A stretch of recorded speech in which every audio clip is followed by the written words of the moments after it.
Love your content. Here's to many more remote behind.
Death is like the winter chill.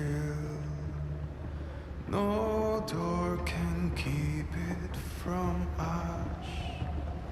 And summer yet may bloom again, though ice be all upon us.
Hello everyone, how are y'all doing today? Welcome to the stream. Hope you're all having a great day. I'm having a great day. We can finally talk about Boris. For anyone that was wondering what that song was, by the way, for the intro, that was a remix of the Kislev trailer by Mamba King. He does a lot of really good mixes for Total War music. But hello there. How lovely to see you all and your lovely faces. Boris lives. Hammond cheered. X10. Borgio lives. Stomp stomp. Borgio. Borgio. Okay, I do need to do something. I do need to do something very important before we get into it. Which is that there is a there is unfortunately hey, Enter the 64, thanks so much for the raid. How you doing? Welcome to the stream. Good to see you. One of the mods, if we could do a shout out for Enter the 64. So there is a kind of an important announcement I need to do really quick. It's a little unfortunate, but it is something I need to do. There was something. Hello, Gom. Thanks so much for gifting a sub to Daru Garun. Hey, Daru. If you're here, good to see you. How you doing, dude? I need to get this out of the way real quick. We have a little bit of basically. Thanks, guys. There was something that was brought to my attention that has to do with a couple of members of the community. So I do need to go ahead and put out an announcement, which basically, so the following users, you know, we'll kind of talk, but just listen for your name. Dino Expertin, Master of Warhammer, Shirzir Jin, Inquisitor Thomas, Mr. Voxy, That Guy B77, Samaj Lesser, Deviant Ufa, Carry On Wayward Son, and Weirdy Beardy. Basically, I just need to tell you guys, I was right. How dare you doubt me? I was right! That's what you get. Never doubt again. Never doubt again. I've had that sitting on my screen all this time. I kept receipts. Oh, Nick, thanks so much for the 13 months of support. Arceus Star Destroyer, thank you so much for the tier 3 for 9 months. Oh my gosh, thank you, dude. That is an amazing amount of generous support. But thank you, just all you guys, for the subs and bits and stuff. Very, very much appreciated. Star Destroyer cheered. X10. Never doubt the Lawmaster. They need a new role, the Unfaithful? Hell yeah, they do. Okay, so, before we get into this, just a few quick things. I cannot play Ogres or Slanesh. I see some people asking Ogres and Slanesh. I'll give you a hint. It's at a different date that if you look back at prior week's dates, you might be able to figure out when it was. But, yeah, ban them for today's stream? No, we're not gonna ban them. That's rude. Listen, I'm already just dunking on them. That's enough punishment. Just being publicly dunked on, I think, is sufficient. Real quick, welcome to the stream and hello to Arceus Star Destroyer, Barbaric, Zelatis, Godzilla 2021, Living Legend, Server the Great Horned Rat, John Locke Cole, Psalm Mage, Go Ass Alice 24, Laser Cats 24, VV Zoe, Captain Squishy 42, Noob to Hire, Grosgob, Big Aggie 72, Unveiled Man 1, You Get Used to It, Hawkeye, Eckhardil Thalion, Opicus, Rogue Code, Cliched Rumble, Victorian Goth, Zoner 123, Paravates, I Love Shark People, Wardens, Squats Infinite, Redwood 19, Gothic Spike, Fangs Out, Chili Lagarto, Into the 64, Candidates, Odinegg, Mr. Red Boy, and Shadaro. Welcome to the stream. Good to see you all. Hope you're all having a lovely day. Hammond. That's what you get, Hammond. That's what you get. Sotec, how dare you? I thought you were going through something or someone got hacked. I want my money back. False advertisement. I want my money back.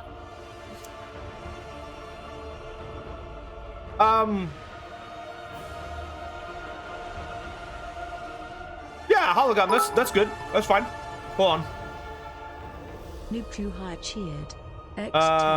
Earth a legendary hero in the grand campaign who starts with Boris. What? Ursa? Legendary hero? Ursa?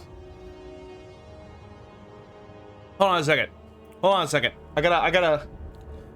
There is a entity in chat I have to track down real quick.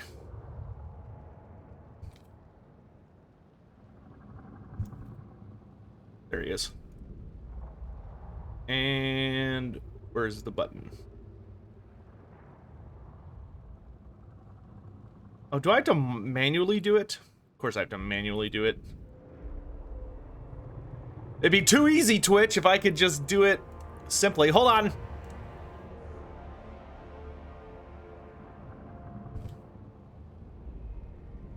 Oh my god, why are there so many people?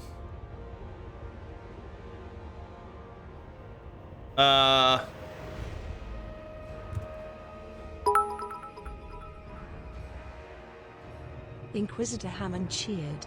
X10. Hey Sutton, why did my Vietnamese friend get banned from your chat? He said he wanted ban me. Hold on a second. Ah, there he is. That was weird. Why didn't he show up? Boop. Boop. There we go. Alright, that's done. Who did what now? Why did my Vietnamese... Oh, Hammond. Hammond, this is why we don't like you. Alright. So, a lot of y'all are probably wondering, are we going to play Boris today? Can we play Boris? Here's the problem. Here's the problem. You can't actually just jump in and play Boris. You have to unlock him. You have to kind of go through some hoops in order to gain access to him in the single player campaign. But I, of course, have already done that. Boris. So obviously, we're gonna play Boris. The king is here.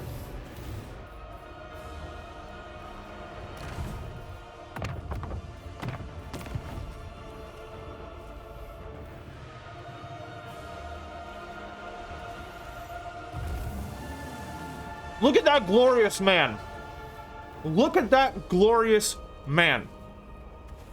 Okay, so what's my favorite thing about Boris? Dude, just look at him, man. He's like everything we need in a Kislevite character. He's got the winged lancer things. He's got that sexy ice glaive. He's got the best bear. I've talked about Boris a lot, but like the dude is just like sheer determination, like personified, and I love him. He's a thick boy. Real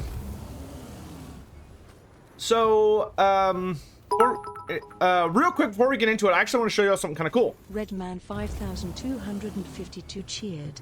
X100. We're gonna do a little bit of a movie moment. Bobby B vibes low. So I want to show y'all. Smitty094 cheered. X10. Saw an edit of Bert Kreischer as Boris. Tube as 1 Cave podcast. I want to show y'all something kind of cool because they did something very clever with Boris's intro.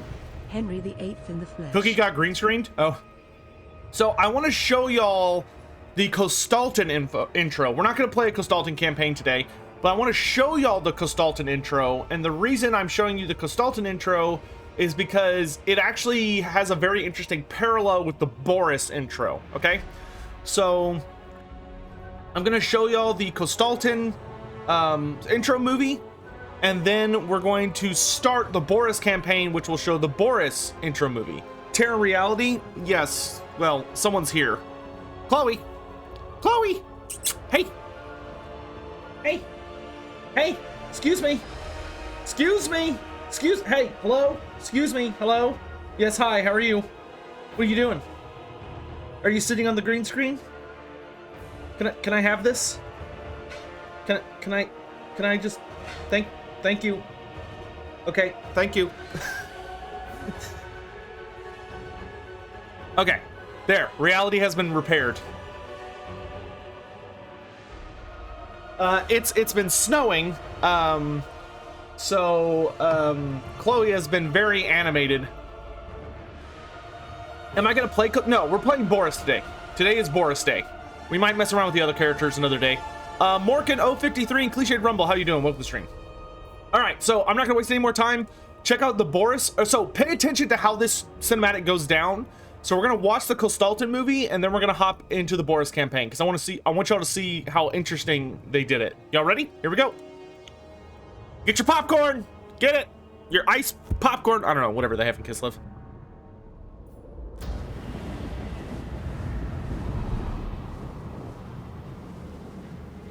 At the icy grave of Kislev's most glorious leader, I found the one I seek. Kostaltyn of Kislev. There is no price he would not pay to save Urson. And with the death of Tsar Boris, he alone has belief enough to perform this miracle. It is a mercy that you cannot witness Kislev's desolation. Your son has been taken from us. I see it in visions. He bleeds, trapped and alone. Yet instead of worship, the Tsarina dallies with frost magic and courtly intrigue. Forgive me, my Tsar, but your daughter fails you. Doom comes for Kislev. The shade who follows me shows himself. I know where Urson dies, and I can take you to him. Lies will not save you, disciple of the Dark Gods. Listen to me. My book reveals a path to his deathbed. I will show you the way for one drop, just one, of Urson's divine blood. Heresy, sin unbound. It will free me of a chaos-sent curse. It will make me pure. And your faith will save your god. Bring your book. The motherland endures, whatever the cost.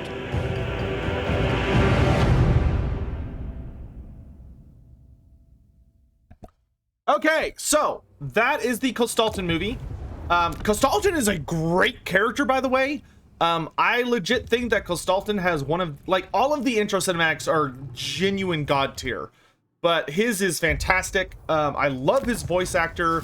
They did a great job with his character. His campaign is very fun. We will check it out another time. But now we're gonna hop into Boris Ursus, and we're gonna talk a bit about some of the story stuff. So, here we go. Awoken from hibernation by Urson's roar, Boris Boka, the Red Tsar, is abroad once more to defend the motherland from the forces of chaos. While his daughter rules from Kislev City, Boris will wander the Oblast, thirsty to wage war on invaders and banish the fools who think to trespass within his nation's borders. Plus 30 diplomacy with the Ice Court, minus 50% construction cost on garrison and religion buildings. X10. The snack in Kislev is probably vodka. That's a bit heavy for a snack, I would think. Construction time, -1 for all province, capital, and settlement buildings. +2 recruitment rank for all warbear riders. -50%, that's his faction buffs. And then for lord effects, he has -50% upkeep for war riders, and then plus leadership and melee attack whenever fighting chaos factions. So, let's hop into his campaign and check out the movie. Hey, some Asian guy! Thanks so much for the 3 months of Prime sub. I really appreciate it. Thanks for all the bits, dude. Quister Hammond, Henry VIII in the flesh. Oh. All right, so let's check it out. Please enjoy and spot the difference. You may notice that this movie starts off very similar, but then something changes. So let's see what happens.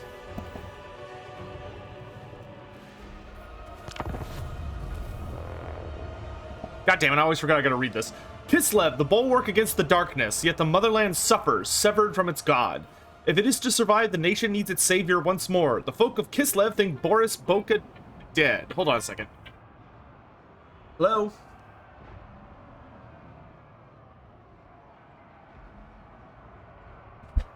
One second, chat.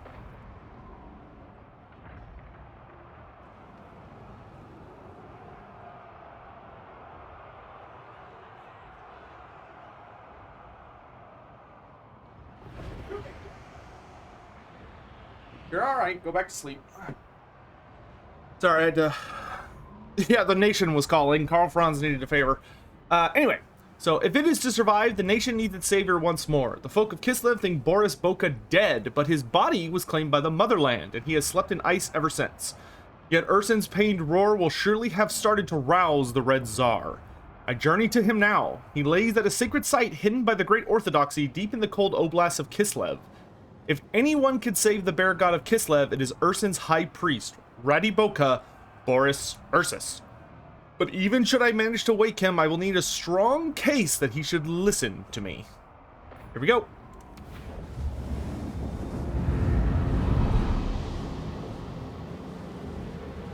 The grave of Kislev's most glorious leader. If Tsar Boris Boka did not slumber in ice, he could have safeguarded Ursun. How low the motherland has fallen without you, my Tsar. How God is taken from us. I see it in visions. His death draws near. And yet your fool daughter dallies in games of politics. If only you were here, you could save Ursun. That it cannot be. I will keep the faith as Kislev dies. Farewell, my Tsar.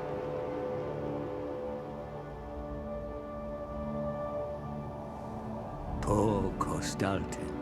His zealotry blinds him to hope, deafens him to the cry from the cold void. But I hear you, Boris Boka. Your spirit stirs in Kislev's hour of need. Let me guide you to Ursun for one drop of his divine blood. A fair price to save the motherland.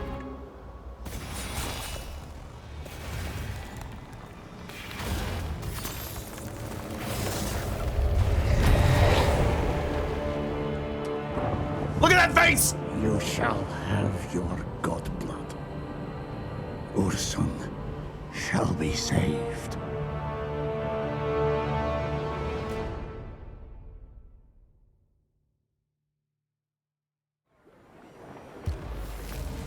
Our goal is to rescue Ursun, the god bear of Kislev, from the clutches of Be'lakor. After fraught bargaining, my price is agreed, and I will do all I can to guide the Kislevites to their lost god. Do not tarry with your whispers, seer. I know what you are. But all that matters is saving Ursun. Let us get on with it. Your Majesty, it is wise to begin your quest to rescue Ursun far from the motherland, in territory once claimed by Kislev centuries ago. Ruins of ancient Kislevite forts should be retaken, but the orcs bar your way. Make war on the greenskins and wipe them out. Heading west across the high pass may well secure a route back to the motherland and strengthen the nation, but could undermine your daughter's reign. Perhaps it is better to go north. That is where the forces of chaos gather. Demons desperate to scour Kislev. We have a chance to head them off and ensure they never set foot in the motherland. All the while, my tome ruminates on a way to bypass the Maelstrom, so we may enter the Chaos Realms and save Ursun. Until then, the Red Tsar walks the world once more. Let Kislev's enemies cower at your name. All right. Okay, I see a bunch of questions in chat, and I'm going to answer them all now. I know a couple of people are a little confused about everything that's just happened. Okay, so general overview of what has been revealed so far. There are a couple things I cannot tell you about the game's lore just yet, because it's still locked. Because it's still locked behind a few embargoes. So here's the general gist: is that the advisor is a fairly mysterious individual who, for some reason, got a hold of a book that he's holding, which is called the Tome of Fates. And the Tome of Fates is a book that allows him to know a lot about like destiny and people's fate and be able to kind of mess with it a little bit. But the problem is, by acquiring this book, he gets cursed by it, and it's a chaos book. So he essentially gets cursed by the dark gods, mostly Tzeentch. And the book's curse is that he knows all this information, but he can't do anything with it. The book basically tells him what he has to do, and he has to do as the book bids. So he is the slave of the book. The book is in charge. Now, the thing about him is that the book is giving him answers about how to stop Be'lakor from ascending to godhood.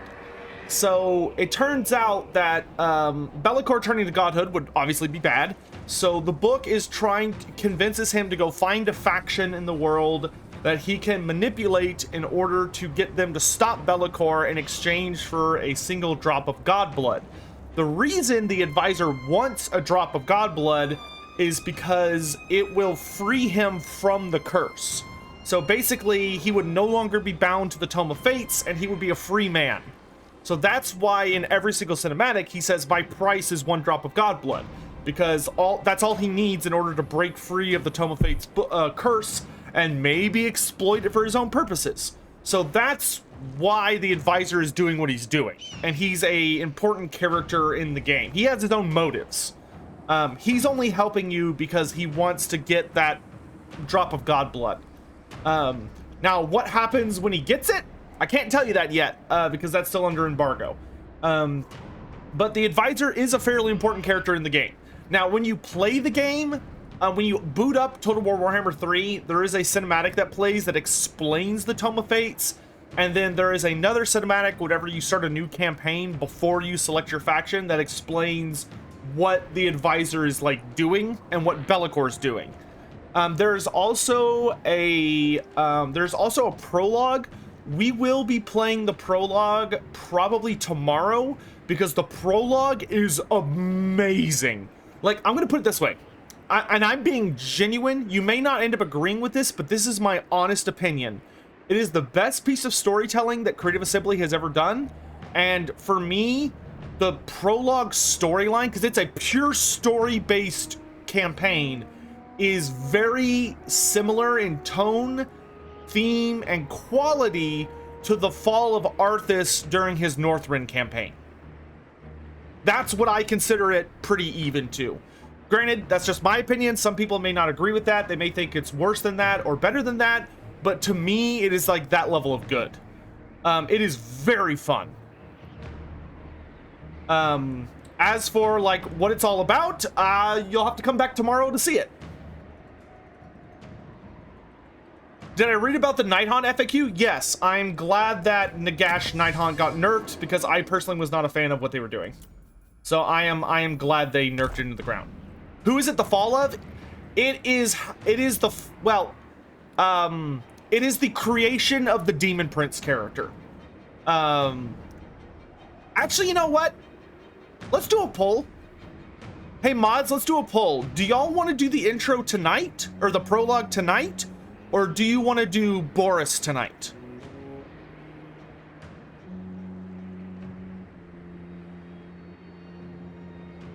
So let's do a poll. We'll let chat decide.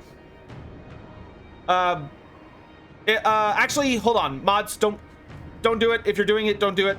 Don't do it, mods. Don't do it. Don't do it. Don't do it. Don't do it. Don't do it. I'm gonna do it myself. Don't do it. Don't you dare do it. Don't you dare do it. What campaign do we do? Don't do it, mods. Don't do it. Boris.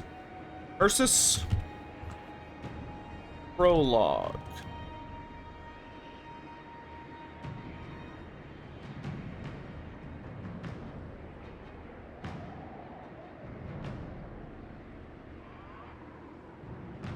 Damn it! Cancel that vote. Cancel that vote, because I have to change it.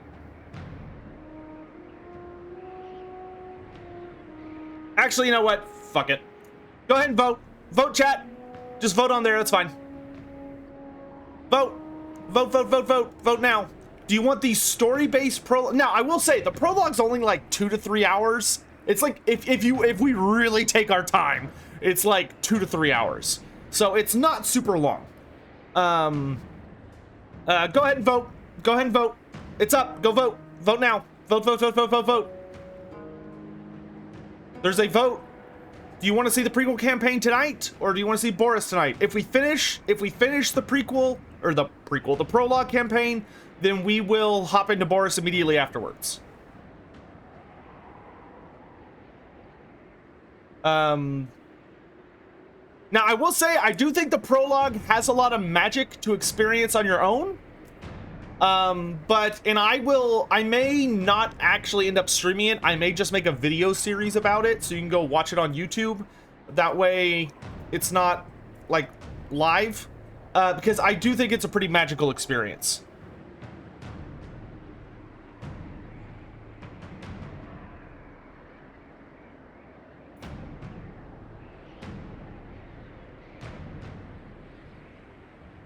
Did I see the AOS FAQs? I haven't seen all the FAQs. I've only seen the Nighthaunt one that got rid of OP Nagash, which is hilarious. So Nagash got to be super strong for a single tournament, which I thought that list was stupid because I feel like it was not designed for that. Just read about Weird Root and Go Check It Felix. What are the other popular drugs in the Warhammer universe? You want to know about popular drugs? I think I can actually answer that relatively quickly. Popular drugs. Not that, you know, I keep a detailed list of drugs or anything like that. I'm just a lore master. I don't do anything on the side. And if I did, you couldn't prove it. Let's see. Some of the big ones you have are... Let's see. Let's see. Here.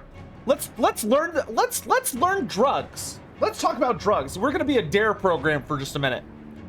So here's the DARE program for us. Here are the following major drugs that exist in the Warhammer Fantasy universe. We'll just do all of them. Drugs and poisons, just for fun. Just for fun. Black Lotus. This deadly plant grows in the Southlands jungles and is used for blade venom. If someone is wounded by a sap-coated blade from the Black Lotus plant, you're probably gonna die. Hurt Kill. Combining the venoms from the Amphis Bena, which the Amphis Bena is a two-headed snake from Lustria, fun fact. So if you take the venom from the Amphis Bena, a rare two-headed serpent, and a Jabberslythe, and you mix it together, you produce an odorless, colorless poison known as Heart Kill. If you ingest Heart Kill, unless your constitution is fierce, you're gonna die. Madcap Mushrooms. These hallucinogenic mushrooms are eaten by goblin fanatics before battle. Anyone who devours them will be possessed by a berserker rage. However, if you are, when it wears off due to exhaustion, you're probably gonna die.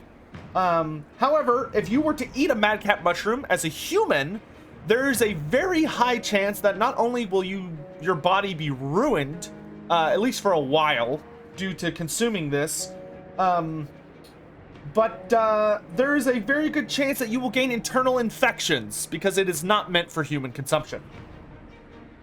Mandrake Root. This highly addictive deliriant grows under gallows and is chewed to keep an unquiet mind still. If you are chewing on Mandrake Root, it makes it so that you basically get super high and very, very chill. However, it is extremely addictive. It's highly recommended you don't get into it. Because you basically just put it in your mouth and chew on it like dip. Moonflower. This tranquilizer is a dried moss which grows only on the leaves in Laurelorn Forest. elves use Moonflower to treat Black Plague. It can be... They could use it to create a poultice, essentially, and a medicine that helps elves against the Black Plague, which obviously was bad for a while. Otherwise, though, you can inhale the vapors by boiling Moonflower. And if you inhale the vapors of Moonflower, it basically... it's a hardcore anesthetic. It is a very hardcore anesthetic.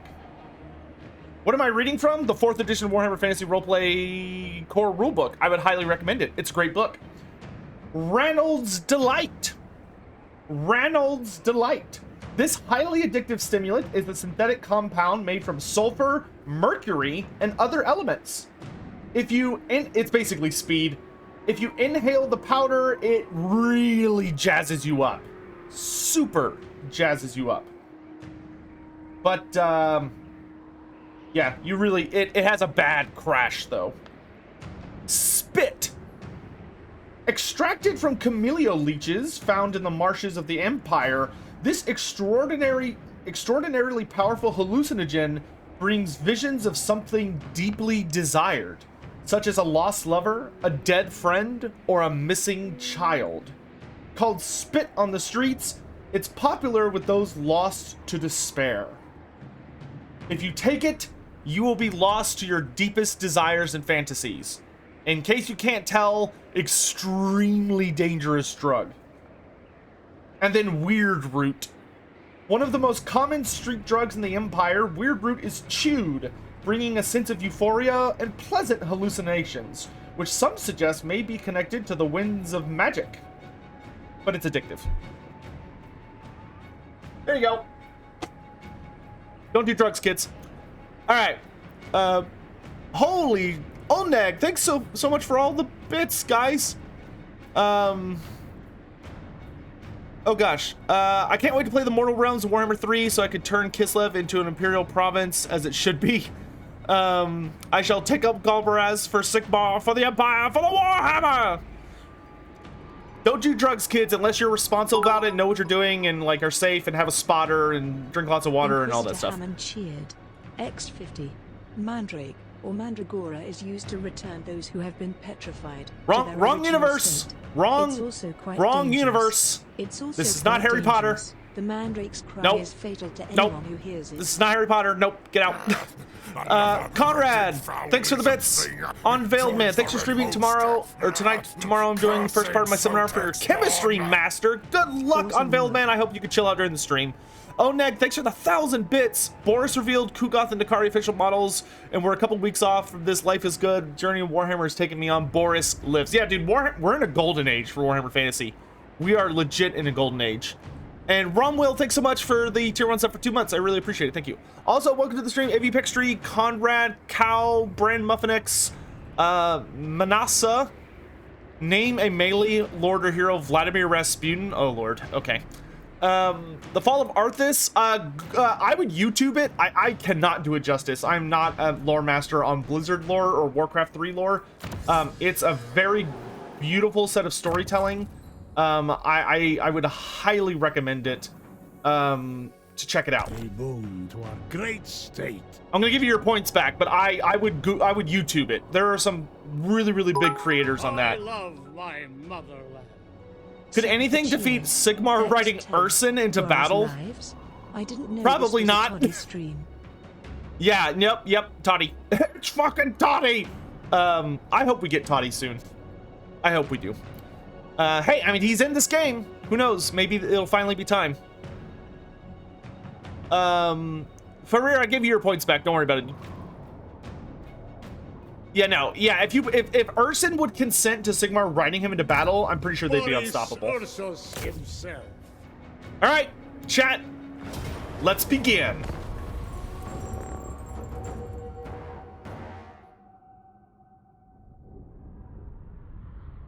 Is this a Kislev hero? This is a Kislev Lord!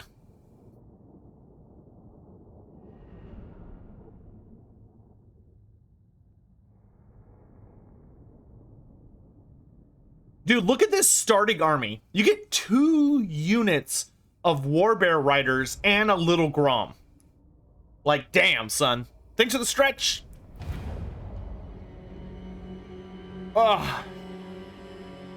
Who was more of a religious authority? Boris as High Priest of Ursun or Kostaltyn as Supreme Patriarch?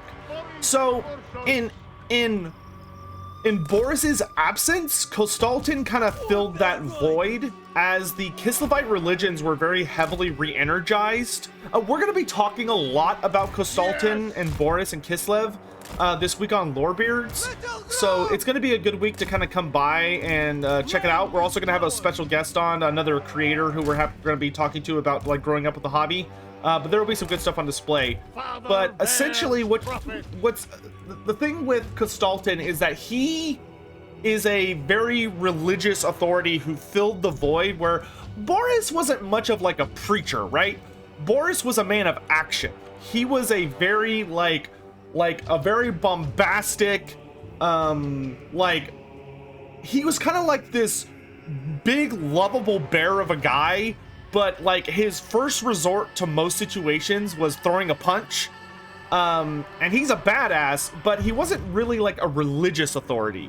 He went out to resurrect the priesthood of Ursun because he believed it was the right thing to do, but he didn't proselytize or try to organize the church.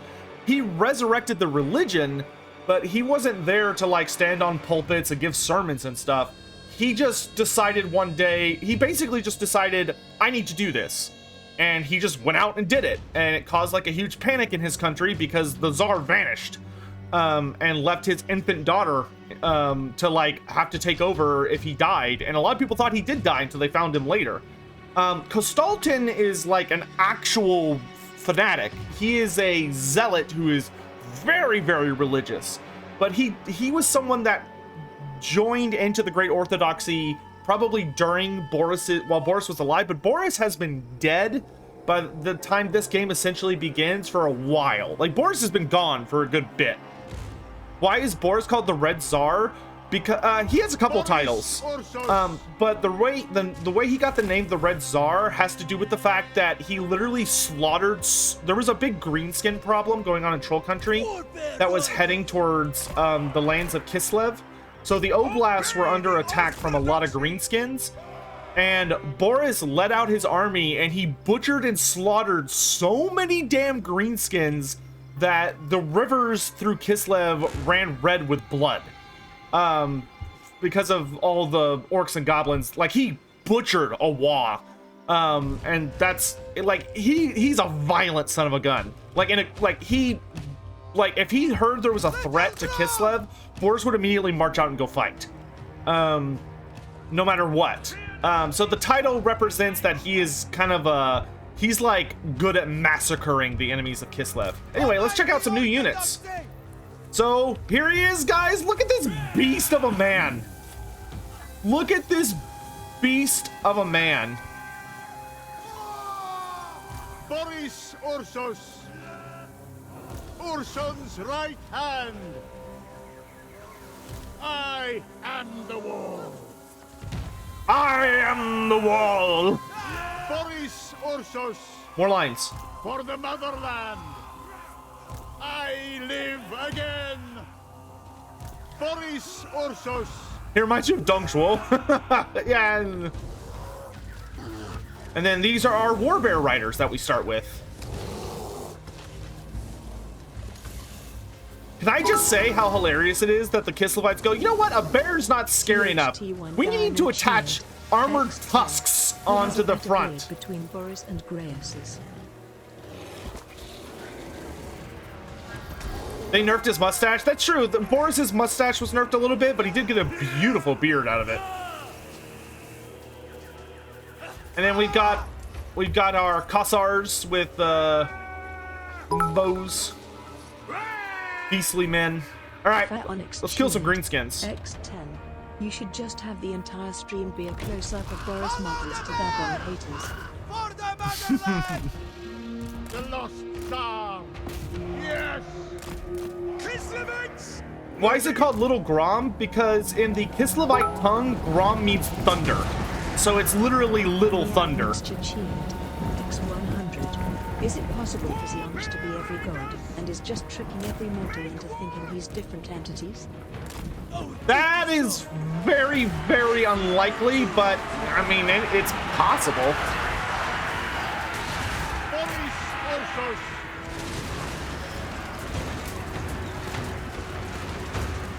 Anything for Kislev. Wait, gotta activate the buff. Fury of Urson!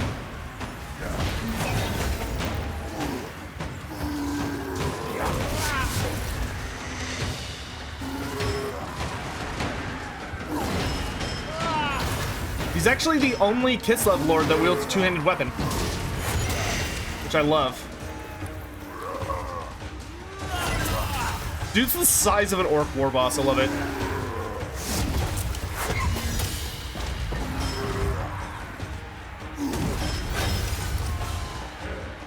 Who's Katarin's mother? I don't know if that's ever been written anywhere, but I imagine when we get more lore on Kislev for the Warhammer Fantasy Roleplay, they're gonna answer that question.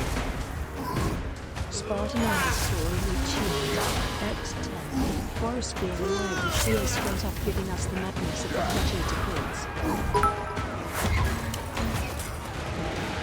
Unveiled when one cheered. X10.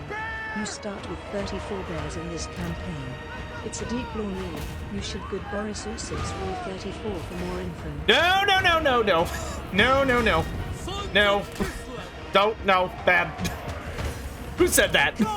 Unveiled man, you're very clever, but no. You clever little shit, you. Father Bear's prophet. Urson's right hand. I am Green skin hurts. Hey, everybody with bows. Boris Orsos. So Boris is, we'll kind of talk about what he's capable of here in a minute. Boris is very, very good as a big anti-large. He destroys big boys. You do have to be careful with him if you're trying to just match a war boss in battle, especially on the second hardest battle difficulty. So it's gonna have buff stats. You do need to watch out for that.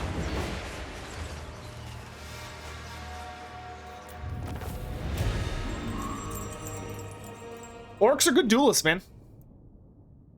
But I would say, so someone asked earlier, I would say in like religious authority, I actually do think Kostaltyn would have more weight when dealing with the Great Orthodoxy in general, but the Ursonites in particular would definitely prefer to listen to Boris. Since you got me back into playing Total War Warhammer, you get to hear my complaining. In my Eltharion game, the I recruited Alistair before me. Rather infuriating. Oh, that's a bummer. We'll just confederate them and solve your problem. More workers. What do I think about the AOS roadmap? It's great. I'm very excited. Ursus himself. All right, we got a hero. What do I get? Ooh, Frost Maiden. Frost Maiden. So someone... Oh, no, you said a melee lorder hero. Okay, what? So, okay, I answered that. Name a bear. Oh, that's great. Name a bear cav unit. Fat Onyx cheered. X10. But Sotek, that's effort tongue. I want to be lazy. Well, that's your problem. That's a you problem. Thanks for the bits, Val. I know Karl Franz died, Sigmar possessed him. How in the end times did... Deathclaw did not die until the very, very end. Deathclaw died during Archaon's duel with Sigmar. So there was the big final finale battle of the end times has Sigmar throwing down with... and he's riding Deathclaw as a mount. So it's Sigmar and Deathclaw versus Archaon and Dorger. And Deathclaw is killed by Archaon. X100. Name the maiden Miska after the Khan Queen. You got it. What unit size is this? Ultra. Because people like Ultra, and this game's actually balanced for it, so it's not as annoying as it was in prior games.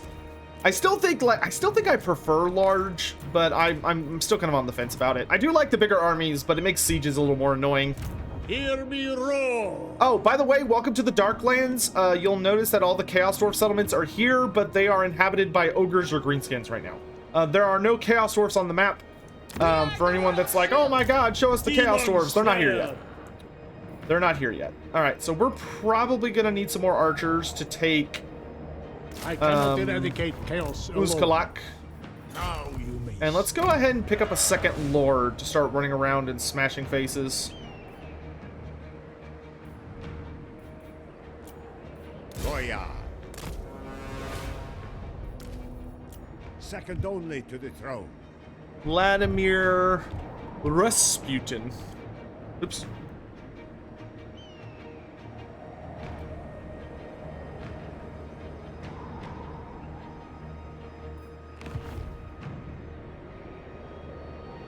How do humans fight orcs in melee? Usually through superior skill and unit formations.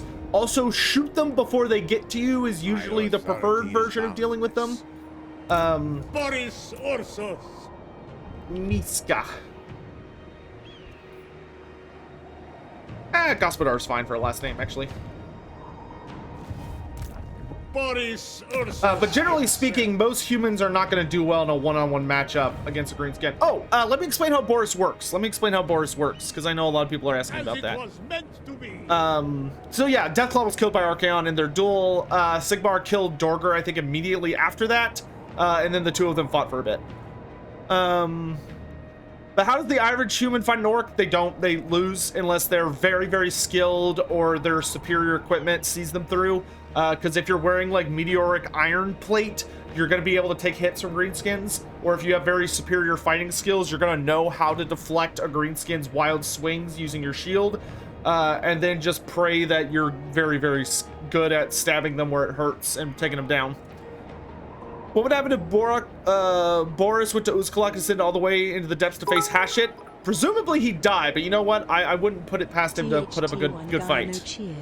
X10. Who are the top duelists in Warhammer Fantasy? Tyrion. Tyrion is probably... Tyrion and Archaon are probably two of the best duelists in the setting. Vlad von Karstein's also a very, very good duelist, but I would probably say Tyrion's the best. Is Boris saying "Hear me roar" an Easter egg to Game of Thrones? Maybe, but it probably has to do more with that he's a bear. Name a bear on unit, the Berenstain Bears. You got it. Disciple. The Berenstain. Oop, that's not how you spell that. All right. So, in a normal Kislev campaign, it's very different to what Boris is like. Normally, when you play a Kislev campaign, you have this supporter system. And the way the supporter system works is that Katarin's on one end, Kostaltyn's on the other end, and you race up to the top. And whoever gets to the top first immediately confederates the other faction. Like, you don't even get a choice. You just immediately confederate them. So you're playing Katarin, you get all the way to the top, boom, you confederate Kostaltyn. You're playing Kostaltyn, you get all the way to the top, boom, you confederate Katarin. Whoever gets to the top wins. If you are playing one of these two and you lose the race, the AI will not confederate you, but it becomes impossible for you to confederate the AI. So you really don't want to lose that race because it's important. Now, you may wonder, okay, so what the hell does Boris do? Well, what Boris does is you get to pick a side. So Boris, instead of using supporters to confederate the others, Boris gets to choose whether to support his daughter, Katarin, or support the church, Kostaltyn. So you spend your supporters trying to help the faction you prefer win the race. Now, I will say, I think it's designed a little funny because you can side with Kostaltyn, but I think it's kind of dumb because you, as a faction buff, have plus 30 diplomacy with the Ice Court, but you don't have plus 30 diplomacy with Kostaltyn. So if you let Katarin win, you have a much easier chance confederating Katarin. Whereas if you let Kostaltyn win, you have to like you gotta buddy up a bit to Kostaltyn to get him to confederate with you. So generally speaking, I think that you should go for Katarin just because it's just better. It's easier. But as Boris, you can confederate the Kislevite factions normally. And you may notice that I'm so far out here by myself, I can't even talk to Katarin yet. I don't have diplomacy with Katarin. She doesn't know I'm alive. So we eventually will have to send a hero over to tell our daughter that we're still here. All right. Kind of want a different building. Hear me roar. Okay, let's grab two spear boys, and then we're gonna break that building down the next turn. Why would you support Kostaltyn? I don't know. Why would you?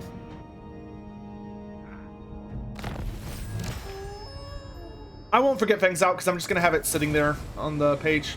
Capture Uskalak. I return. It is Urson's wish. Lord of all. All right. So, what is the I, garrison? priest of Oh no, yeah, we Urson, can take that. Reborn.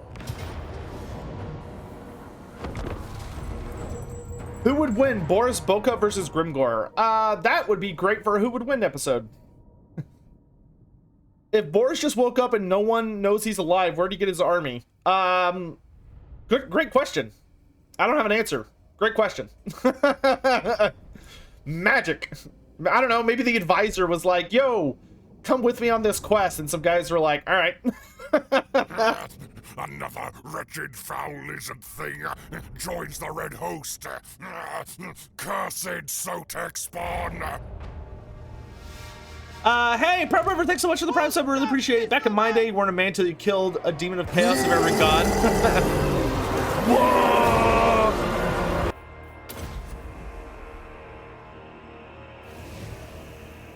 Maybe, you know what? Maybe the bears heard the call.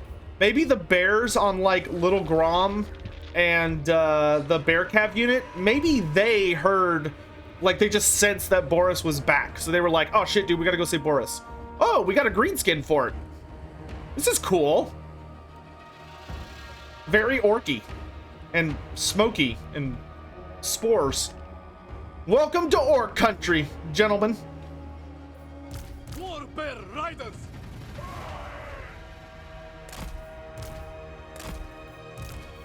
Okay, so we got a Frost Maiden. Comrades of the Bear.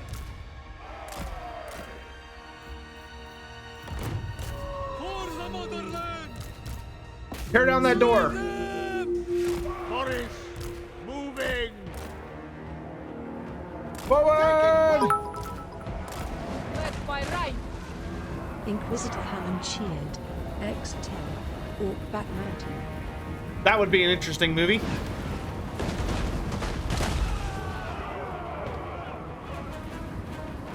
How is Kislev's relationship with ogres? Pretty decent. I wouldn't say it's like particularly bad or concerning. The Kislevites like understand that the ogres can be a threat, and the ogres really like to come through high pass a lot. But the Kislevites very much understand that, you know, orcs are not a monolith, or ogres are not a monolith. Some ogres are good, some ogres are bad. It just depends on the individual, so they kind of treat them as such. Like, they have a wary stance towards them, where like if the ogres don't like come in and start a bunch of trouble, they'll let them in without too much fuss. But if they come in and they start eating people and attacking people, the Kislevites will hunt them down and kill them. But generally speaking, they understand ogres are mercenaries, and some are good and some are bad. For the motherland. By the way, here is Boris's level 1 ability that he gets for free, for anyone that hasn't seen it. So you are able to wield Erskine's Fury, which is his bear, his pet bear that we'll get at a later level.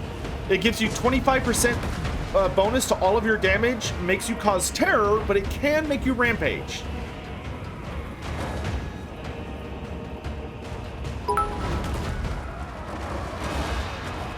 Arceus Star Destroyer cheered. X10. Do you prefer ice or tempest magic? It seems like ice is a little lacking in the AP damage. Tempest magic is better in my opinion Tempest magic is better if you are not dealing with very, very large enemy armies. If you're dealing with like a lot of big enemy armies, in the sense of like you really want some like huge AoEs that are going to absolutely delete everything there, you want ice magic. If you're looking for like cheaper but more consistent damage, I think you're gonna have better luck with Tempest. And Tempest has some very strong buffs. But personally, I tend to prefer Ice Magic over Tempest. Because I really like some of the really powerful ice spells. And if you have like a really combat-centric army, the enchanted ice spell that buffs your melee attack and stuff is like a godsend if you're running very heavy melee armies. If you're running armies that are like really big on cycle charging, or you have very shooty heavy armies, you're probably going to prefer the lore Tempest, because it's better for that.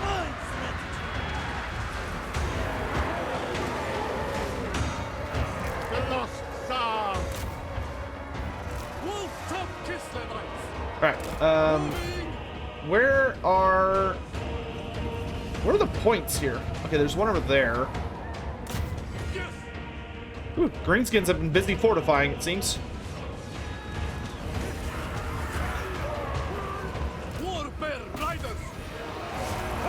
Push onwards!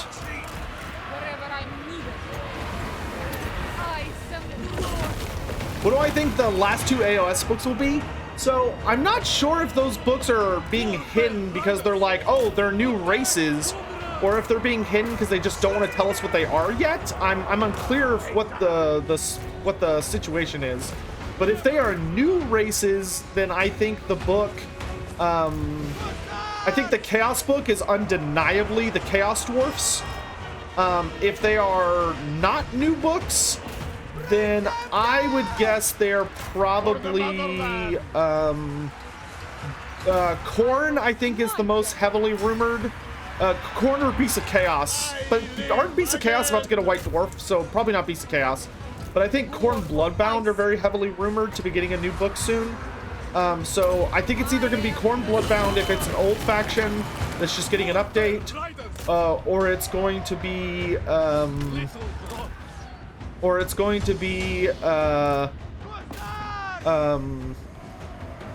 Chaos Dwarfs if it's a new book. Do the Wood Elves get special settlements? I believe so, yeah. Every race has special settlements. If I went to Larlorn Forest, I believe it has a unique map. Actually, no, I'm 100% sure it has a unique map. Yeah.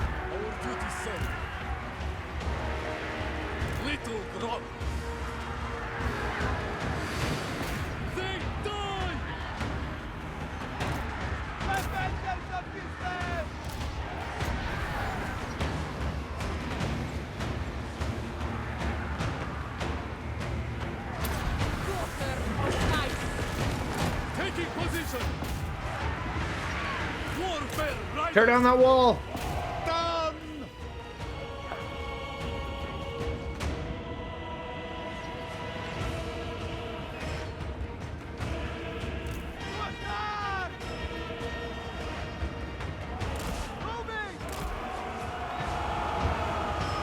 Boris Ursus! To arms! Shatter their foe!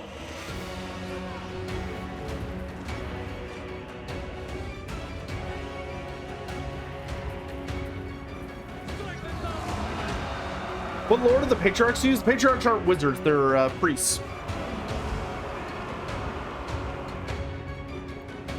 They're priests, and you can specialize them in one of the Kislevite.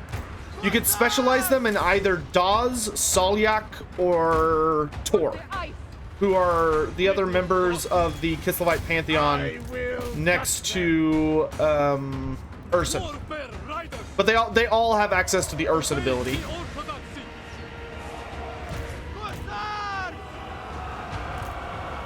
Archers, take down that tower, please.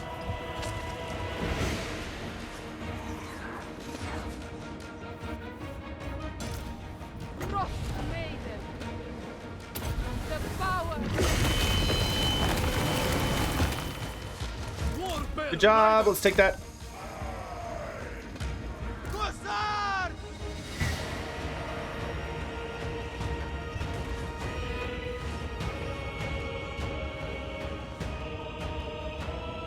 Why isn't the bear cannon shooting? Because it's in melee mode to try and knock this wall down. but we're probably going to bring it around here to start shooting uphill. It serves Kislev. Go with honor. Boris, Tearing through walls can take a minute. excellent.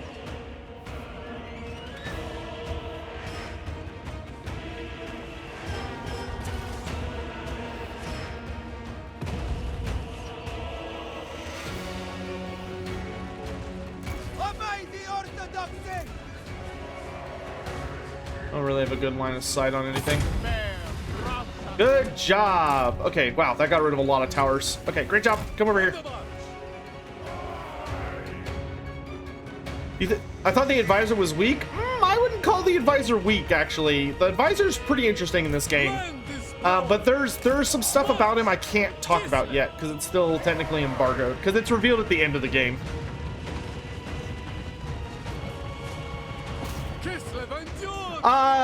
TGM, it depends on what map you get.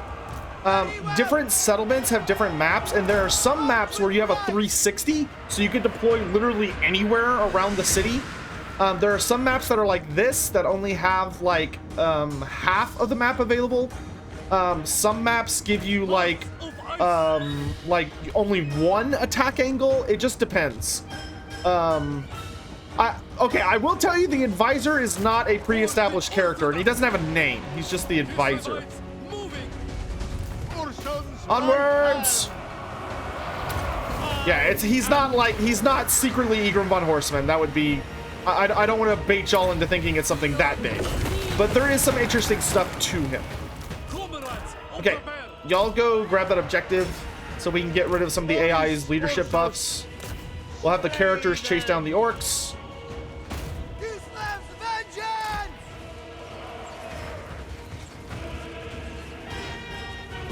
Yeah, the advisor is the same character in every game. That is true. Taking position. Sons of Kislev. All right, so Boris is going to tear his way through these nerds. Come on, Bearcat, go, go, go, go. For the motherland. Frost Maiden. I am Go, Frost Maiden, go!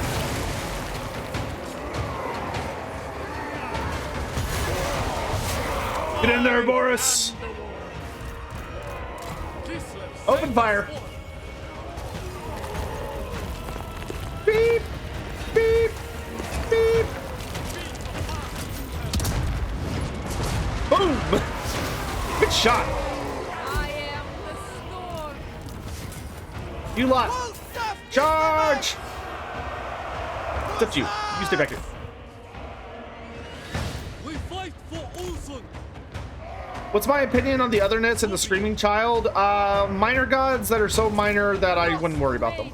They're cool if you want to learn about them, and if you want to learn about them and read some of their lore, that's totally cool and fine, but they're not going to be relevant to anything you're going to be doing unless they get brought back by like Cubicle 7, which they might. Cubicle 7 has been very busy resurrecting a lot of the old lore and moving it into like 8th edition, which I want them to keep doing because they're great at it.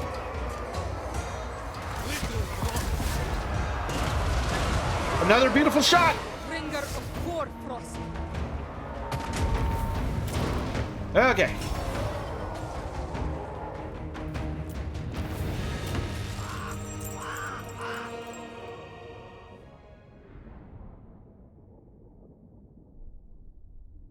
How good of a father was Boris, and what is his personality like? Boris, from all accounts, was a fantastic father. Like, he was a great dad. He was he's kind of that stereotype of like the big lovable Russian who can drink a lot and just gets like very ruddy faced and is like just a ball to be around.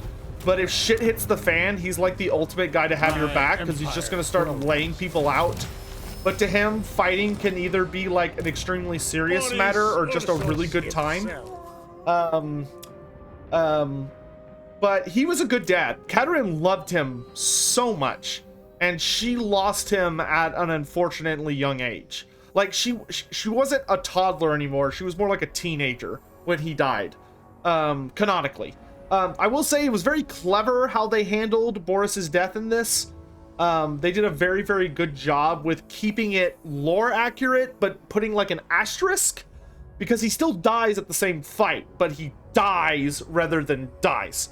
Oh, let me show you how Boris's skill tree. Are y'all ready to see one of the most overpowered characters in the game? So check this out. So here's his personal tree first. So at rank 12, you get access to the following skills: Stout-hearted, 10% extra health, 5 leadership. Fearless fighter, another 24 bonus versus large and immune to psych. So that puts him at 49. 49 bonus versus large. Brother of Bears, plus 16% weapon strength for all war bears and elemental bears.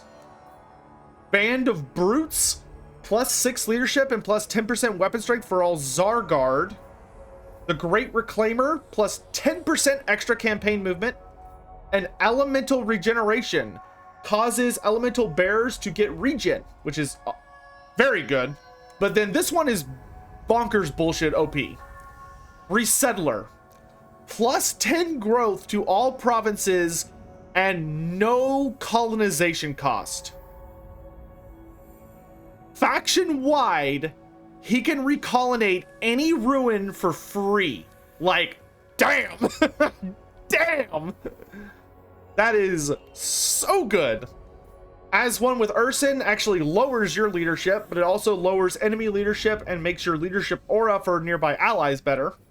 Grand Builder makes garrison and religious structures 50% faster to build, and all buildings in Boris's location are 10% cheaper to build, which I'll note to you that Boris already gets cheaper buildings as part of his faction effects. So he can make his buildings even cheaper by just being in the area. And then Khan King, which gives you plus 30 diplomacy with all Kislevite factions and makes your motherland invocation cost cheaper. But yeah, Boris is actually like pretty crazy. Excellent. He is very, very, very good. Goya. Only the most skilled may serve. All right. Let's go ahead and do the invoke the right of Urson, because I'm going to be taking a lot of settlements here. I make the law. What's the best Boris fight? I mean, the best fight Boris ever had was against his bear, Erskine. Because Boris literally went out. Boris literally went out with his, like, without weapons. Just, like, the clothes on his back. And he went out and was like, I'm gonna go fight a bear. Because that's what my religion... That's what the religion I deeply believe in and cherish says I'm supposed to do. So I'm gonna go punch this bear in the face. And everyone was like, all right. So out he went. And sure enough, he did exactly what he said he was gonna do. He tracked down the biggest, baddest bear he could find, which he discovered not just any bear, but a bear who is widely and likely, or widely believed and likely is the bear known as, who is like the physical embodiment of Urson the god. So he goes out and he finds this bear and he's like, yo, let's fight. And the bear's like, all right. So they have this really big battle. And they battle for, I believe it's for days, without either of them claiming victory, but they like acknowledge one another as like a worthy contender. And then as they're exhausted and, you know, after wrestling and fighting with each other, a giant pack of wolves show up. And this pack of wolves sees this exhausted bear and this exhausted man who are both like beat up and bloodied and are like, hey, free food. And so the two of them realize that they're gonna get ate if they don't team up. So they team up movie style and start fighting back to back against this pack of wolves, because that's just how Boris do.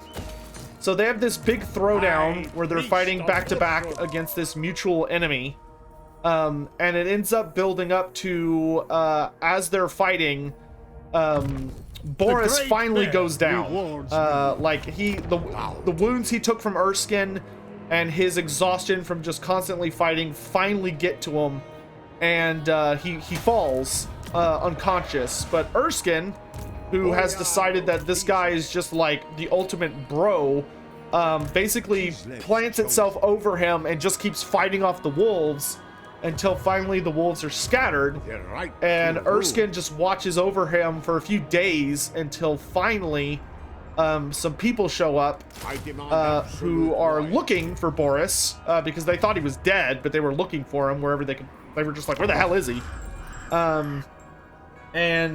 Finally, when they show up, they're like, oh my god, there he is. They can't get to him because the bear keeps defending him. Erskine doesn't know who these people are. So they keep fighting him off, or he keeps like roaring at them whenever they get too close. And finally, Boris becomes awake enough that he's able to be like, it's okay, it's okay. They're here to help. And so they load Boris up on a cot, and they're like, all right, let's go. And they take Boris home. And Erskine just trots along the whole way back, because that's just how he do. Because he's the best bear.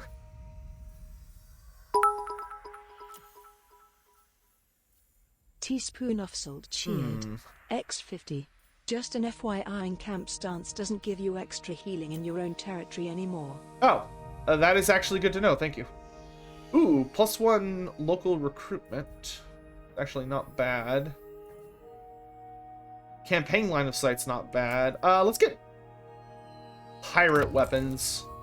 Ursun sends us a gift. Because that's going to make my Kossars have way more ammo, which is going to be good. Alright, we are now building supporters. When you play Kislev, by the way, I'm going to give you all a word of advice. When y'all play Kislev, the religion buildings, build as many of these as you can. If you're playing as any of the Kislevite factions, it's not as important with Boris because you're not in the race. But this is how you get supporters.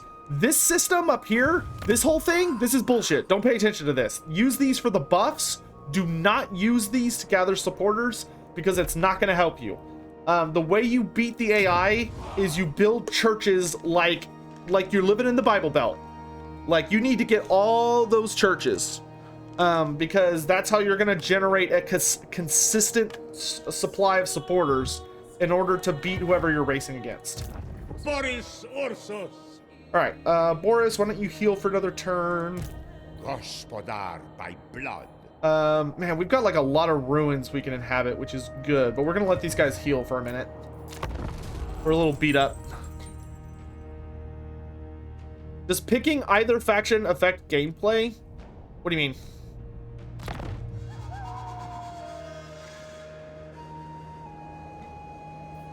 Okay, we're training an Ice Witch Lord. Let's do... Man, I really like both of these lords, to be honest. Here, one of the mods, can we do a poll for which kind of ice witch we should get? Do we want ice magic or tempest magic? The lost Tsar returns. Okay, we can move on to Tsar Nagrand. Spread Ursun's love. Blazkak Orned. Aye. Aye. Dowie! Let's hear what you have to say. We'll hear it before Oathgold. Very well. We've also got Zhao Ming in the house. When the Chaos Horse get added in the game, will they be a serious threat to Boris? They would, but only if you're playing a Boris campaign. Boris does not exist on the map unless you're playing as him. He doesn't show up otherwise. Because you can only... The AI does not play as Boris. You can get him if you're playing as a Kislevite campaign, but otherwise you won't see him on the map. Ready to defend. X100. Yo, trade with Miao Ying. Which can we name her Cooler Daniel?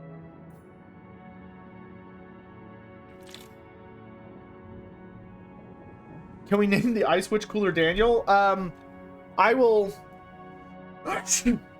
Gladly do that once it's your turn in the redeems. I've got quite a few redeems for names. How insulted would Boris be if you called Erskine his pet? He probably like give you like a haha, like not very funny warning the first time. If you did it twice, he'd probably lay you out pretty hard. Because Erskine literally essentially means brother bear in Kislev tongue. And Boris genuinely considers Erskine to be his bro. He would not be okay with you referring to Erskine as a pet. Must be smoked.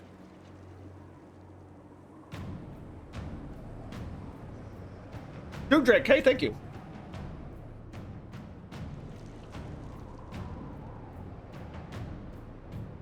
There's currently a map in the game called the Eye in the North with ruins at the Polar Gate. Is it even possible to restore the gates? Moralitas, I don't think it's possible anymore. The best thing you could do is essentially like shut them down. Like find a way to make it so that the implosion they're causing, that tear in reality, get it to close. But no, I don't think you'd have any success at repairing them. Nobody has the knowledge or that power, to be honest. Reborn to serve. Chat went for Tempest. Okay.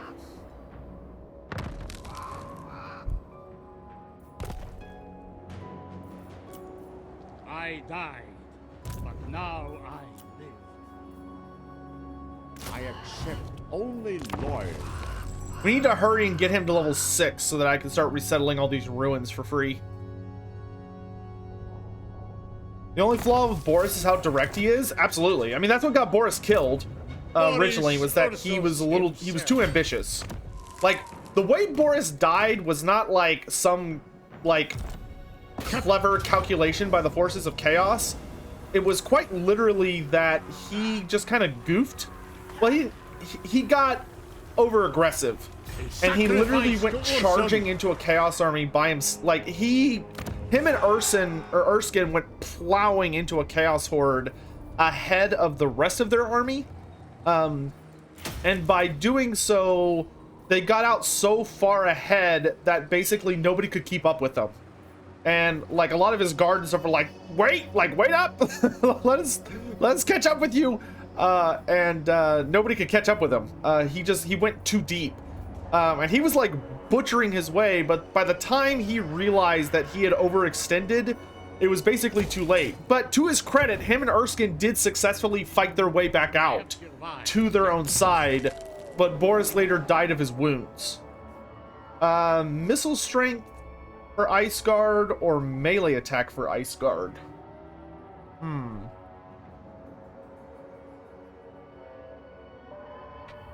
Let's go better weapons.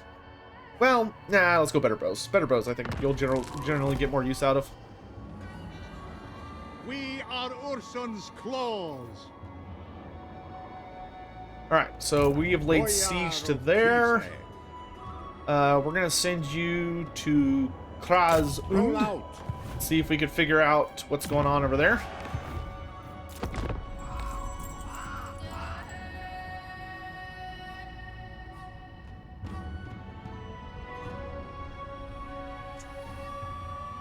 The motherland endures. Babushka! Madame Valentina, a singularly fearsome ice witch, retired years ago, but she has spent the time since tutting at the failing standards at ice maidens who barely know Frostblade from Crystal Cloak, and she can stand no more. When she raps furiously on the ice court's door, none dare refuse her.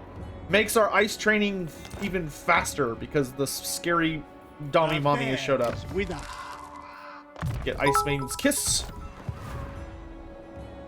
THT1 are invincible, Kislev. X10. Katakros had the Eos equivalent death. Petition to give Ossiarch Burn Reaper's bears. Katakros got ate by a Cygor, essentially. Well, I don't think he got eaten, but he did get killed by a Cygor. I don't remember if he ate him or not. Okay, so this is empty. That's great. I'm just going to kind of run around, check how many of these are empty.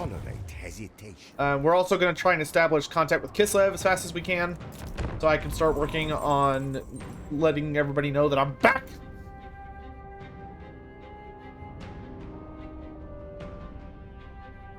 Would Boris have pointed words for Kostaltyn? I think Boris and Kostaltyn would have a lot of disagreements, but Boris is also like, ooh, plus 15% range for Little Grom. Yeah, boy.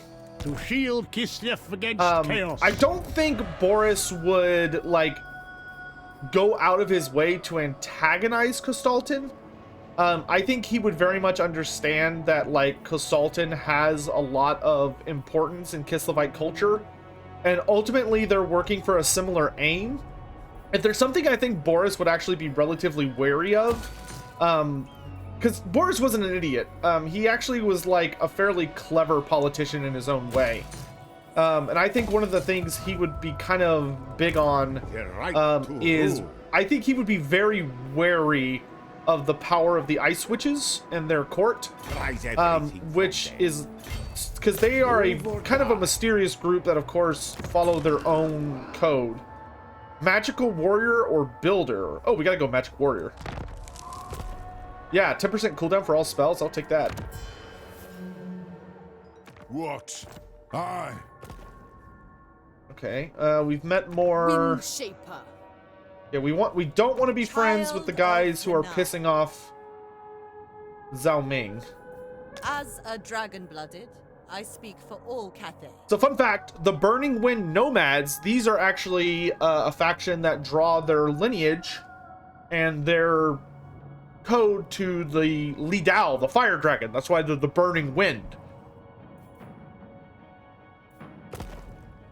It's actually Li Dao's title, just like the Jade Custodians Child of the Nine. are related to Yuan Bo, who's of course the central dragon. I have survived. Baron of the Motherland.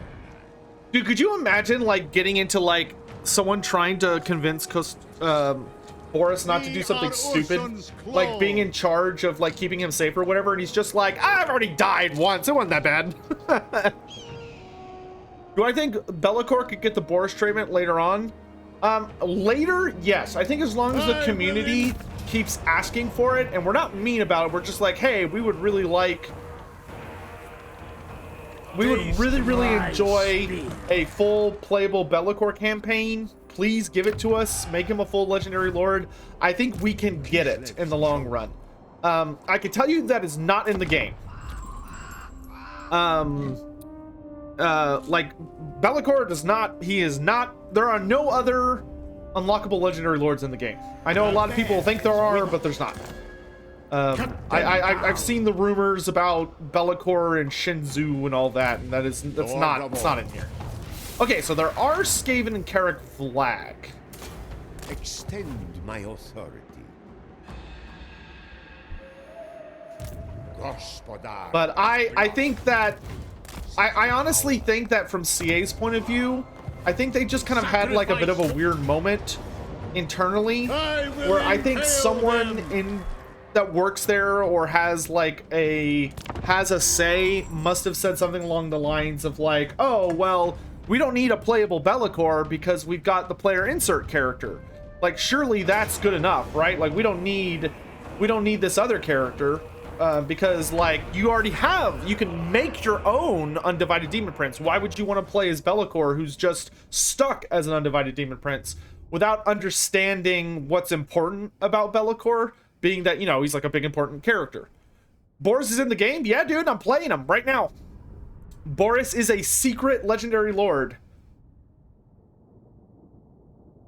Benji Bees, I don't know how much I'm allowed to say, but I can tell you that Shinzu is not in the game, which is the light dragon. She is not in the game in any way, shape, or form.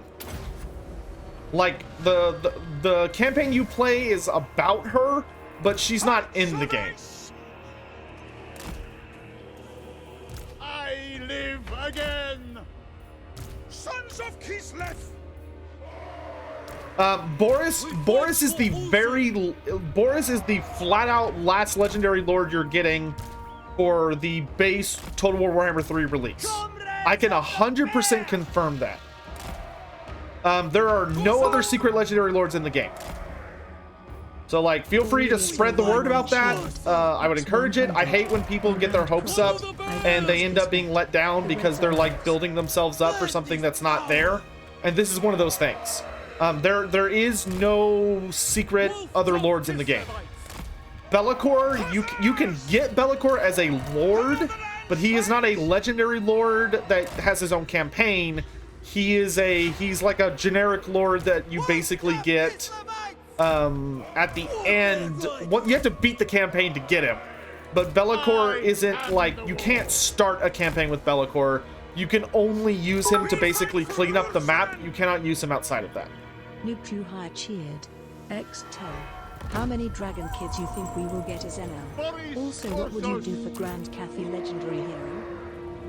Not even the Cathay sister? Not even the Cathay sister. The light dragon Shinzu is not playable in any way, shape, or form. How many dragon kids do I think you'll get in the game?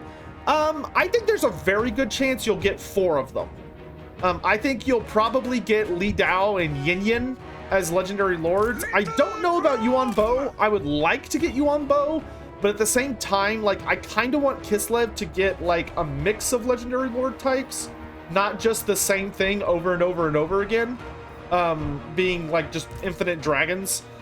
You know, I'd like the Monkey King. I would very much like the Monkey King. I'd like to maybe get like there's supposed to be these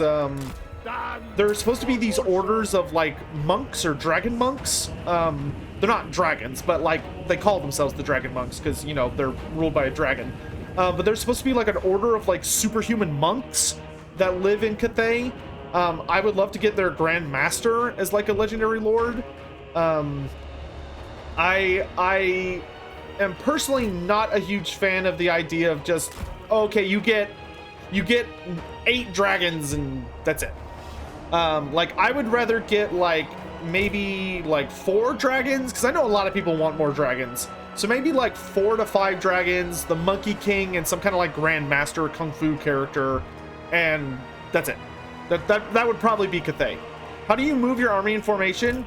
You highlight everyone, hold down Alt, and then left click and drag. You can do that in Warhammer 2 and Warhammer 1 as well. That's an old school thing. All right, we're gonna have Little Grom start firing on his general, and the rest of us are just gonna move up however far we need to move up to do that. The AI is very cleverly waiting for his reinforcements. And here they come.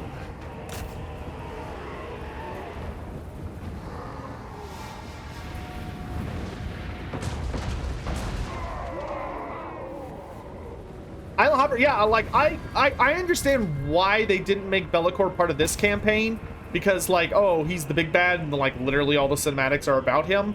But I do kind of wish they had just gone ahead and just given him his own unique storyline, where it's like, oh, instead of trying to stop Bellicor, you're helping Bellicor, you know, become a god. Like, I don't... Like, the Skaven literally get to summon the Great Horned Rat in Game 2 at the end of their campaign. I don't understand why we can't just make a god. Meow Mixture cheered. X10. Do you predict a Baba Yaga Spirit Witch DLC for Kislev? Yes, I 100% predict a Baba Yaga DLC for Kislev. Absolutely. I hope they go crazy with it. Like, give me just like a terrifying hag mother character who has all sorts of like spooky tricks and spirits and stuff. All right, we're gonna fire in on those Black Orcs. Man, you know we're in the Darklands when water looks like that. Bobby who? Not Bobby, Baba Yaga. That's a mythological figure in our world history. You can Google her. There's a lot of good stories on her. Teaspoon X cheered. X50. Black Orc, so no. What about Black Orcs? What do you mean Black Orcs or no?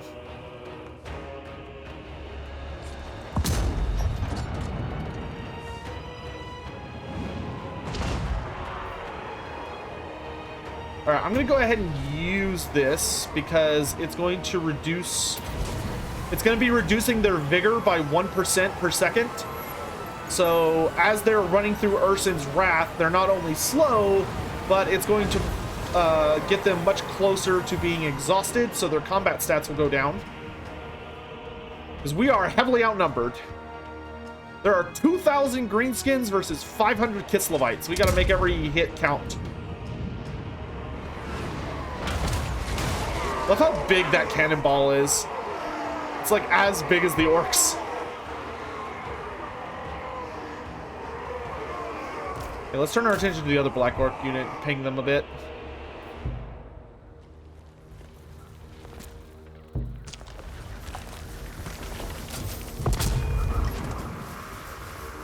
Oh, money shot! Oh, that was a good one. Right in the middle. Mwah.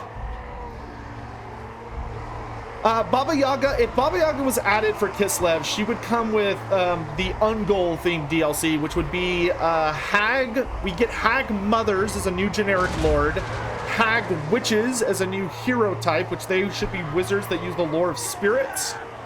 And they should also give us like the spooky, like a nice Ungol unit. So like a good like tier 4 or tier 2 cavalry unit maybe. Of Ungol riders. Maybe also give us or maybe like a tier 3 like hybrid shooting cavalry unit. And then from there I'd also very much like to see I'd also really much like to see Frost Fiends. Frost Fiends would be so good. Which Frost Fiends are these terrifying large bat creatures that are said to be the Wrath of Kislev incarnate, and they're these really big scary bats that are they're very they've developed very natural stealth in blizzards, and they're these horrifying bats that will absolutely annihilate you. They're very deadly. They're not terror guy sized, but they're pretty big. And then I also would not mind I'm trying to think of some other cool stuff. See, Frostfiend. Oh, I would love to get like Indrika. AI went derpy. Nah, he's just getting information. X10. Bobby Kotick DLC. You win the game by losing settlements. Kislev's vengeance! Haven't. Manticore. I don't think they're Manticore sized. They're a little smaller than that. I'm also still waiting for Katerin to get an ice sled though. Like, where's my ice sled, CA? Oh boys. All right, so we need to start just shooting with our archers. Try and maximize damage as the enemy's coming in. Because this is gonna get ugly. Attack, comrades! Moving! We want to try and keep our bear cav away from enemy shooting until it's too late. X10. In your mind, what should be the first DLC of Grand I Campaign am the first? storm, seeking opportunity. It is done! All right, it's go time. We're gonna let the Kossars take the initial charge. Obey the orthodoxy! We fight for Ursan!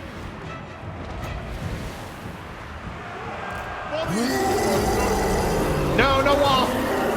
Don't wall me! I don't want to get walled! Send in the bear cav! Unleash the magic! Ice and glory. Okay, Little Grom's out of ammo, so it's time for him to go fight. And we are going to be cycle charging as best we can. For the motherland! Pop those buffs, and let's drop that. Little Grom! Frost Maiden.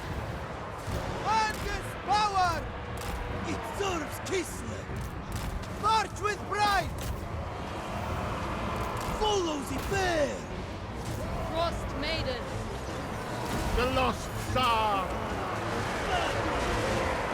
Little Grom!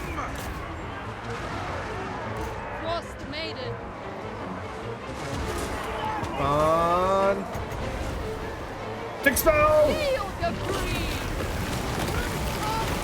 That does great damage if you overcast. Okay, I can't be fighting two of these nerds at once. We need to draw out the war bosses. March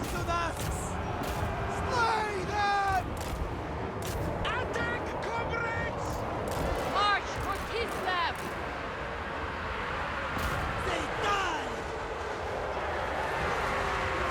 Anything for Kislev. Alright, let's let Boris recover for a minute. Squall! Hearts of Ice! War Bear Riders! Comrades of the Bear! Almighty Orthodoxy! Boris Ursus! Doesn't look too good. Worst case scenario, we can always fall back. Daughter of light! Let's go ahead and get little Grom out of here, actually. Okay, let's go ahead and do a fighting retreat. I live again! Bringer of Bifrost! We were doing well, and then his bonus army showed up. Fall back! War Bear Riders! War Bears with me! Oh, come on, little Grom. Hustle. Frost Maiden! I don't know if little Grom's gonna make it. I go! Let's try conceding, just because I don't want little Grom to die.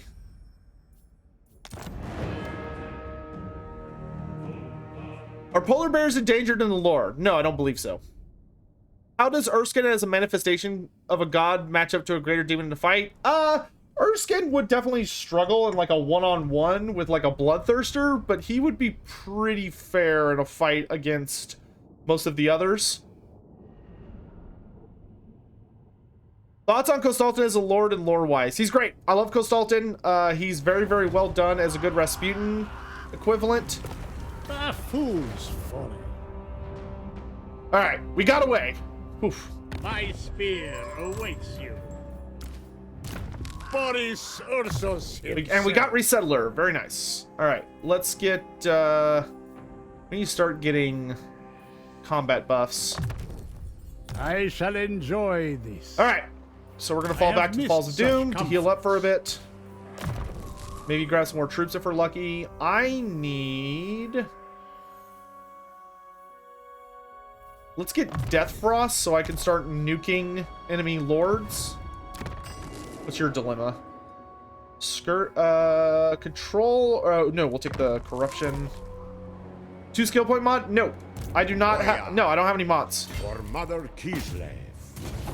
Oh, dang, this game beat me to it.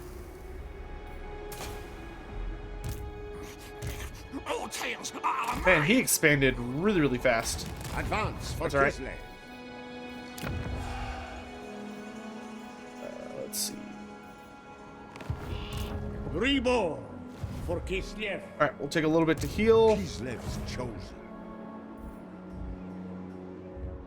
We'll bring this guy over to join with Boris's army because that'll give us a lot more troops.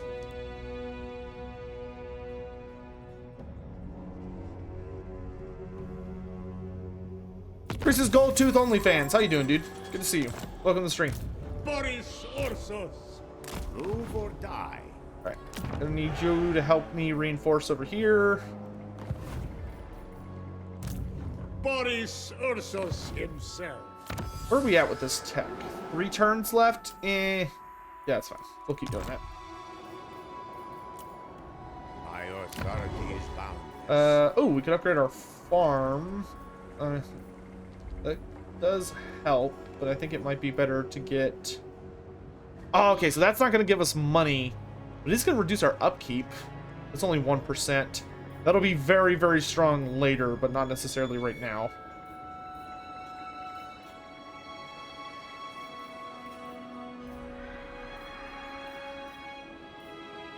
I really want to upgrade this building.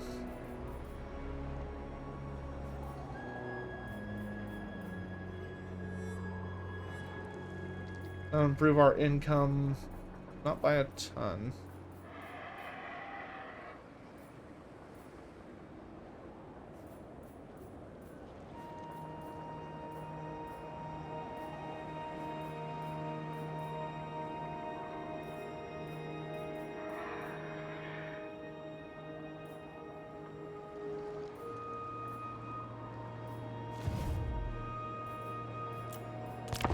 Another wretched foul lizard thing joins the red host. Cursed Sotek spawn. Hey, Kanako, thanks so much for gifting those 2 subs. I really appreciate that. All right, we have an ice switch now. That's great. So let's actually switch out Vladimir for her. I was trained for this. Because she's going to be a little bit more effective for what we need right now. And I've also got my discomfort. Let's see. You specified an ice switch. Let's go with... Okay, someone said for a Tempest character. Alexandra Zerkova. There you go. Alright, so she will be very helpful. Follow the bear. Ooh, nice. We actually got a bit of an income jump because of that, completing that mission. So let's grab merchant traders. And then let's get... I really want this garrison just to make sure that Uzkalak is safe from the north. Because Uzkalak is kind of guarding our border, but we're not at war with anyone at the moment. So we'll grab the farm for right now. High Priest of Ursun. Aurelius 1011, good to see you. Midnight Succubus, thanks for the stretch. Enemy, and no enemy of mine lives long. All right, chill, Boris. Oh wait, no, they're declaring war on us. Never mind. You were right, Boris. I shouldn't have disagreed.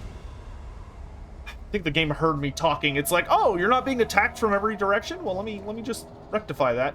My nobility is my strength. I will butcher any who interfere. Okay, so we need to... Demon Slayer. I can't be everywhere at once, but Uzkalak is a little more important. So let's fall back to Uzkalak for the moment. No hesitation. I switch. Seeking intrigues.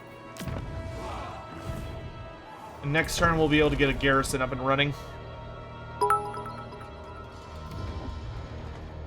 Greasus _gold tooth _ have cheered.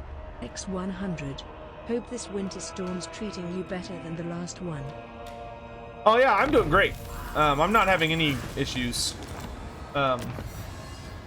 Okay, so... gosh, which one of these do I want? Healing would not be bad. Melee defense for Kossar units would not be bad. Go for the healing. The bear Okay, so there's an ogre army hiding right here. Reborn for Kislev. I think we're gonna try and catch them out with Boris. I go for Kislev. So I want you to defend the base. Ursun's disciple. And I'm gonna move right here Follow the bear. and go ambush stance. Ready to ambush. And we're gonna see if we can trick those ogres into coming over here to get splatted. I But yeah, no, this winter storm is not nearly as bad as last year. Is Kislev the pronunciation now? Haha! Nerd. Alright. This will be a fun fight. We caught him! Ogres thought they were being clever. Good, this will be a good amount of money for us. GG Pichu, good to see you.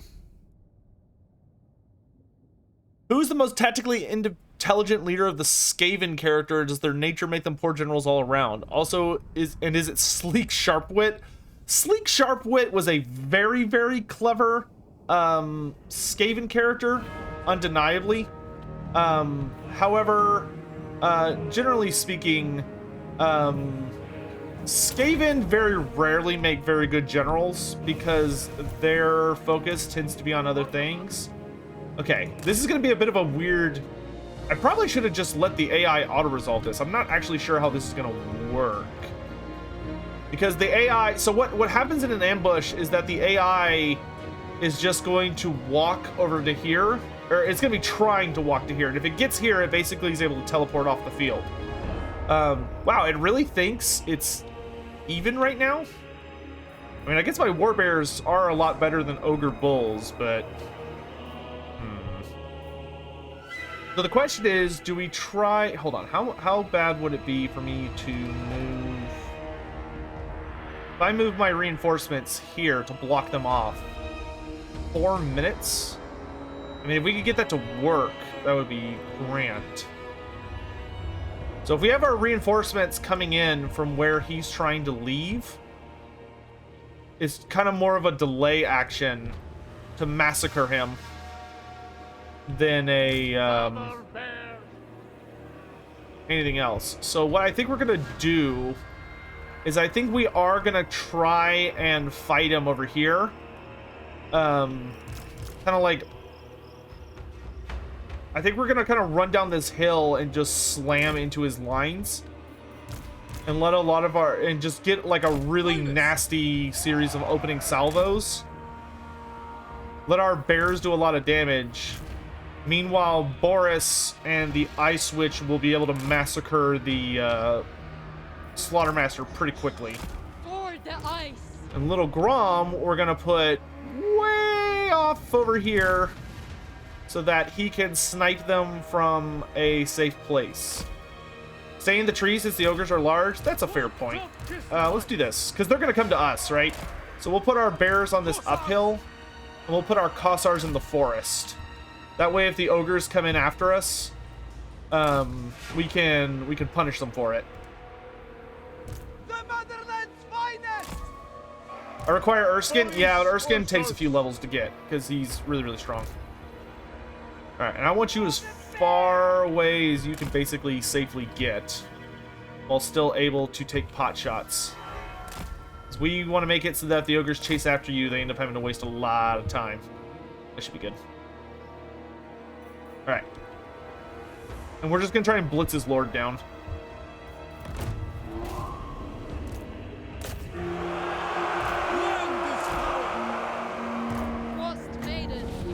Death Frost.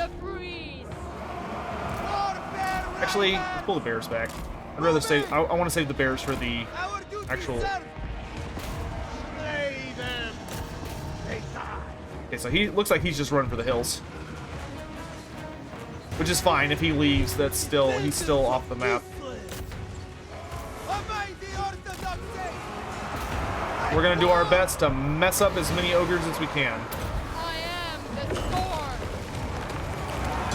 Okay, he's gone.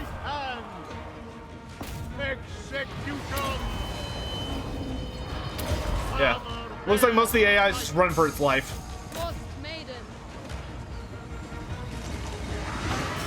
We're just gonna kill as many as we can.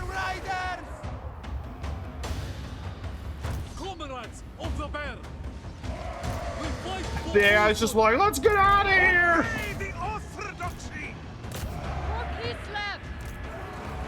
Slow them down.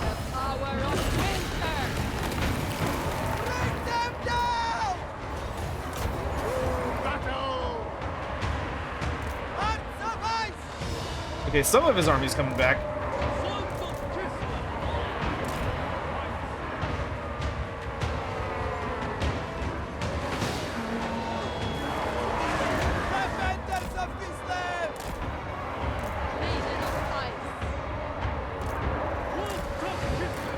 Okay, some of them are turning around coming back, so that's good at least. Don't want him to make it too easy on us.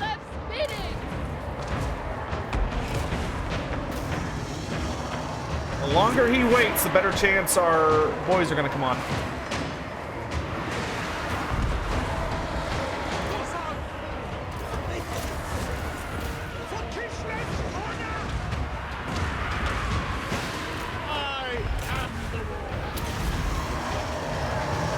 The Frost is 14. Okay, we're not going to get that. I'm just going to focus on hitting these Nobblars.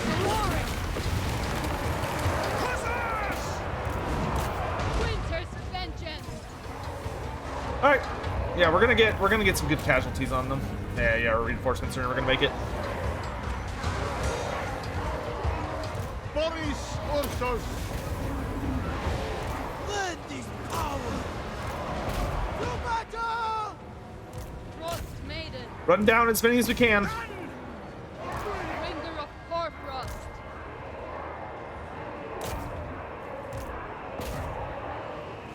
Boris Ursus. Seeking battle.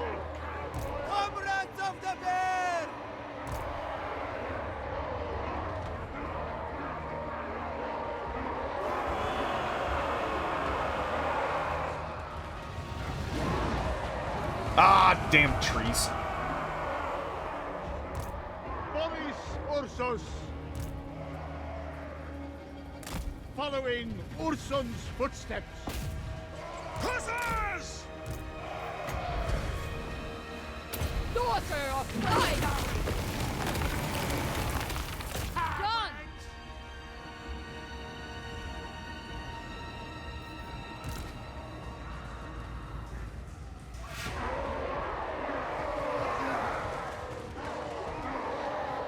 Work, lads.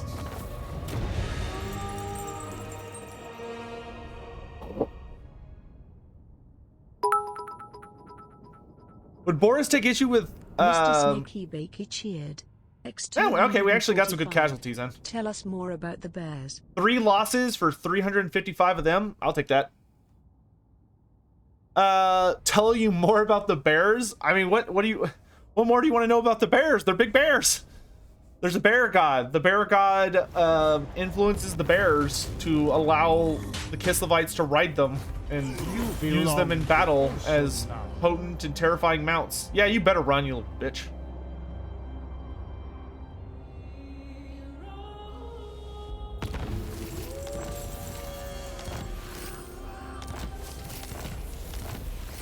Yeah, we got the shard blade. Nice. Its blade crafted from the Norskin glaciers and magically bound to remain forever frozen. When this mighty polearm strikes, the foe's blood turns to ice.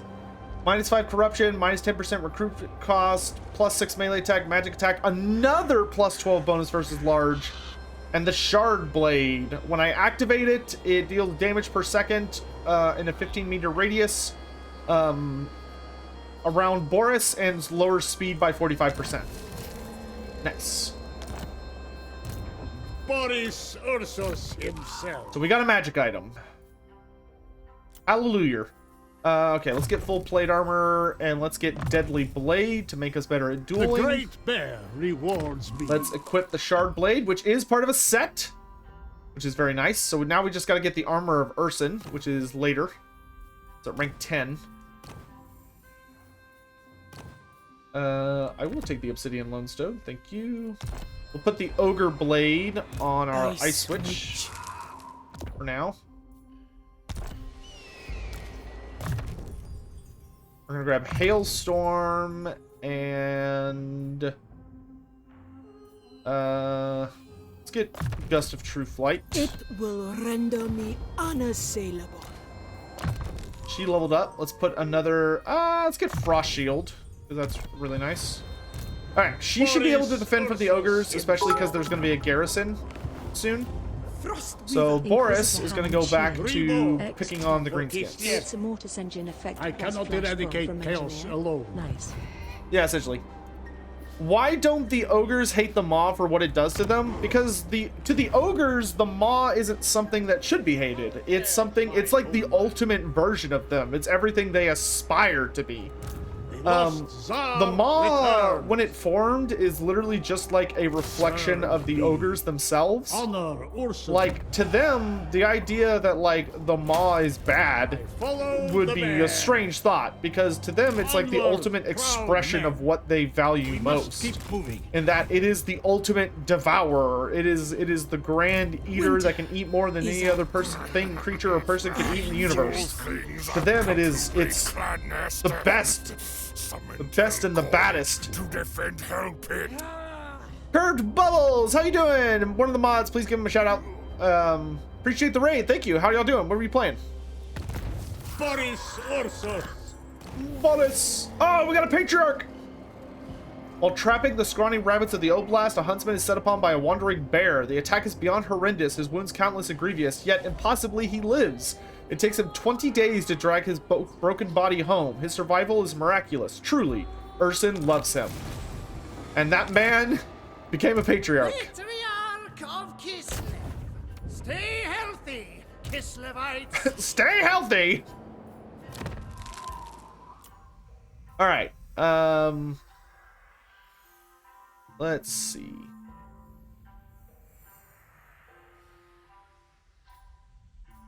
Ice Sheet is really good. So is Frostblades. Frostblades is so strong. But I also could use more magic items. Let's go Frostblades. Hear me roar! Weaver of the Frosts.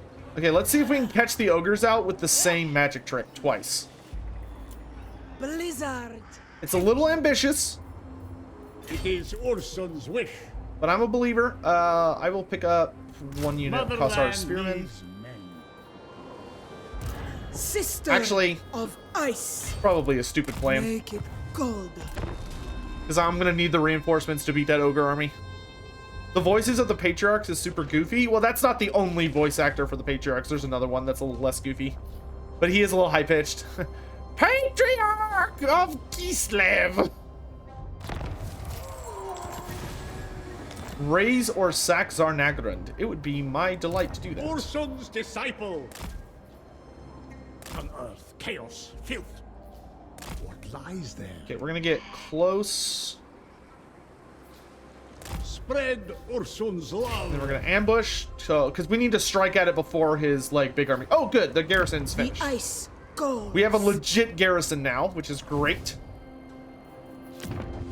The ogres may try and just move past the settlement, but if they do that, we can always fall back Boris. Chaos must be smote.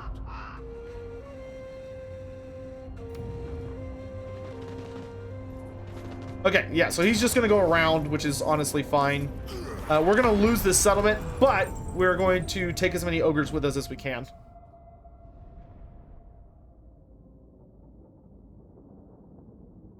Ogres running amok!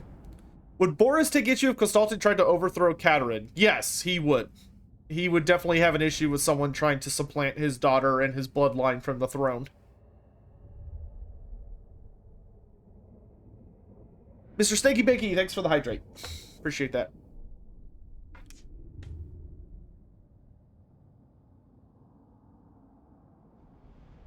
Oh, but in answer to your question, the most tactically intelligent Skaven is probably...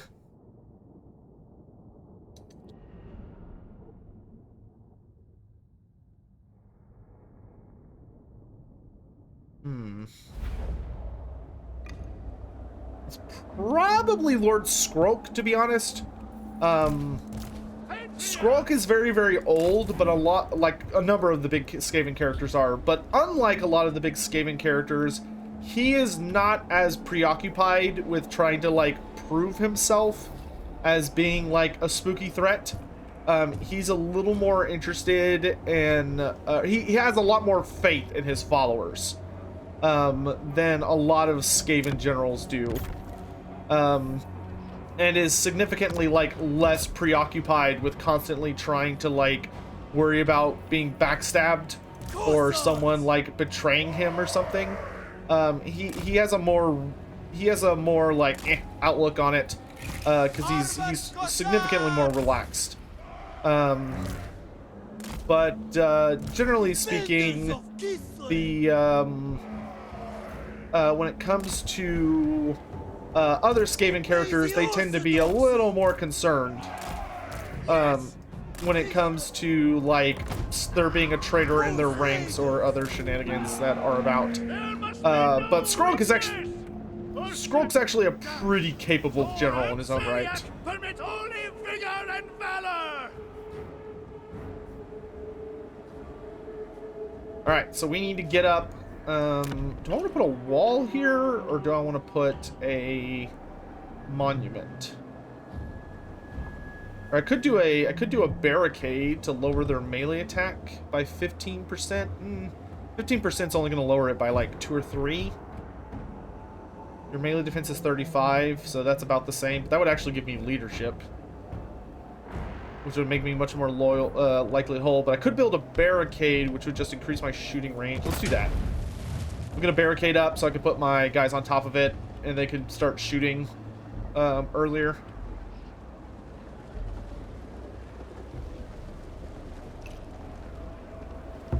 Here they come. We're gonna take as many of these fat bastards with us as we can. A barricade, get out.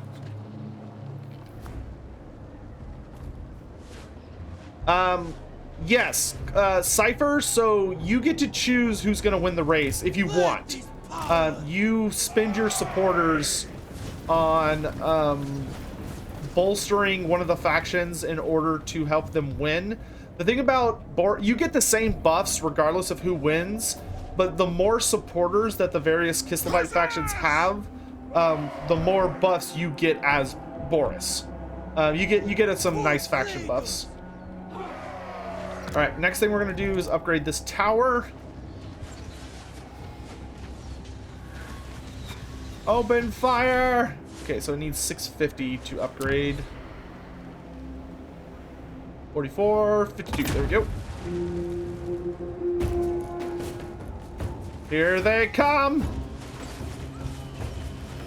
Pistols!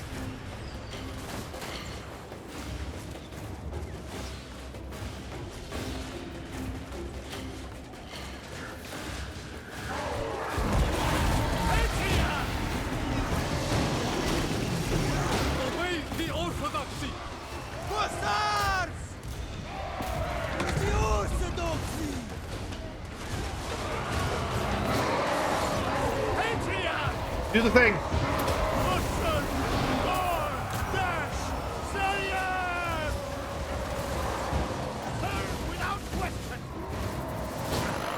Another wretched foul-ism thing joins the Red Host. Cursed Sotek spawn.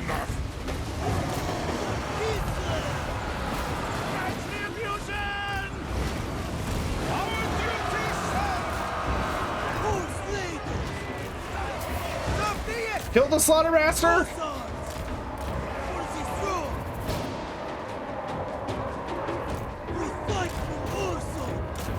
Ogres have such high mass. If they decide they want to push through you, there's not a lot you can do to stop them. Spears, get in there! Archers, open fire! Horses, pull back!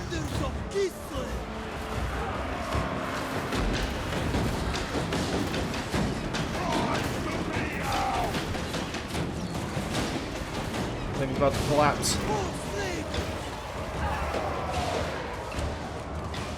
Kislev sends us forth. Buff.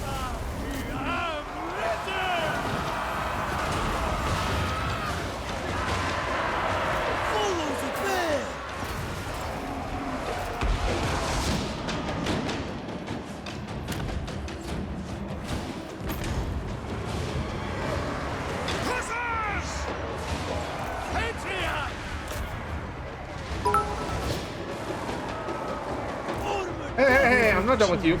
X10. Stomp Boris lives.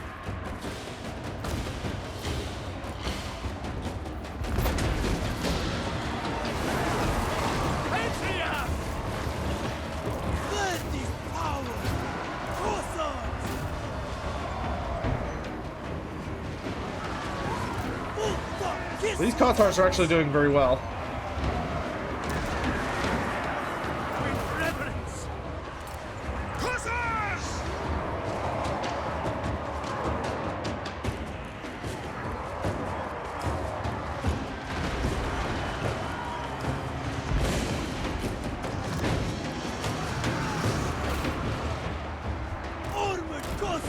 Armored Kothars, line up! Line up! Whatever Urson asks.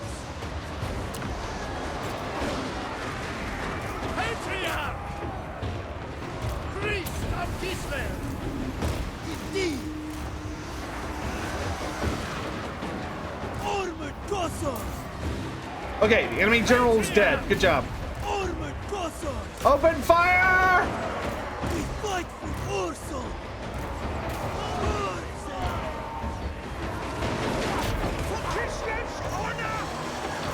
Defenders of Kislev! Pistols! Armored Kothars! Bring them down! How that twitch meat comes to host a stream. Like this thing brings you from.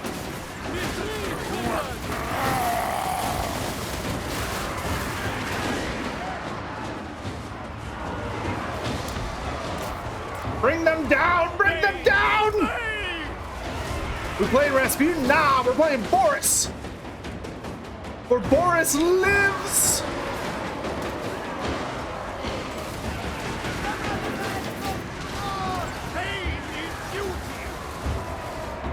almost out of ammo.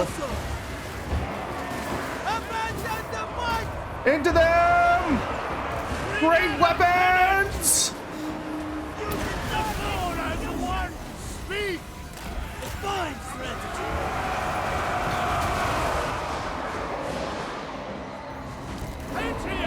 You lot, fall back! Kislev sends us forth! Orthodoxy endures! Oh god, there's another Slaughtermaster.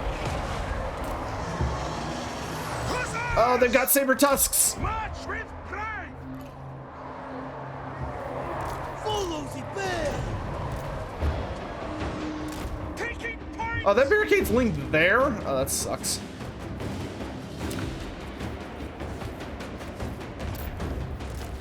We fight for Ursan!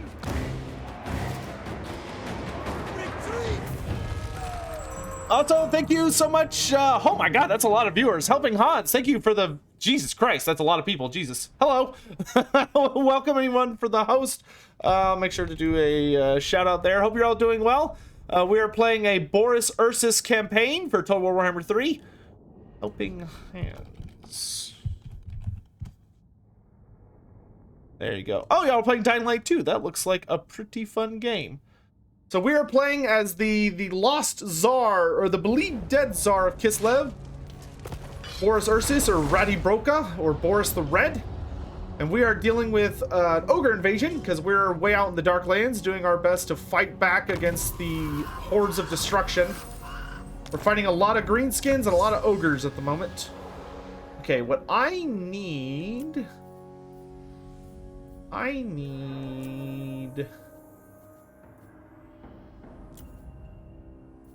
Norska, Zargard. Okay, I need to make my Kossars better. So let's get hooked axe blades. Become a stronger motherland. I switch.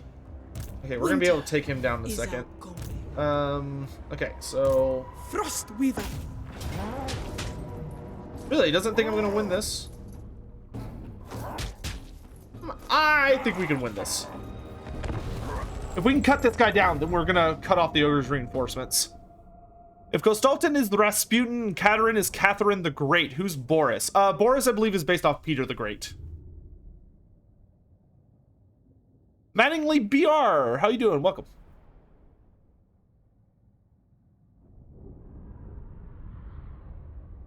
But if you're new here, by the way, if you're here from the host or what have you, hello there. I'm Lore Master Sotek. I'm considered one of the premier lore authorities on Warhammer Fantasy and its literature.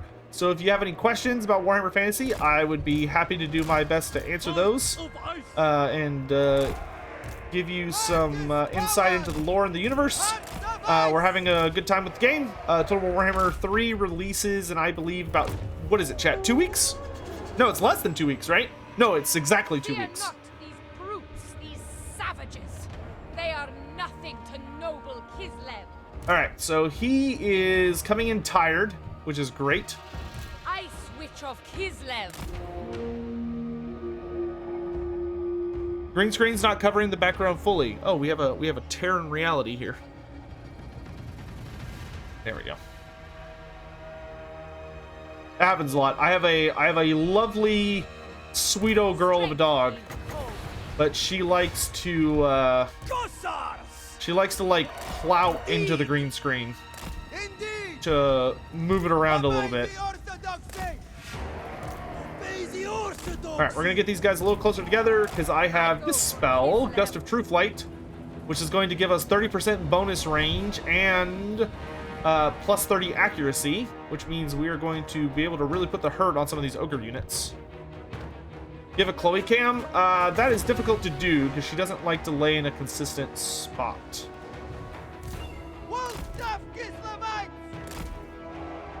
Who's leading this army? It's a Slaughtermaster. What did Urson do during the end times? Nothing. Really. Nothing. Games Workshop was not super great during the end times of making sure that, like, everybody got a cameo. So a lot of people, a lot of characters and stuff just didn't show up, and a lot of gods were just kind of like not represented, and unfortunately Urson was one of those entities. It's a huge bummer, I know, but you know, it's just kind of the end times in a nutshell. Shoot! Nice. That's one ogre unit almost gone. Fat Onyx cheered. X10. Ursion Erskine was there for the final stand at Kislev. Katarn rode him into battle. Erskine was there for the final stand, even though he didn't let Katarn ride him for some stupid reason. I guess that would have been too cool of a scene. So they were like, oh no, we can't do that. That would be too much payoff. But that was also in a short novel. Or short, it wasn't even a novel, it was a short story. If you didn't pay extra money for the short stories, you would never know that story.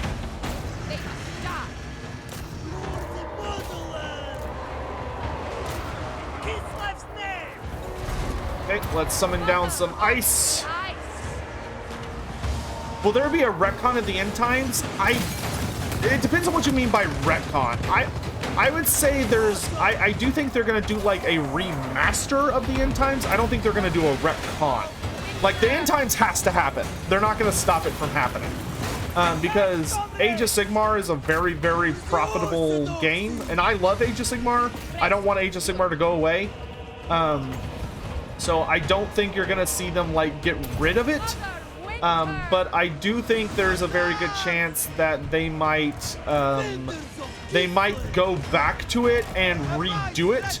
They've already been doing that actually a little bit. Like Games Workshop has been tinkering with the end times a lot to clean up the story and be like, oh yeah, so this is what this character was up to, and this is what happened to this character, even though those characters originally weren't part of it. And I suspect they're gonna keep doing that. I think they're gonna kind of keep coming back and trying to address certain issues in the story from time to time. That way we can finally get like a good finished story instead of kind of the half-baked mess that we got originally. I am very much looking forward to what they're gonna do with Warhammer: The Old World. There's a lot of really interesting rumors out there about what they're up to. We'll just have to kind of wait and see. I've heard from some little birdies that there's a chance we might see Warhammer: The Old World this year, or at least like the first box set, which I'm really, really happy. But I think they're just gonna flesh out the Warhammer Fantasy Universe as opposed to retconning it. I think retconning it would be silly, to be honest. I think it would be better to just focus on different parts of the world and start telling stories that we never got to hear. And if they ever make it back to the end times, just make it what it should have been. Like, clean it up. Make sure every single character makes an appearance, and we just get to see a lot of really cool things. Like, to start with Warhammer: The Old World, we're exploring the Great War Against Chaos, which is basically Warhammer World's version of World War I. Inquisitor Hammond cheered. X10. But I would love to see them explore other times, too. Hee.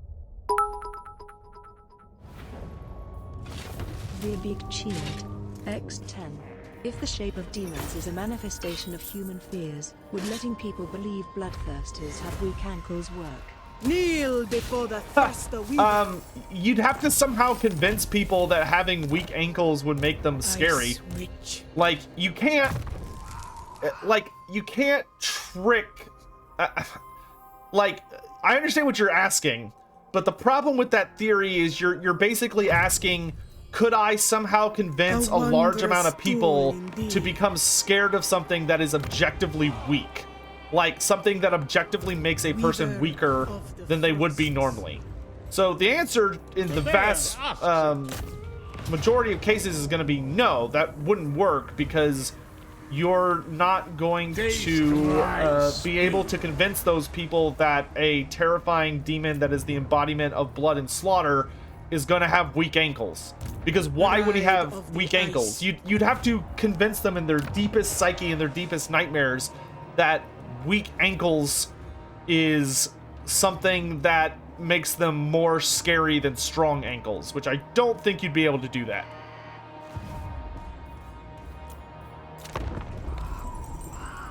Theoretically, though, if you could do that, yeah, it'd probably work. That being said, keep in mind that, like, Nurgle demons have a lot of things that should make them weaker because, you know, like, bodies that are, like, overwhelmed with rot and pestilence and decay and disease, but they don't. If all orcs and goblins because existed, they are would they are those things denying the laws of reality. They work by their own rules and laws, which makes them very, very spooky. All right, man, should I wait for the siege tower, or should we just go in now that we've got a battering ram? There's like a siege tower. Let's just go now. Let's go now before any more greenskin armies show up. Have any favorite landmark buildings? I'll show you some here later. But in Kislev, every single one of the major Kislevites. So Kislev is designed very, very interestingly. Kislev as a nation has 3 large cities and then a series of provinces around the large cities that make up Kislev. And the provinces around the cities don't have large cities. It's just 3 to 4 minor settlements. So they're capital cities, but they're not major cities. However, the big cities, Erengrad, Prague, and Kislev City, are like super cities. And each of them are a 10-slot city that have access to dang, that sucks. Have access to 4 unique, or is it 4? They have 3.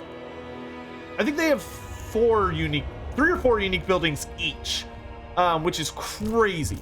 So Kislev has all of its unique buildings in its major cities, which I think is awesome and very, very flavorful for the faction. It makes those cities very important. But there's not as many landmarks in this game as there are, I think, in the others. And the landmarks for the demon characters are very hard to get. Like Korn, Slanesh, Zinch, and Nurgle, their landmark buildings are like all over the damn place. As far as like, you have to go a really long way away to find them and grab them. Whereas if you're playing as the Ogre Kingdoms, most of your unique buildings are going to be like right where you're at. Erengrad has 4 Ratwood. It's just the port counts as one. Erengrad's port building counts as a unique structure. Oh, tower's hurt. Boris Ursus.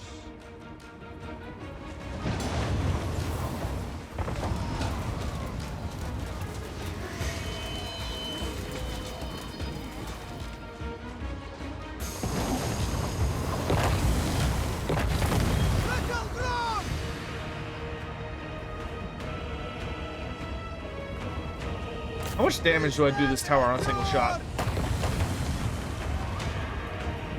Is the challenge stone a unique building for the ogres? Yeah. Alright, that's pretty good. Whoa, whoa, whoa, whoa, slow down, dudes.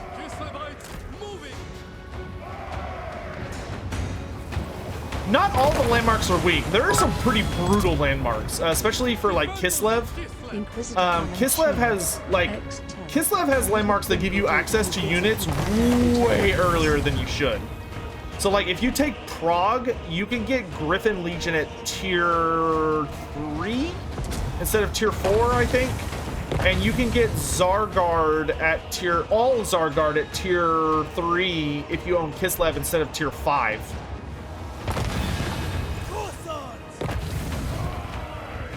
But I would honestly be shocked if they don't end up having to buff some stuff. Like, I find most of the Lord traits in this game are pretty awful. Like, they're very, very, like, eh. There's also quite a few weak unique buildings as well. But those will be things that they'll adjust as the community has more time to fiddle around with them. Remember, those are just numbers. Those can be changed very easily. Is there a unique building at the Firemouth for ogres? Yeah. The ogres have quite a few unique buildings. You have a unique building at the Great Hall of Greasus, the Firemouth, the Challenge Stone, the, like, I forget what it's called, but like the lost, like the Sky Tower, or the Sky something, which is like the last tower of the Sky Titans. They also have a landmark in the Grey Mountains for Scrag. Well, Scrag starts with access to it, but it's available for all ogres. I think they have like one other one somewhere too. How does the resource system feel after 100 hours of playing? Isn't it tedious? No, I don't think so. Holy crap, that, wow, that battering ram, like, destroyed that gate in like one hit. Okay, I'm down for that. Took it a while to get there, but hey, if it instantly punches through it, I'll take that.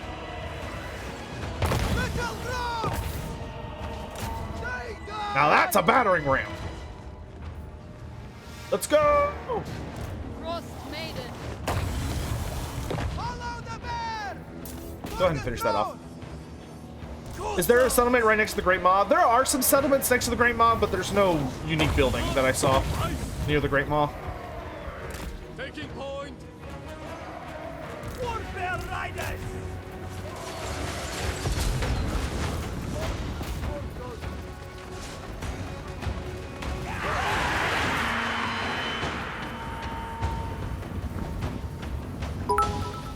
Lore of ice. Inquisitor Hammond cheered. X10. The battering ram looks like a hut in that Vermintide map, hee hee. Kislevites. You hit their war boss with Death Frost. Let's activate our bonus charges and let's really get in there, boys.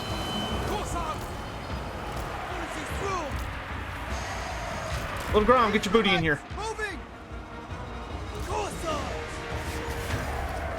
Kossars, can we fire over the walls? Yeah, that tower's gone, so we actually have a little bit more breathing room.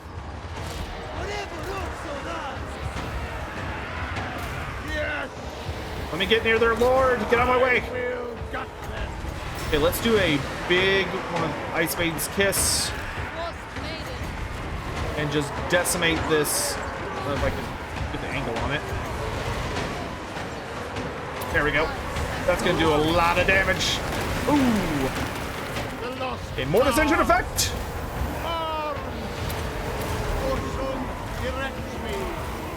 Making it so. Make war.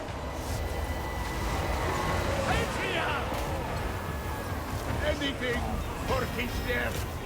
Okay, Orc War Boss is down. Now I gotta deal with the Goblin Big Boss. Bears, pull back a bit. Archers, focus the Boar Boys. Shoot over that wall, sons.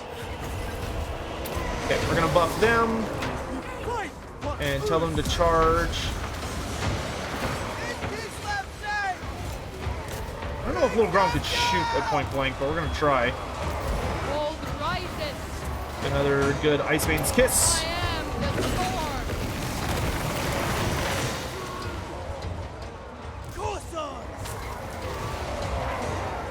Archers being able to shoot over the walls works so well for this. For the motherland.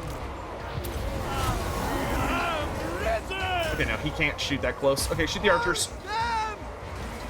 Alright, we're almost through. I am the war. Boris is in his element now.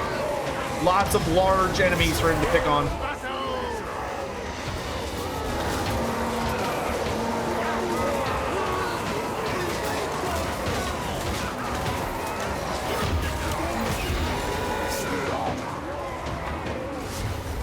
I am the sword. Hey, goblins, chew on this. Beautiful.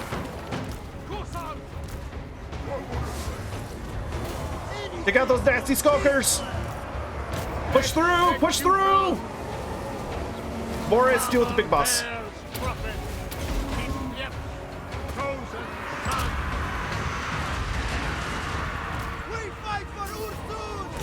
Okay, Chariot, chase them off. Boris Ursus. Warfare Riders. Make war. For Kislev's honor.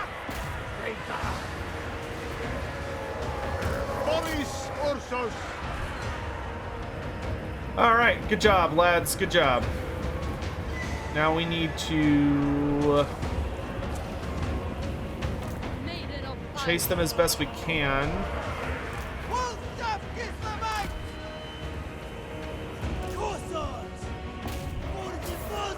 Chase them.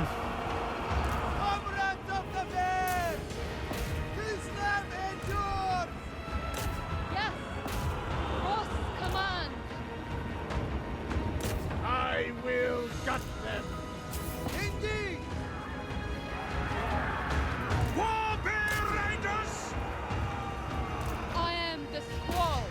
Okay, good. They shattered. Frost Maiden. For the ice. Daughter of ice. Warfare riders! That wall down. Frost Maiden. Yes! We're gonna have Boris just keep pushing these enemies off the map. Follow the bear! Would I want Kostaltyn? I consider any character that's added in this game to be canon in the universe now. Like, a lot of these characters were invented by CA, but they did it with Games Workshop's approval, and Games Workshop was not even Games Workshop's approval. Games Workshop helped them make the characters. These characters exist in Warhammer Fantasy now. The only exception to that, I think, are the characters that are not, like, intended to be, like, full things, like the Godslayer. The Godslayer is a self-insert character. They do give him, like, a background and some lore story and stuff, but I'm not sure if the Ghost... I don't know if he's going to stick around. He could very easily be a, hey, self-insert, if you like him, great. But he's literally supposed to be whoever the player wants him to be. So I don't think he's going to be considered canon. But Solostra Deerfawn, Kostaltyn, Helman Gorst, like, getting a little bit more time. All those characters exist in the setting. And are probably going to continue to exist. But Gorst was created by Games Workshop, not by CA. Gorst was created for an End Times campaign supplement. Well, a prequel to the End Times. Wait, actually, it'd be faster to go up this way. We could just start shutting down all these towers. Anything for Kislev! Okay, yeah, push them out, and we'll take this gate so you can't get back in. It's not from this direction. Little Grom is fighting those goblin archers. You nerds, this way! Where's this link to? Not where I wanted. Oh, pigs! Let's buff their damage.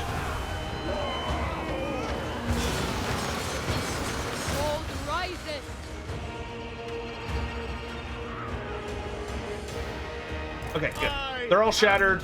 Great job, great job, great job. Oh, thank God. Whew! Zarnagrin has fallen. Not an easy fight. Oh, that was a lot of greenskins. Inquisitor Hammond cheered. X10. So Elspeth von Draken being the lost dragon child is canon now? No, that's your personal fantasy, dude.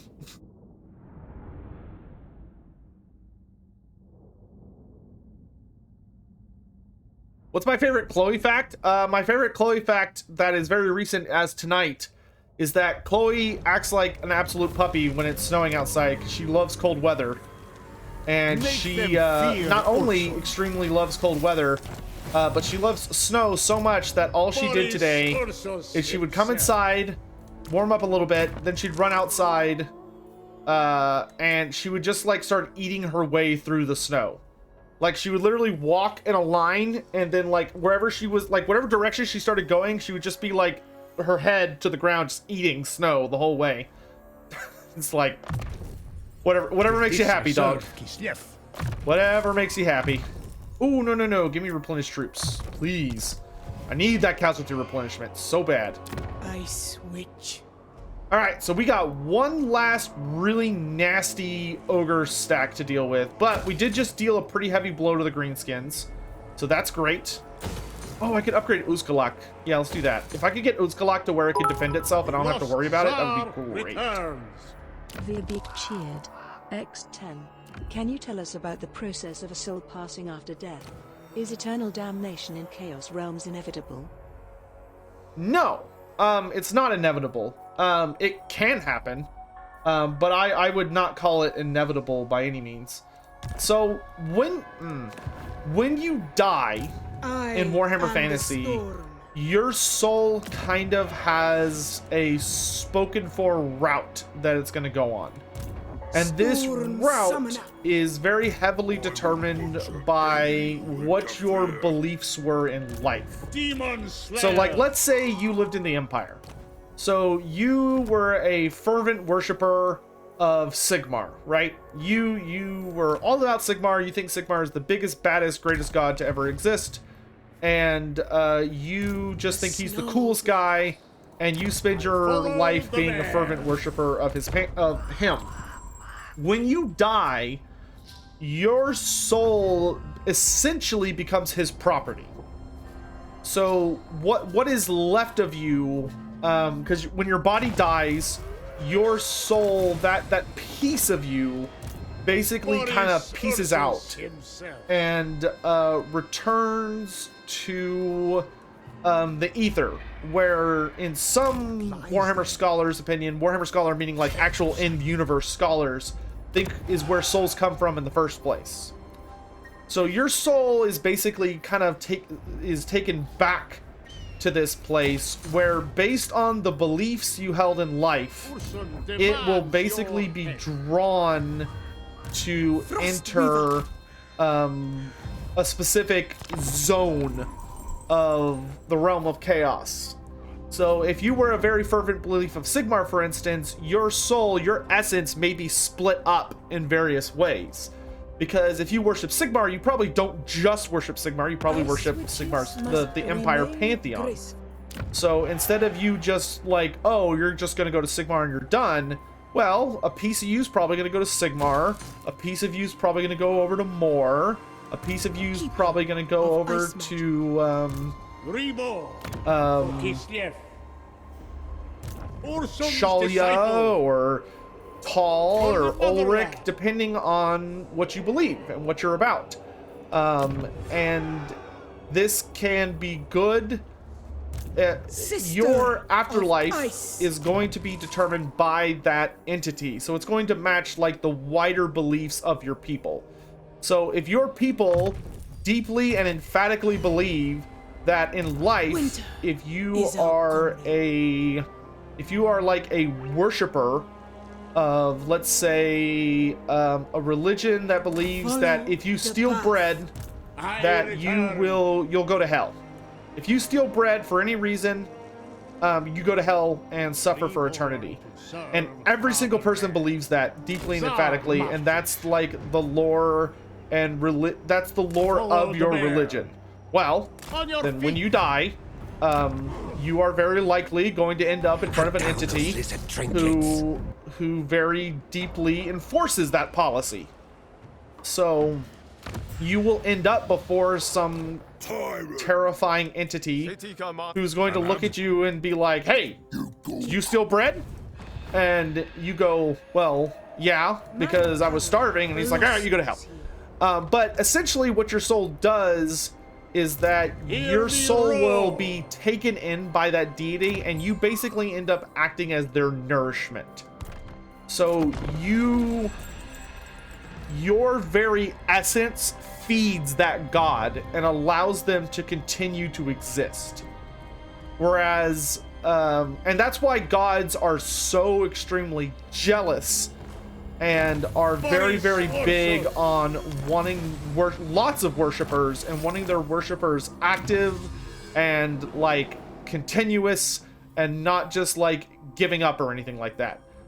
They want you to be a good little worshipper and to stay a good little worshiper. And the reason for that is because they literally feed off of you.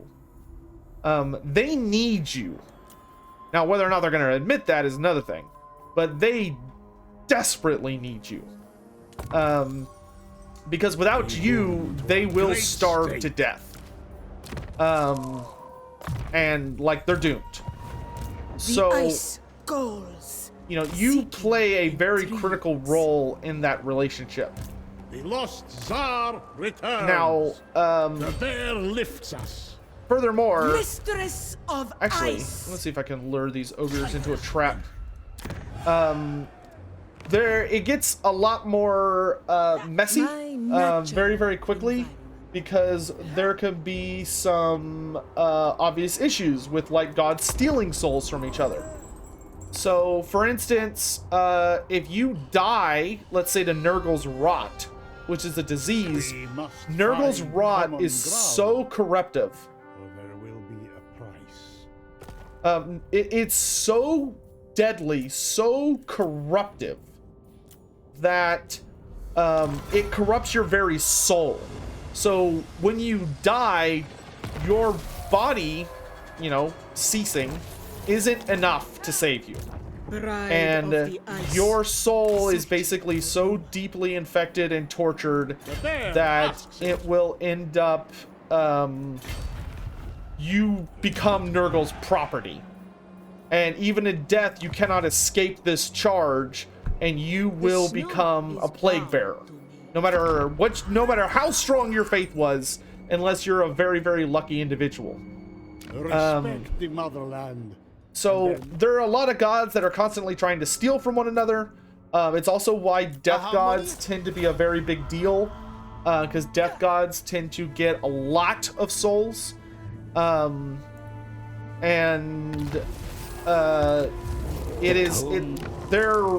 wrath in particular, or their power, tends to be very frightening, because as you know, these entities that get to basically oversee the stages of what happens to people when they go to the next life, they have a lot of authority and power when it comes to what's going to happen to you. That being said, like, as I've said, a lot of pantheons are kind of united in various ways.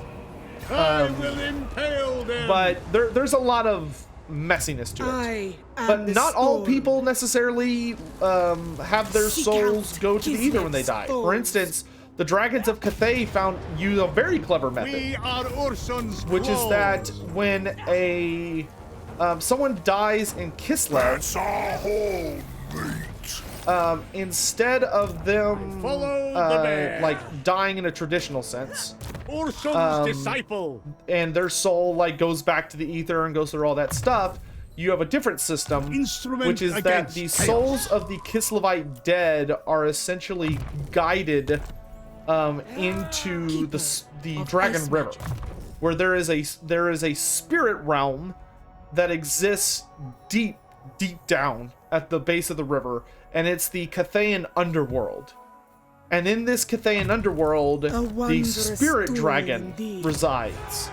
And we don't know the spirit dragon's name, and we don't know her specific like modus operandi, but we do know that apparently she is dreaming, and her dreaming is the foundation of this other world, from what lore we have about it. So it seems to be very heavily suggested that if you're familiar with World of Warcraft lore, it seems very similar to like the Emerald Dream. You keep saying Kislev and Cathay. What? Oh, Cathay, sorry.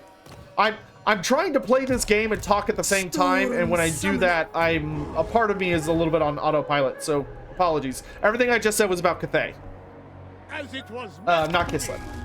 So Cathay has this underworld where their ancestors go when they die, and they live there, and they genuinely their souls are kept there seemingly forever.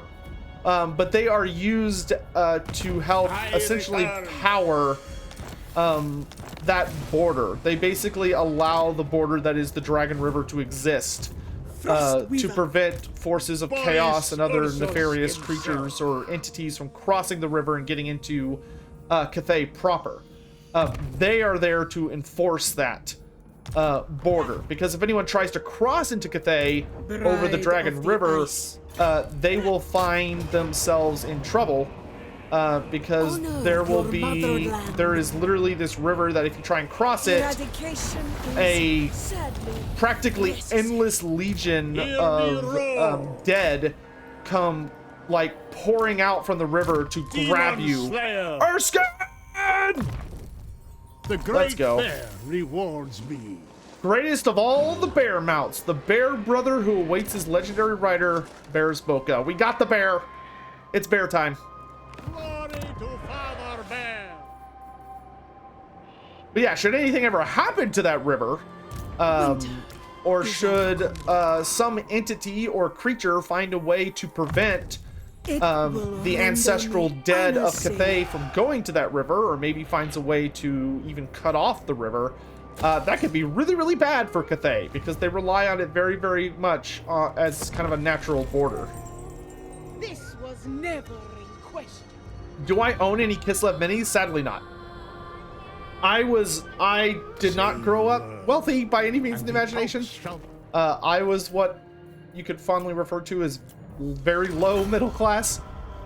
So like I could not afford a lot of minis when I was little. I had to rely more on other I would be lucky to get a handful of minis at like and by a handful I literally mean like 2 or 3 minis at like Christmas or my birthday. And I relied on that to enjoy the hobby. I got lots of books. Books were more the thing that I got to enjoy as opposed to minis. I would really like to get Gospodar Bloodline, but let's go ahead and grab... let's get Ice Sculpting so I can get more heroes. The bear lifts us. Okay. Good. We got some revenge on the ogres. Sister of Ice. I wonder if we can punish him further. I'm gonna try doing this. I'm gonna come over here. Arrange an ambush. And we're gonna all ambush together. Lies there. Because what we're hoping is that he'll resettle Saber Mountain, and then while he's weak from resettlement, we can attack him again. And really show those ogres what's what for attacking us. Have I sent up a mailing address for myself yet? No, I should probably do that. I'll do that. I'll do this next weekend. Aha! Okay, in the interest of time. Winter fights with us. That's what you get, ogres! I am not without sympathy. Oh, that was nice. Okay, nice. Thoughts on Ulrika Magdova as a DLC lord? Not a fan. I would love Ulrika as a free LC legendary hero. Or like, if you're playing Kislev or certain vampire count factions, you can have access to her, kind of like Gotrek and Felix. But like done better. I don't like the way they did Gotrek and Felix. It's very messy. I shall enjoy. And they probably need to go back and repair it, because it should be like you acquire the character and they're like a consistent part of your campaign, or a little more easy to work with / more consistent than they are currently. But so I'm not a huge fan of their current form. But hopefully they can fix that at some point. But Ulrika should be there for like vampire counts and Kislev, in my opinion, instead of just being like a legendary lord. I don't think she's important enough to have a legendary lord slot. Ulrika is not have a faction based around leading armies level of character, in my opinion. She's great. I don't think she's that level of important, though. Maybe not the most popular opinion, but that's unfortunately, that's just the way I feel about it. See, if I do Hawks of Mishka, I cause Discourage, and it can't affect friendly troops, so I can have an easier time bombarding the enemy. But this does Frostbite, and does a way more damage. And it's also armor piercing. Actually, it does less damage, it's just that it's armor piercing damage. This one does more damage, but it's not armor piercing. We're fighting mostly greenskins and ogres right now, and Skaven, so we'll take Hawks, because I think that's actually going to be more useful. Only I may wield it. Keeper okay, of Ice. So we need to make our way back to Fort Dorsnevort, where we, I bet, are going to find Skaven. And we are going to purge the rats from our territory. And we've got walls building in Uskalani, which is good. We're gonna build a church here. Upgrade that so I can get armored Corsairs. All chaos must be smote. Oh, Armor of Urson. There we go. Armor of Urson. If Boris ever goes below 50% health, he gets plus 18% to all damage and plus 12 melee attack. He also gets plus 10 armor, plus 8 melee defense base, minus 10% enemy hero success chance, minus 1 wound recovery time as well. So if Boris dies, we get him back faster. And now we have the Red Tsar's attire, which makes it where I can actually request an army from an AI faction, and it costs me less points, less ally points, which is great. The lost Tsar returns. The Snowbringer.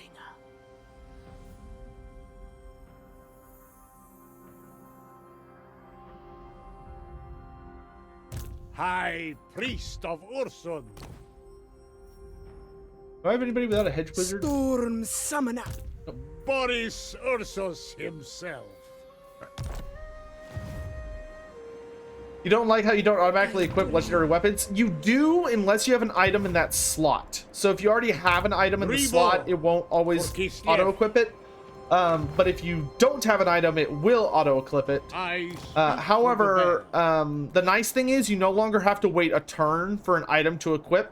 If you have an item you want to equip, you change out your items, it's immediately active. It's not like in game 2 where you have to wait a turn. Giga Gigante, good to see you. Same for you, Octocraft. Inquisitor Hammond cheered. X. Boris By the way, Ursus. happy birthday, Lauren the one shake, Lauren the one shake, Lauren the one shake, Lauren the one shake, Lauren the one shake. Oh, thank you for the bits, Inquisitor Hammond. It's not my birthday. My birthday is on Saturday, which I will be streaming. It should be fun. Jack Diego, good to see you. My birthday is soon, but not yet. Alberic on foot versus Ska Bloodtail. I think Alberic could dominate Ska Bloodtail. Dude's still like, I think he's a questing knight. But Alberic is like a very experienced, like he's a duke. He could absolutely like body Ska. Ska's strong, but like Bretonnian dukes are not to be effed around with. They are big boys and very, very skilled duelists. Oh, Milo Diablo, really? That's cool. How works elves and dragons after life and death? So generally, this is actually kind of an interesting topic, so buckle up because there's a lot to it. So get your popcorn. I'm going to be storytelling for a minute. We need Ska for Queek as a legendary hero. Definitely a unique starting immortal hero. Yes, absolutely. Just like we need Skarsnik's shaman. So hear me roar. Elves. Okay, so when it comes to elves, there is some interesting things to talk about. When elves die, they have to, their souls have to go through stuff depending on what kind of elf they are. Hey, Gawking Tanners, thank you so much for the 3 months of support. I really appreciate it. So, is AOS a reboot of fantasy? No. Age of Sigmar is what happens in the fantasy universe hundreds of thousands, if not millions of years after the Warhammer world is destroyed. So it's a continuation of the story, but it takes place like cosmos levels later, and is very different. A lot of the same characters show up, but it's a very different story. Yeah, we're gonna definitely I want him to come out to me. I don't want to fight him in an open field, or I don't want to fight him. So the elves, when elves die, they will go through various things depending on what kind of elf they are, because different kinds of elves have different ways of dealing with that inevitable. Oh geez. None but Slanesh may dominate me.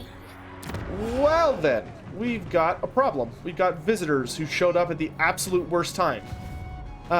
Sacrifice. Oh gosh, I'm very tempted to just run in here and spank the Skaven and run out, but I don't want to lose my... Hold on a second, I have to think of how I'm going to handle this. A crude attempt to subjugate. Uzkalak will be fine, because it's got a very powerful garrison. Uzkalani needs one more turn. Take their head. I probably should have waited until I was fully healed.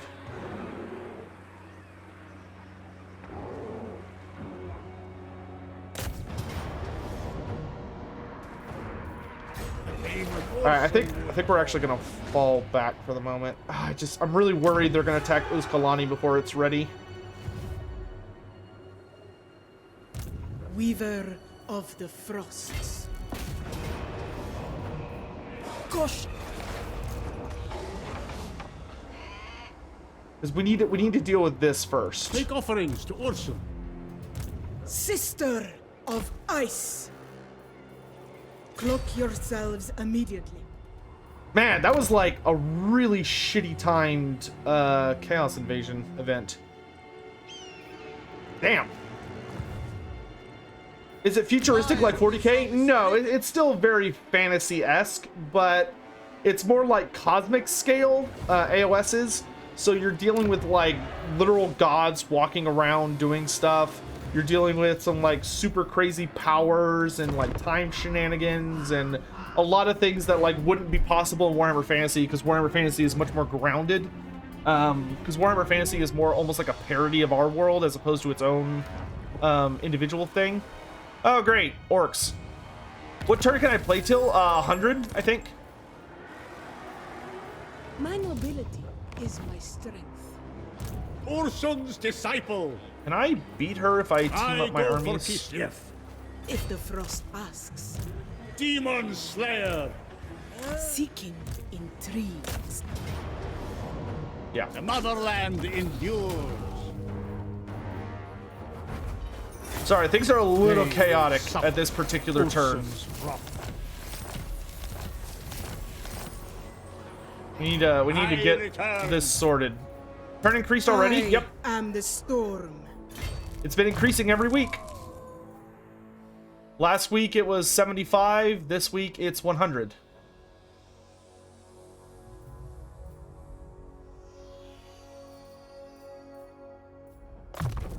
Such power, such elegance. The lost Tsar returns. Oh, thank God, we've got walls in Uzkalani. Now, the bad thing is I've got a greenskin horde. Boris I also. cannot make it there in time.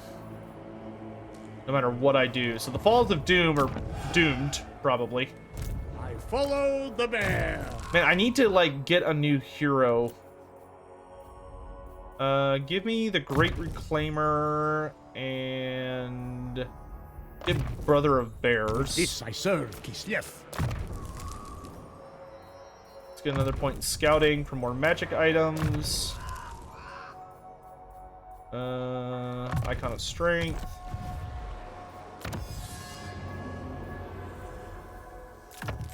Ursun sends us a gift.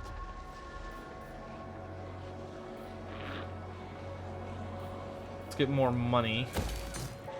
Keeper of ice magic. Discretion must be employed. Boris Ursus himself.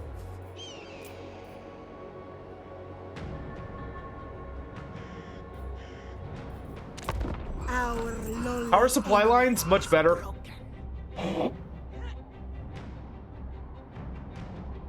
Supply lines is now only like 1% typically, or like 3% instead of like a billion. Its arcane energy rips across the mortal plane, creating rifts and scarring the world with gateways into the... Okay. Man, if we could just get our starting province under control, we would be in a very happy place. That is not easy to do.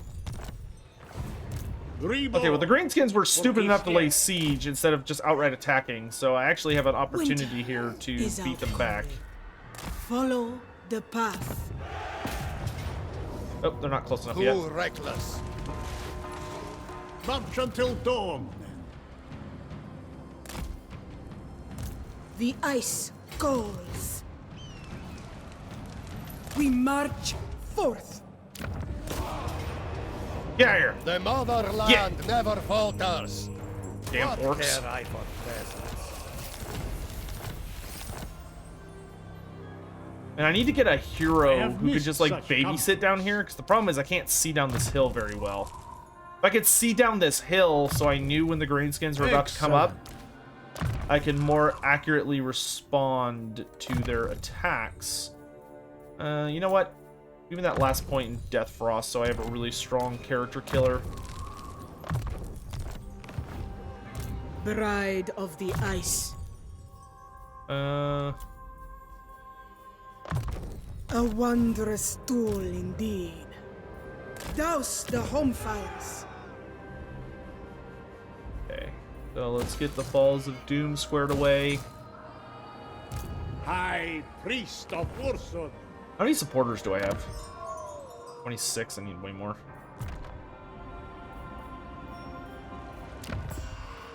Storm Dragon. Meow. What? No, nothing there. Okie dokie. Alright. Sorry. I can get back to talking. So when you're dealing with elves, generally speaking, for their Inquisitor Hammond cheered. X10. Warhammer Rawis, Lizardman, 7th edition, page 42 according to Wiki is about Lord Yu Yup. Okay, I'll check that out in a second. So when elves die, they go through there are a couple of things that can happen to them.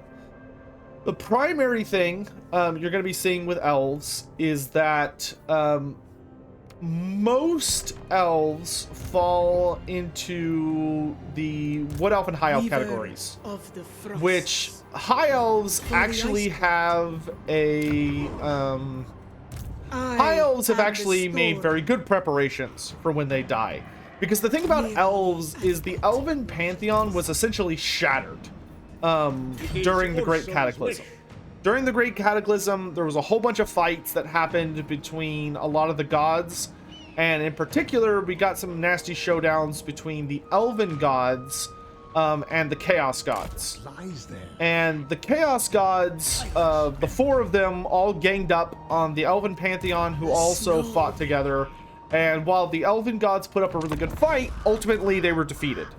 So a lot of the Elven gods were kind of forced back into their own domains. Some of them fled to the mortal realms, or like, you know, the regular world. Some of them just kind of chilled out around, hold on a second. I think, fucking dog, dude. Chloe, you're being very rude. Come here. What are you doing? I'm trying to tell a story and you just barge in here like you own the place. By the way, this is Chloe. I often get interrupted during streams because she likes to run up here and smash the door open because she wants attention, which is fine, but she doesn't close the door behind her because she's very rude. Here, I'll let y'all just chill with her for a second while I go close the door. You're good. You hear that?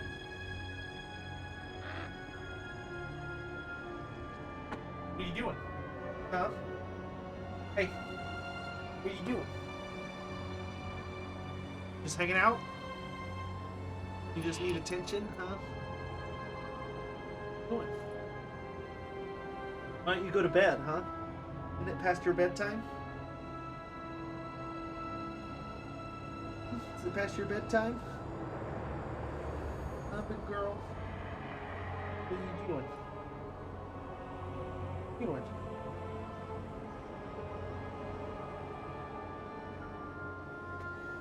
Dog. Why don't you go lay down, huh? You gonna lay down? You just hanging out? I feel like I'm never gonna get to tell this story because every time I start telling it, something happens. Anyway, so. You just gonna lay down? Okay, good girl.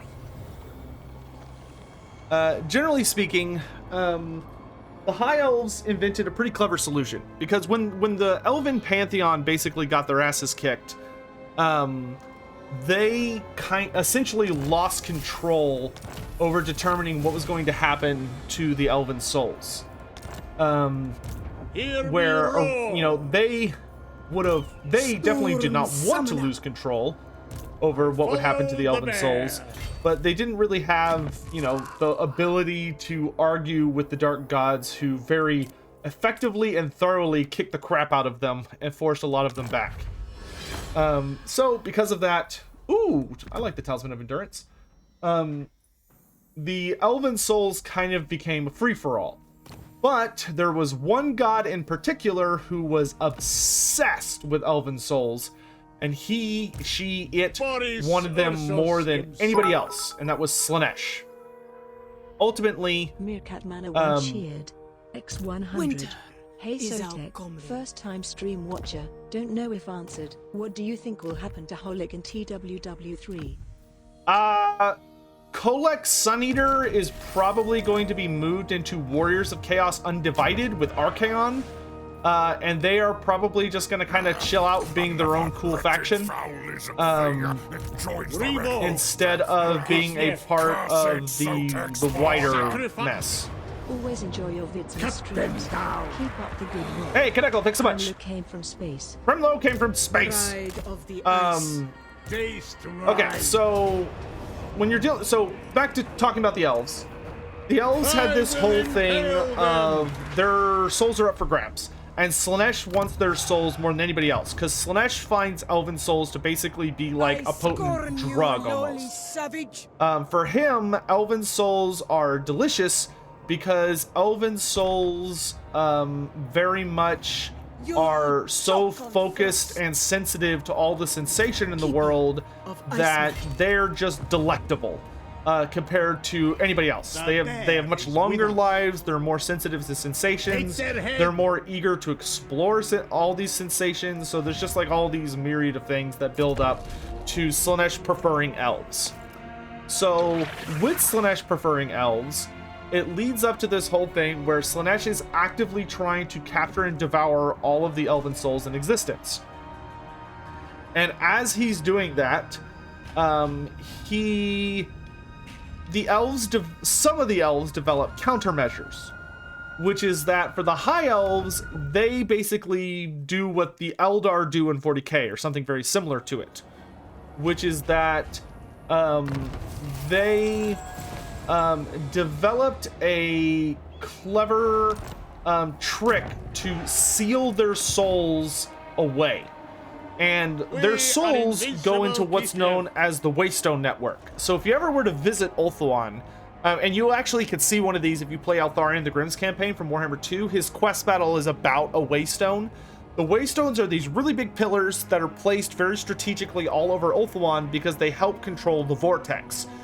They're placed in a pattern around Ulthuan that forms a spiral, and the spiral channels the winds of magic from across the world. So all the magic in the world is drawn to Ulthuan, where it gets sucked up into this Waystone network that spirals it inwards, and eventually, as it gets closer and closer to the center, it eventually spirals up into a vortex that spits it out, basically harmlessly into space, where it can't cause any harm to the world. So because of that, the elves know that should the Waystone network ever collapse and fall, they're all totally fucked. So they might as well kind of put all of their eggs in one basket.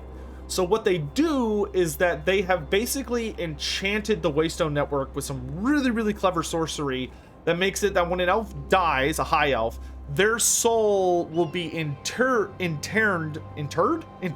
within these Waystones.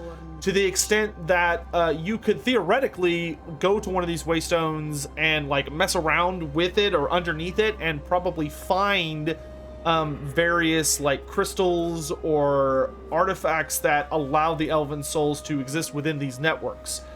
This is also why many elves that die, their souls just kind of stay in Ulthuan forever. They don't go to an afterlife. They live there forever. Which is why there are places you could go to in Ulthuan where it's not uncommon to encounter the dead.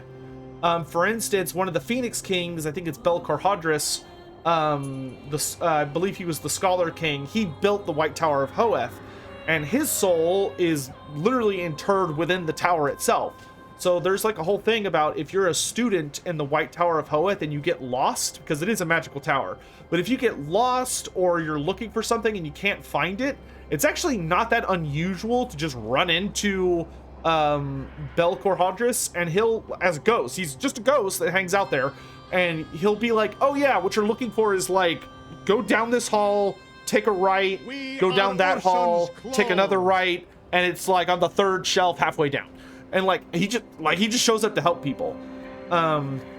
And that's how most of the Elven Dead are, is that their souls are active around Ulthuan in various places that they're very closely tied to. But a lot of them are just like in eternal sleep, essentially, in this other realm, this other dimension. Ultimately, that's where the High Elves are. That's their contingency program. However, it's a flawed system, because if something were to happen, for instance, a nasty old greenskin like Grom the Paunch shows up, where Grom has a shaman, and his shaman, Blacktooth, keeps saying, "Oi, let's knock down all these, we should knock down all these annoying waystones, because the gods are telling me." Gork and Mork say, "Smash down those stones." And Grom goes, "All right." And so they just start like defiling and ripping down these stones. Every time they were doing that, not only were they weakening the vortex and destabilizing Ulthuan, but they were basically like obliterating thousands and thousands of elven souls that had been peacefully resting there and were basically all immediately yeeted into Slaaneish's dinner table, which sucks.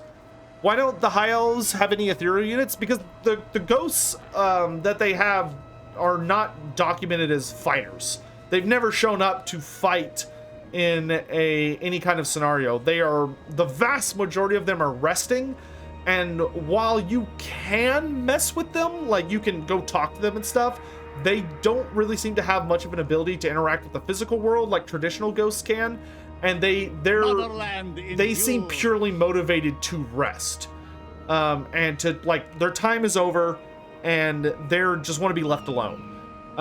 There's no records of them showing up to fight until the end times. And the end times, we actually saw legit elven ghosts fighting, but that was an end times thing, which, and that was literally Malekith, like, summoning the Phoenix Kings. But generally, they're not vengeful dead. They're just, this is just where they live now. But the vast majority of them kind of live within this, like, quiet, restful sleep. However, that's not the only thing that can happen to them.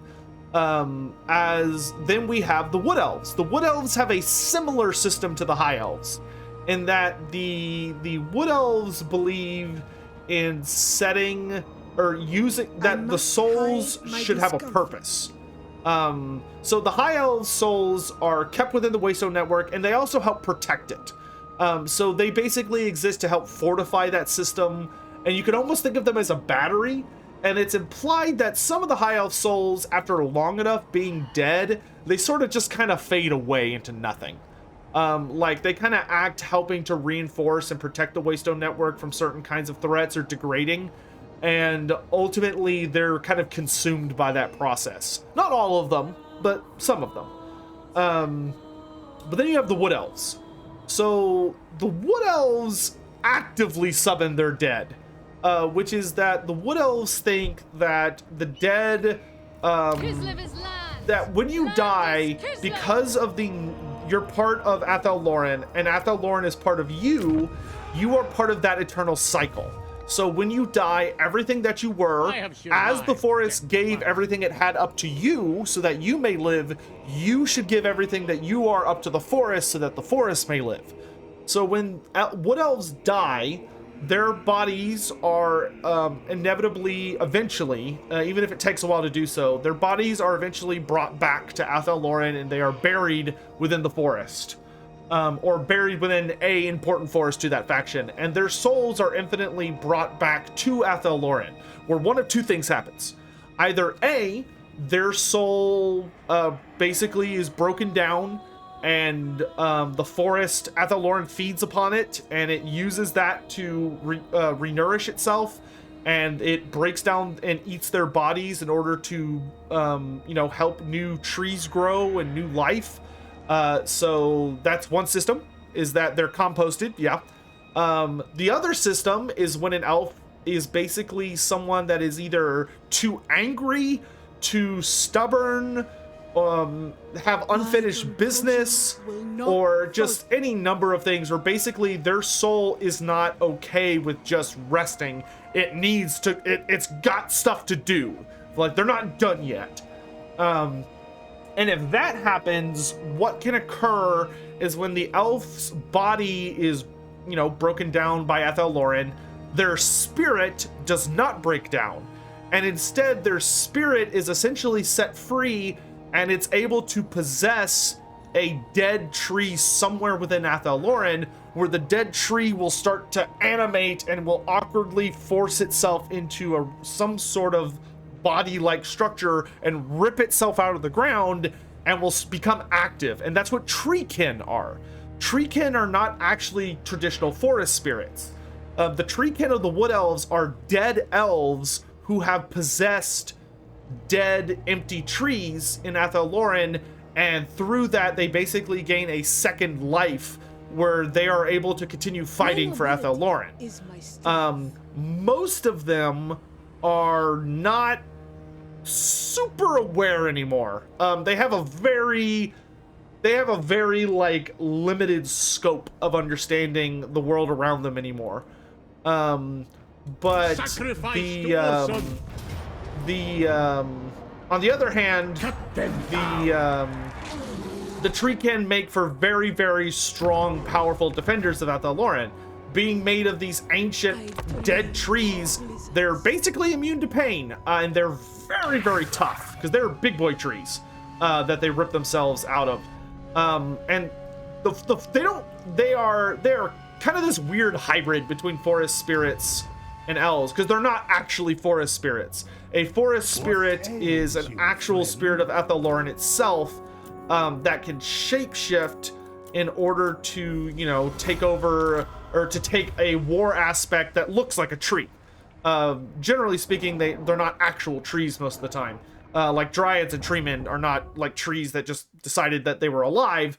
They've always been, they're the spirits that are able to take a war aspect that makes them look like a big scary tree. Traditionally speaking. But that's, as you can see, what makes the, to shield Kislev against chaos. That's what makes the, treekin so unique and kind of interesting, is that the treekin are not like that. The treekin are legit, like essentially almost undead. Like they're these resurrected individuals who have basically decided that they're not dead yet. Or at least they're not cool being considered dead yet. So they kind of throw themselves back into the action by forcefully possessing a dead tree and being like, move! I wish to fight, move! The Great Bear rewards the most famous of which, the most like notable individual who is a treekin being Amaldry Ironbark, who in life as an elf was known as, I believe, Amaldry Dawnspear. And when he died, he was captured and tortured to death by a bunch of Slaneshi demonettes who had a very good time slowly but surely ripping him apart, killing him. It is my duty. But ultimately, when he died, he was basically so angry about it. Like, he was so pissed off about the whole thing that instead of like dying like he was supposed to, his spirit went and possessed a dead tree, where he became a treekin and became known as Amaldry Ironbark, and he climbed up on a cliff above where the demonettes were hanging out, and he pushed a bunch of boulders over and caused an avalanche, killed them all, and also sealed the cave, the Vault of Winter, which is where they were coming from. Which is why he is actually in charge of, he's the only treekin who is a Lord of Athelloren.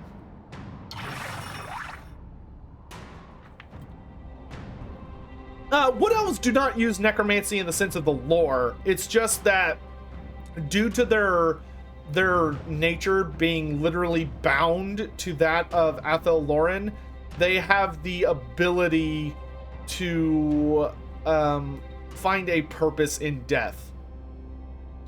forest spirits are basically slayer elves. Not necessarily, because not all of them are motivated by violence.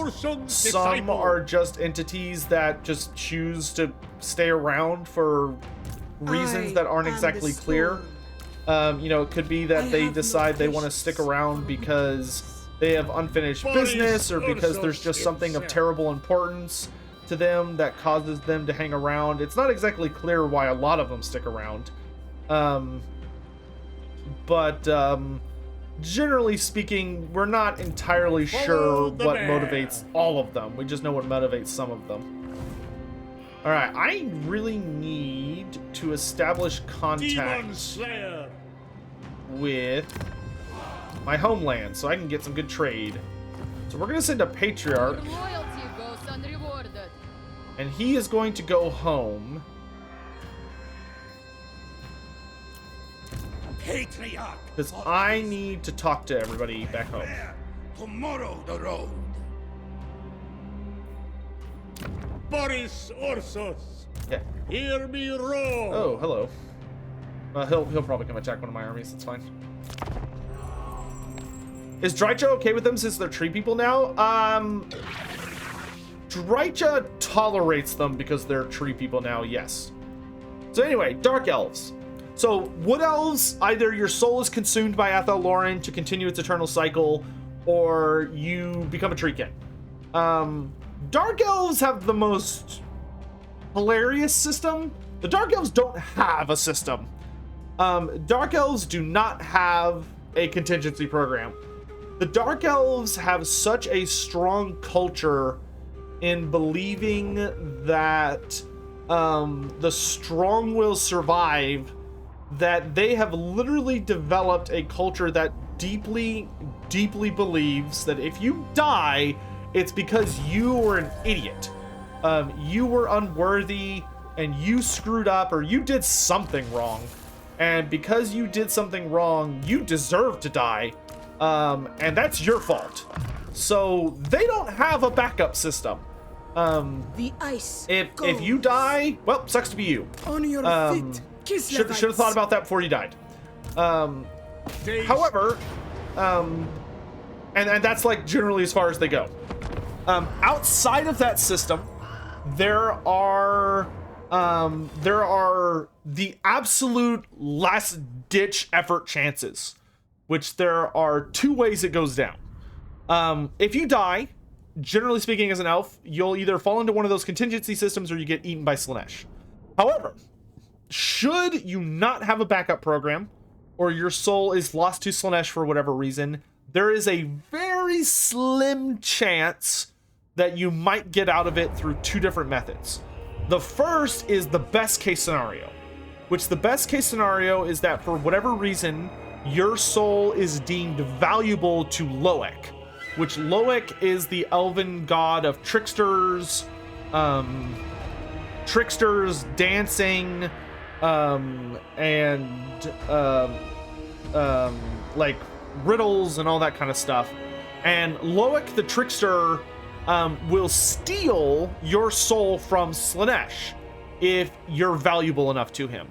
So he'll basically show up and grab your soul from Slaanesh's table, and it begins a chase where Slaanesh will send a bunch of legions after him in order to stop him from getting away with you, but Loek has never been caught.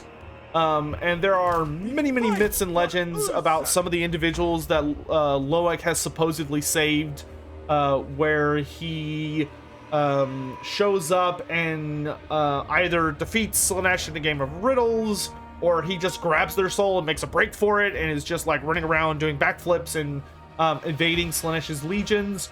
But generally speaking, he always gets away with the soul that he wants. That's the best case scenario. And that can happen whether you're a Dark Elf, a High Elf, or a Wood Elf, because they all worship Loek, though the Wood Elves worship Loek much more intensely than anybody else. The War Dancers are basically cultists of Loek. Then there is the worst case scenario, which some elves believe that it would actually be better to be eaten by Slaanesh, which is that your soul is taken by Erith Kial. So Erith Kial is a goddess. She is one of the underworld gods of the elves, so one of the kind of the bad gods. And her thing is that she is basically there to try and take advantage of Slanesh's distractibility. So sometimes when Slanesh is very busy with the great game, or he's glutted with like a massive amount of souls because like a whole bunch of elves died for some reason all at once. So like he's like basically that meme of like, why can't I hold all these oranges, but it's elven souls instead. She is able to basically sneak up to his table and grab table scraps. So she basically like grabs as many souls as she can and runs away. Keep this world safe. I intend to do so. She's very good at it, but her whole thing is being not noticed. Erith Kial does not want to fight Slanesh because she knows if she tried to fight Slanesh, it would not go well for her. But she's very sneaky.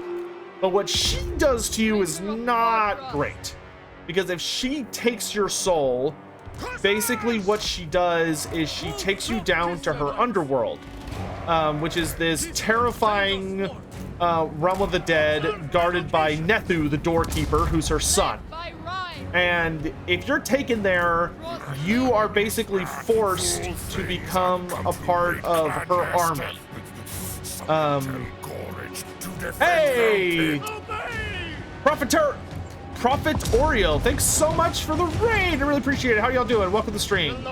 Hi there, I'm Lord Master of Sotek. If you're new here, I'm considered kind of one of the premier authorities on Warhammer Fantasy literature and lore. If you have any questions about the universe, I'm happy to try and answer it for you. I love talking about Warhammer Fantasy. It's a great time. I hope you all are here to enjoy some lore in the stream. We're playing Total War Warhammer 3, which will be releasing for everyone here in about 2 weeks. So we're just enjoying some early access and checking out the game. We're playing as Tsar Boris Boka, who is a secret legendary lord that was revealed today by Creative Assembly. He was not, so it's, you know, exciting stuff. And we're talking about some elf lore right now. So anyway, continuing the story.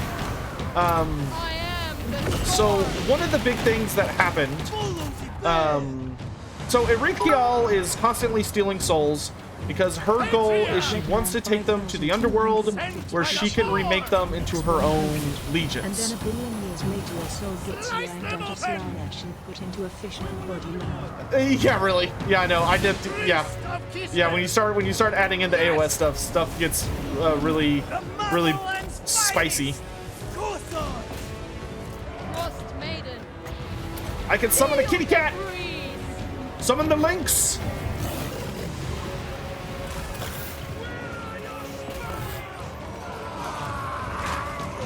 Dude, that is a big cat. Get him, kitty.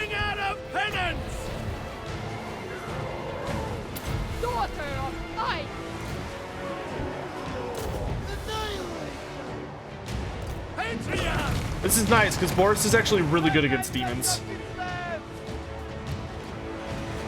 I live again. One of the mods, please make sure we shout out Prophet Oreo, please. I would appreciate that very much. Victory! For the motherland. This guy's been taking a beating. All right, but anyway, so that's what can happen to you should you die. Nice thing about these patriarchs, though, you can get a heal spell on them. So whenever you get a patriarch, you can basically select a prayer based on one of the Kislevite gods. I typically go with Shalyak, though I'll probably get Salyak, who is the goddess of healing, because it literally gives you a heal. That's the only way Kislev gets access to steady healing, so it's good to have. But yeah, so that's what happens to you if you're an elf. Either if you're a high elf, if you're lucky, your soul will go into the Waystone Network. If you're unlucky, but maybe if you're unlucky, you die and get eaten by Slanesh. Dark elves, some dark elves worship Erith Kial because they think that it would be better to serve Erith Kial than be devoured by Slanesh and be tortured for eternity. until your soul is eventually just broken down and, you know, becomes a piece of Slanesh or whatever. And then the Wood Elves, your soul is basically fed back into the forest, where it acts as a critical component to keep the forest's eternal cycle going, or you may turn into a treekin. I'm trying to get Boris to where he like is able to just kick everybody's ass in combat. Things out. It's !SO space, then type his name, and then hit enter. That's all you gotta do.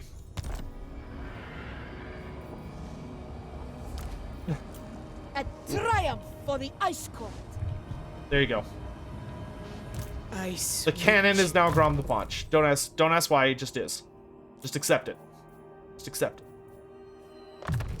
It aids my ice. If you die as a reborn treekin, do you get to become a super treekin? I believe if you die as a treekin, you're done. Your time is up. Kislev can use more. No, the Elves of Larlorn use a similar system. Their souls are able to become treekin, or are ultimately recycled into that particular cycle of linking up with Athaloran and the world's forests and yada yada. What's the Kislevite underworld? Kislevites, for I believe their death god is still Mor, who is the death god of the Empire, or just humans in general. Most humans in the world share a basically the same religion, but there's like different focuses, so to speak. So like most people, most Kislevites worship the same pantheon that the Empire does, but there are certain individuals within the pantheon who are more important depending on circumstances. For instance, you may have humans that think that... what is something you hope to add for game that would be in Qui? What? Oh, what's something I would hope to add for the game that would be unique? At this point, just more races, to be honest. Like, honestly, I'm feeling pretty good about a lot of the features they've added into the game. I haven't really seen anything where I'm like, oh man, I wish I could do X, and I can't. Generally speaking, they've added just a lot of really, really solid features, and I'd like them to just keep expanding it. Tsar needs an army. Okay, so we need to replace some of these units. Faithful workers. Storm summoner. And we're probably going to need to get rid of some of your guys, because I need troops. So I can go into one of the realms of chaos. Hammond cheered. X10. Can you check out that page I mentioned? For Lord Yuyup. You said 7th edition, Lizardman? 7th edition.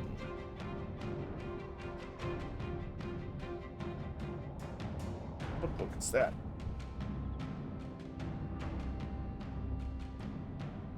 Let's see.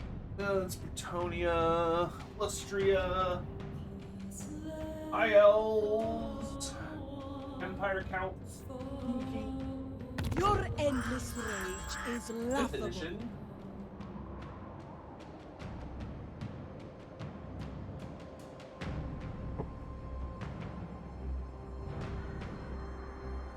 Where is 7th edition Blizzard? Dogs of War, what else?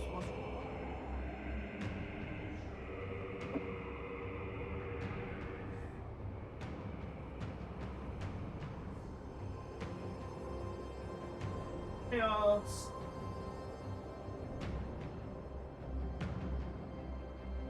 I'm back here. Not back here. Where is it?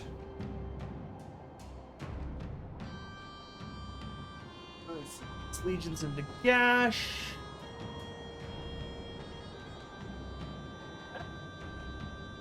Your Your kind must be purged. Ah, there it is. Ah. Inquisitor Hammond cheered.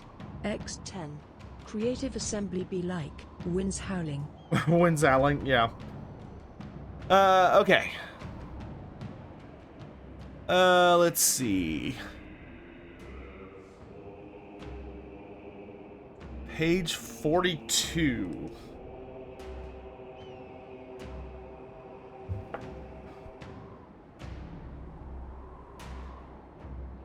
Oh, this guy.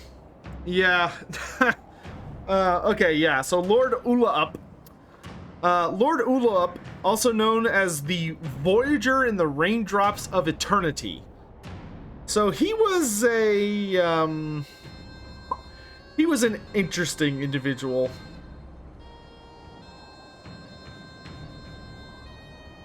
You'll choke on frost.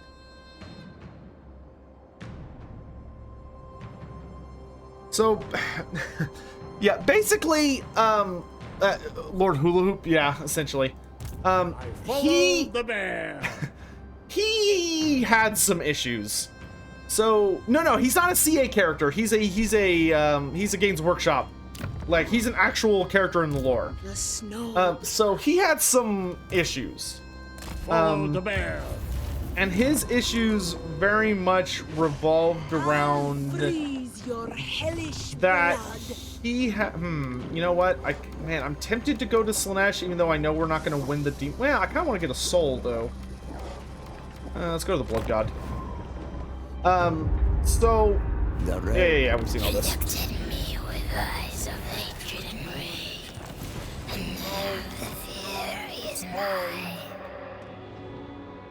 We may be too late, actually.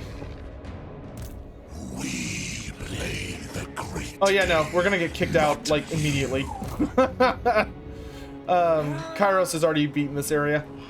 Anyway, so the Lord we're just gonna call him Lord Hula Hoop, because that is basically what his name is. So Lord Hula Hoop's thing was that he was literally crazy. He was a Slaawn that very deeply believed that the problem with the world was that the world was physically and spiritually corrupt on such a level that it needed to be fixed. But the way to fix it was basically by going around and proselytizing the you think the green screen's crooked? Oh, what gave it away? Proselytizing the religion of the Old Ones. So he was kind of fanatical for a Slaawn, which is a bit unusual. Slaawn generally tend to stay away from big focuses on religion due to their own... They don't really see the Old Ones traditionally as like gods. They usually have a more nuanced approach when they're dealing with the Old Ones compared to like the rest of the Lizardmen who just openly worship them. But Lord Hula Hoop thought that the best way to save the world was that he needed to go out and proselytize to all of the different groups, so that once they knew the glory of the Old Ones, they would surely correct course and be welcomed back into the they'd get on the right path and be good guys again, and the world would be able to come back into balance and all would be wonderful and great and awesome. So he decided that that's what he needed to do. So he literally ordered his attendants to bring him a massive amount of he basically said, okay, bring me a bunch of palanquins, which are the the thrones that the Slaawn float on. And he says, because the world is so corrupted, I cannot touch any of this stuff. I cannot touch the world. So I need to make sure that I remain floating above it. But I'm going to go around the world and convert all of the mortals, all of the warm bloods, to worshiping the Old Ones, because that is the only way to save them and save the world in general. This is the best possible plan. So he ends up getting like a whole line, like a wagon train of palanquins, so that he can, should his be damaged so much that it couldn't float anymore, his attendants would literally be able to just pick him up and put him on the next one. And he would just keep doing that until he eventually runs out or returns home.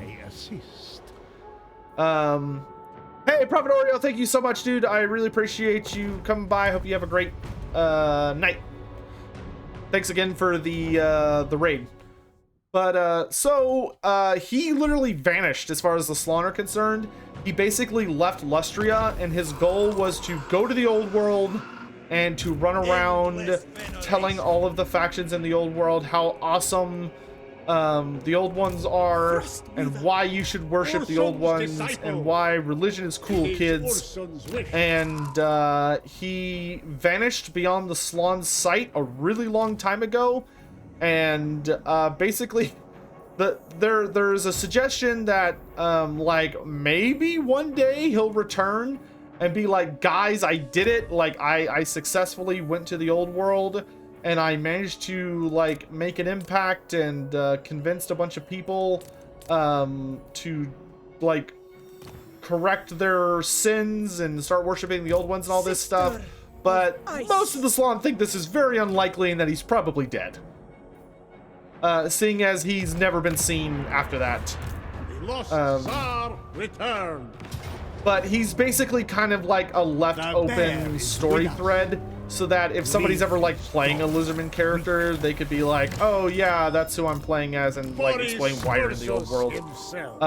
But he is yeah, he's not really around, and it's very, very likely he's dead. The Snowbringer. Probably got ate by Bretonnians. You know, I wouldn't put it past him, to be honest.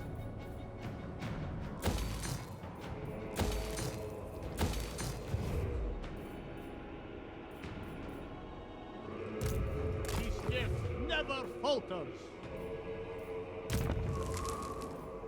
Our priest leveled up. Warbear! More bears!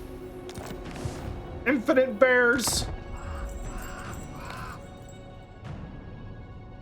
What about the older elf gods? How do they power themselves? They're gods, so they do the same thing that all the other gods do. Fat Onyx cheered. X10. Well, it's 1 in the morning and I got a term paper to start in the morning, so I'm off. Have a good stream, brother. You too, Val. Have a good night, dude. Noob Q High cheered. X10. That's gonna be TH Elizabeth LL for game 3. That's gonna be another Lizardman legendary. God, I hope that. Priest of Ursul. Listen, if the only character left that the Lizardmen should make into a legendary lord, if they really wanted to, I'm actually fine with how many legendary lords we have. But if they were like, nah, we need one more, we need one more legendary lord, then I would go for Tedoecho. Tedoecho is a pretty great character. I don't need any more. I have no patience. I don't need any more Slann. Mazda Mundi's great. We got Lord Croak's great. I don't need more Slann. Douse the home fires. Okay, so all I need. I don't really need anything actually. Unwavering beauty. All right, let's chat with our daughter. Ice Queen of Kislev. Friends of Kislev, we greet you. All Kislev thanks you. I wonder if she has any unique dialogue. My pulks are at your service. Our common cause shall benefit the world. What news do you bring to the friends of Kislev? It is our response. X10. My What LL are you most hyped to see with Boris now in the game? Sadly not. I would have loved some unique dialogue there, but that's okay. Our pulks stand shoulder to shoulder with you. Onward. Make your proposal.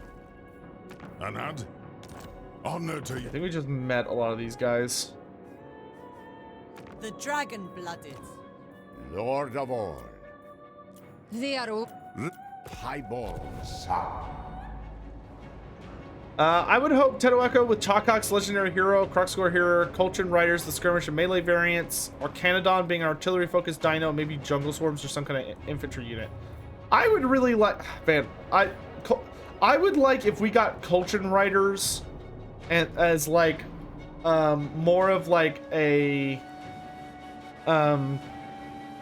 mixed range melee cav, but like maybe with short bows.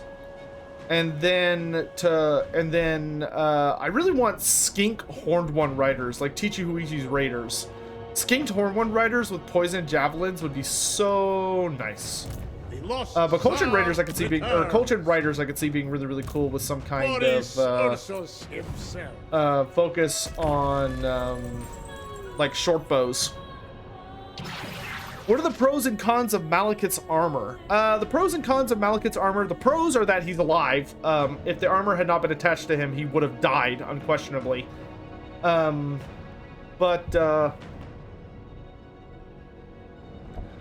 Generally speaking, the armor makes him vastly tougher than any other elf in existence. There is no elf anywhere in the world who is as heavily armored and magically protected as Malekith is. His armor is one of like the greatest inventions ever made by one of the most devious acolytes of the Smith god of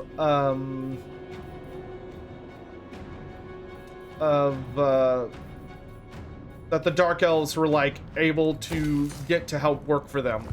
So he's kind of a big deal.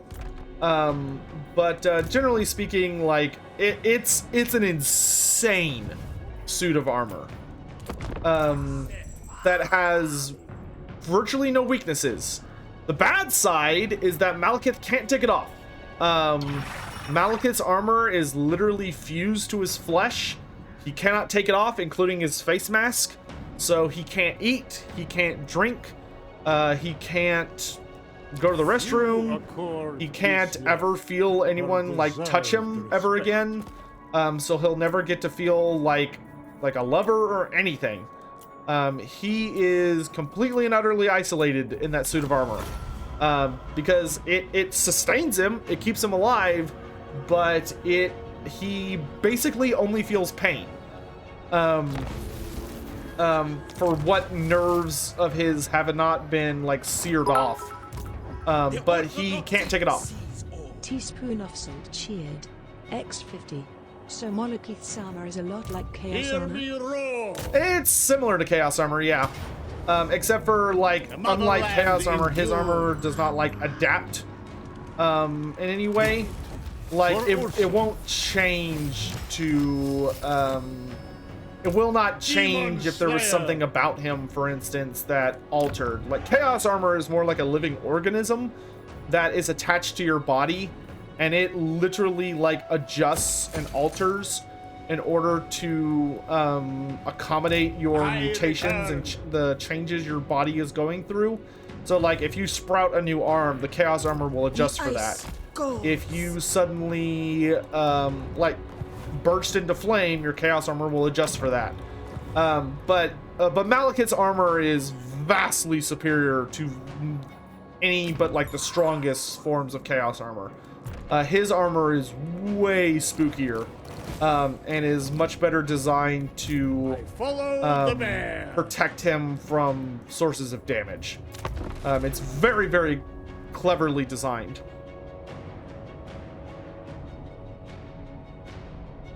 If AOS didn't end fantasy, how do you think it would have went down? What do you mean, God King Taters? Like, the end times, I think, is something that was kind of coming irrespective of what was going to happen with AOS. AOS just altered how it happened a bit. Because they, like, wanted to make certain characters more important than others and stuff like that. X10. Corn himself as a LL for Dark Elves, even though that's not going to happen, but it'd be amazing. Do you mean Kane? If Korn showed up for the Dark Elves, I imagine many people would have several questions.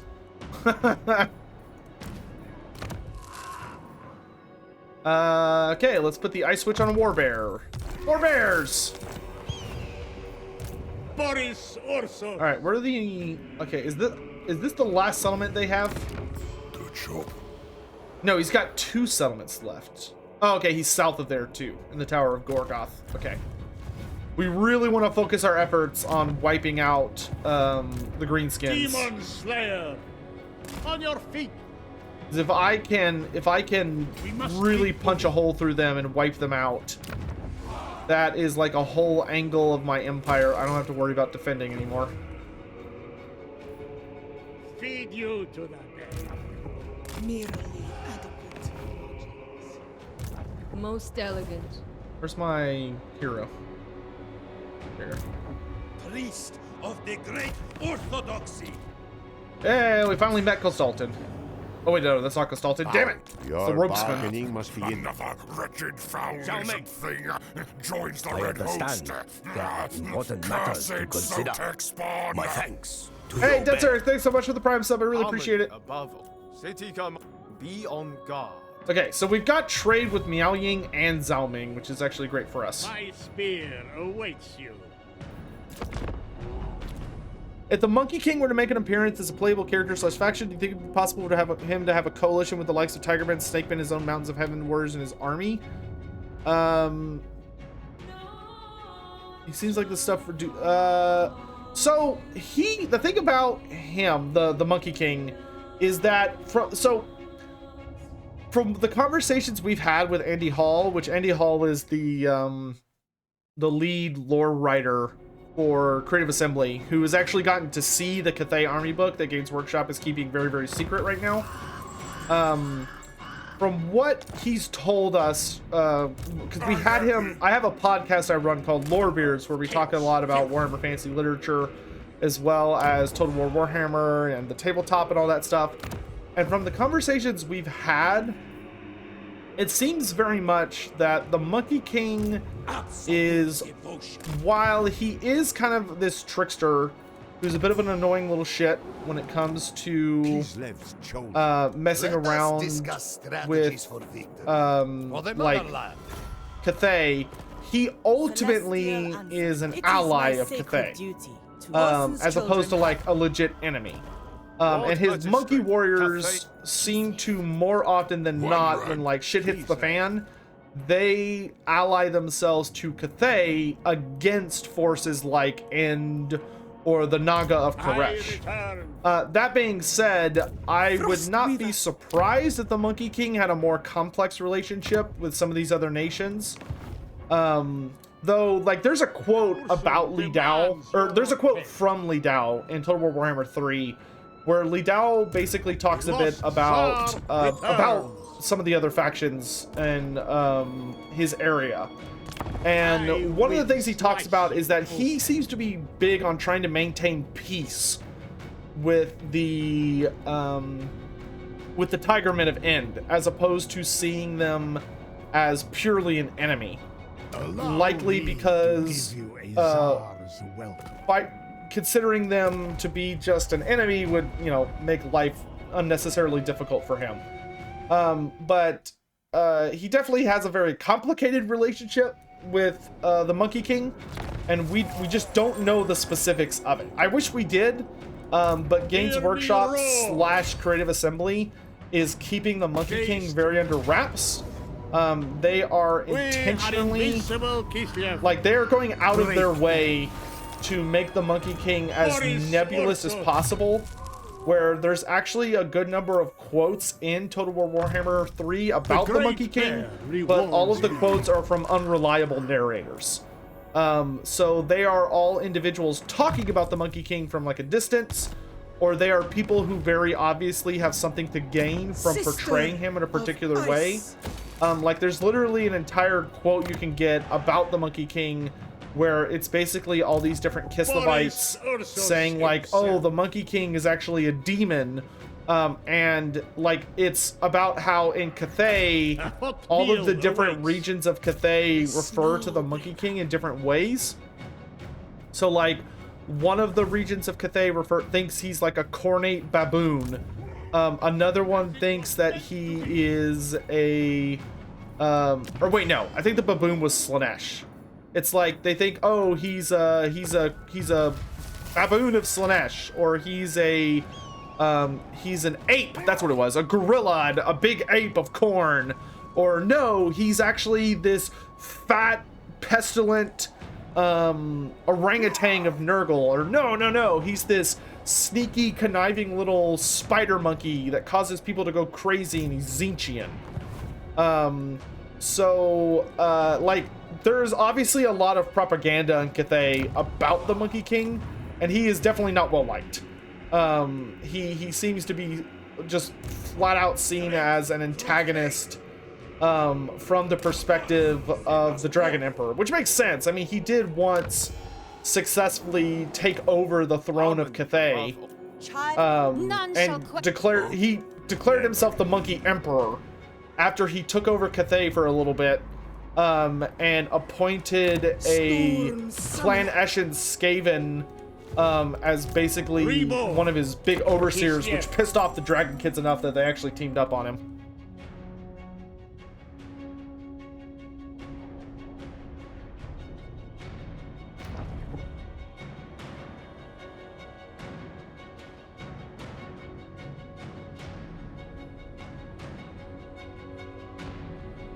Let's see. Any unusual or standout factor event from Norska? Probably the biggest standout thing I could give for Norska. Probably the biggest thing a lot of people don't know about Norska that I personally find interesting, and I think a lot of people who hear about it, is that Norska is not as monolithic as they are portrayed in Total War. Obviously for Total War, they go kind of out of their way to simplify Norska, to just kind of, you know, have them understandable as a race. But generally speaking, they are a much more complex culture than they appear to be in this game. Where in this game, they very much come off as, oh, it's an entire race of these barbaric humans that worship the dark gods, and they're all bloodthirsty, evil men who live to, you know, ruin and despoil everything. And that's not necessarily the case. There's definitely a lot of them that are really big into that. But that, you know, they are not all necessarily a part of that system. The southern Norskin, so the Norskin tribes that live along the south part of the continent, actually are known that in times of peace, so when chaos is not ascendant, so there isn't like an Archaon the Everchosen, there isn't an Everchosen running around kicking up shit, or some major chaos invasion going down, they are actually fairly peaceful people. Like, they don't mind throwing down and getting in a big fight, but they are more than happy to like trade with individuals. Oh yay, the Darkland orcs are dead. Thank goodness. Who beat them? Ogres. That could be good or bad depending on circumstances. How much? These goblins control a fair bit of territory, but I want this province. Because if I take this province, I can finally summon an Ottoman. So we're gonna just keep slapping these green screens across the face. Cannot hesitate. All of you have walls, right? Yes, we have walls everywhere. Okay. Sister of These Skaven can try and get through. He might be heading for Tsar Nagrund, actually, because Tsar Nagrund is definitely my weakest base right now. But anyway, so there are quite a few Norskins who are like happy to trade, and they send like not ambassadors but traders down to the various lands of like the Empire, Bretonnia, Talea, Estalia, Araby, all these different places who just like show up and engage in the culture, and they hire themselves out as mercenaries. They trade furs and ivory and all sorts of other stuff to basically be like, hey, like, you know, we're not your enemy, at least not right now, so, you know, we should have this mutually beneficial relationship where we can, you have things that we want, we have things that you want, so, like, let's be friends. And there are a lot of merchants who are very, very eager to try and take advantage of this, these circumstances Because if you can get trade going with a Norscan tribe, you can get some good stuff. Because Norskins have some really, really good... Oh, we can get dwarfs! Yay, we can get dwarfs! How expensive are the dwarfs? I follow the bear. 177. Ugh. Honor Ursul. A little expensive. Though their quarrelers are more expensive. Wow, they've got way cheaper basic infantry than I do, though. This is why I was reborn. But there are like most Norscan tribes do worship the dark god in some way or another. But a surprise, I think people would be pleasantly surprised how many of them don't necessarily worship the dark gods overtly much. Some of them see the dark gods more as like they worship them in ways that don't necessarily make them out to be these uber violent entities. Or maybe a lot of Norskins engage in ancestor worship as opposed to the traditional worship of like worshiping the dark gods and, you know, seeking death in battle and yada yada yada. It can get complicated. But like I said, in like a total war scenario, that tends to be way too nuanced for a war game. That's more like a hardcore RPG situation.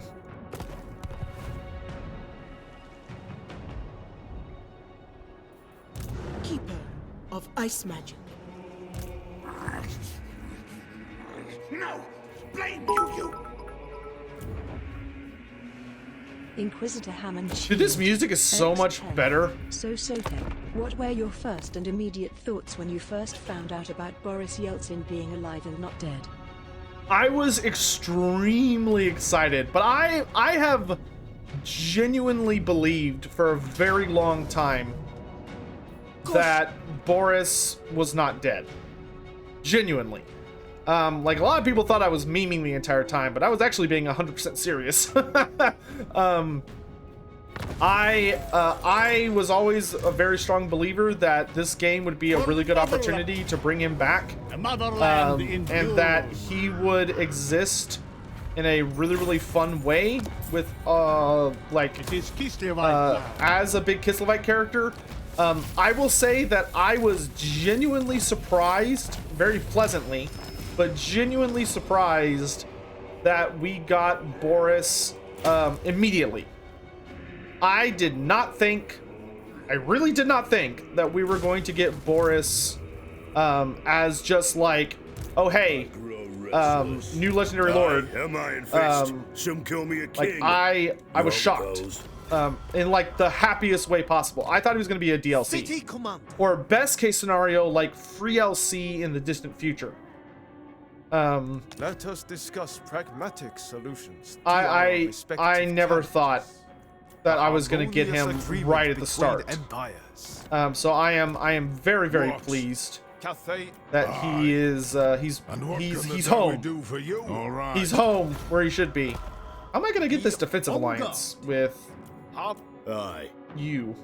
Do you hate someone that I don't hate? To my throng.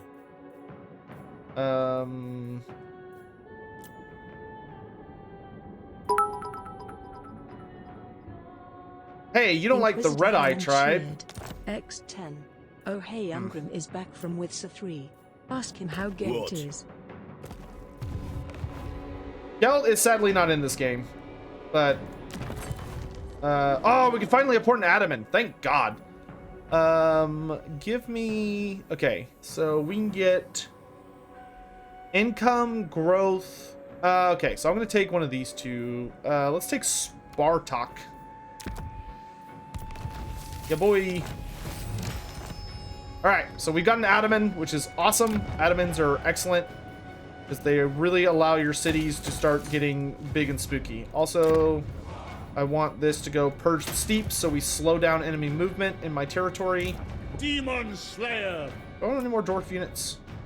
Can I afford more dwarf units? I would not mind another unit of Longbeards, to be honest. If we get like a really good amount of Longbeards with shields, they could be like my really good infantry force. And then I can use my I can just focus on getting Kossars with great armored Kossars with great weapons instead of shields. I am the storm. Weaver of the Can you make it to Zarnagrund if you run? Yes, you can. Make it go. Okay, and I'm gonna slap these goblins, and then I need to go north. Are you at war with these gobos? Yes, you are. Awesome. What do Adamans do? I will show you. Adamans, basically, they are a lord that you put in charge of a province. They are unique to Kislev. You put them in charge of a province, and they will just passively buff it, and they will get dilemmas throughout your campaign that allow you to customize them depending on what you want them to do.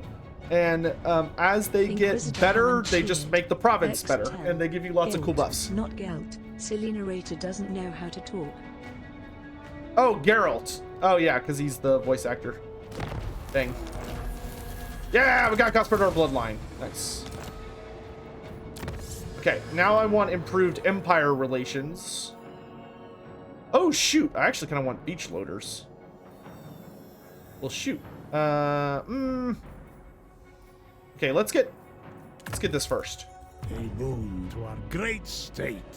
You keep heading south because we want to establish contact with the Empire as much as we can, because I need trade partners. I need to mosey up to the Empire and be like, Boris, "Yay, buddy, also. what's up?" Okay, and Boris, you need to ride with all haste back to Zarnagrund. March until dawn. We ride.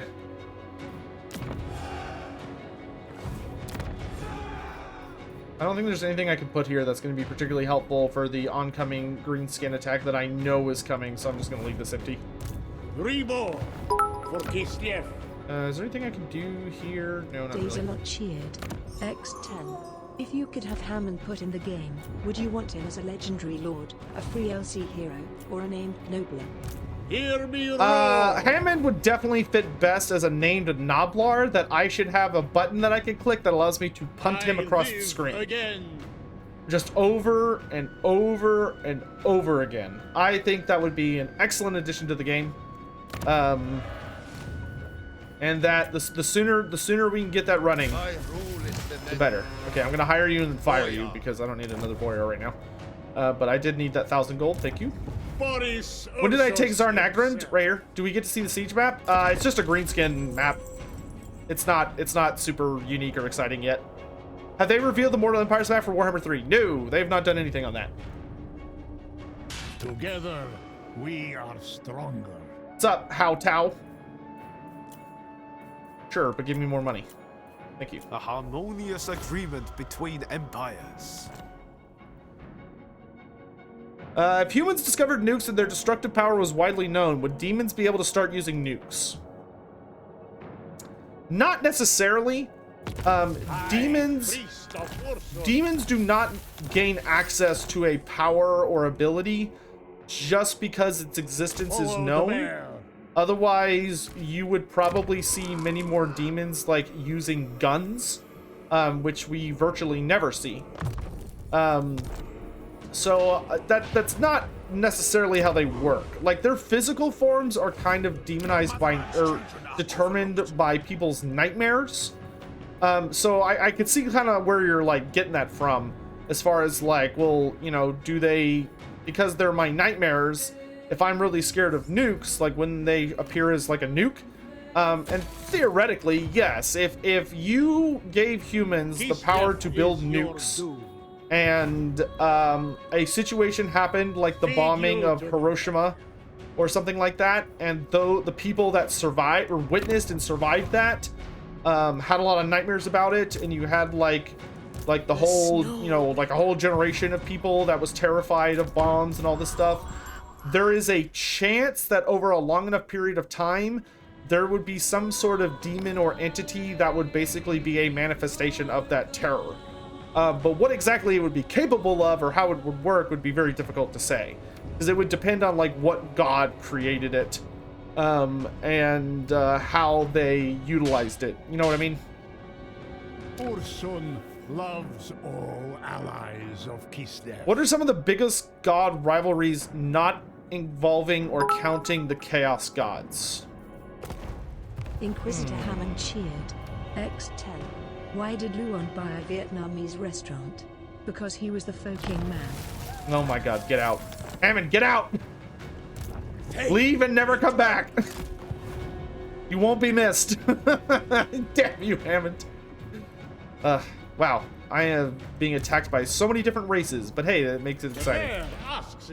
Ogres! Be gone! Storm Summoner.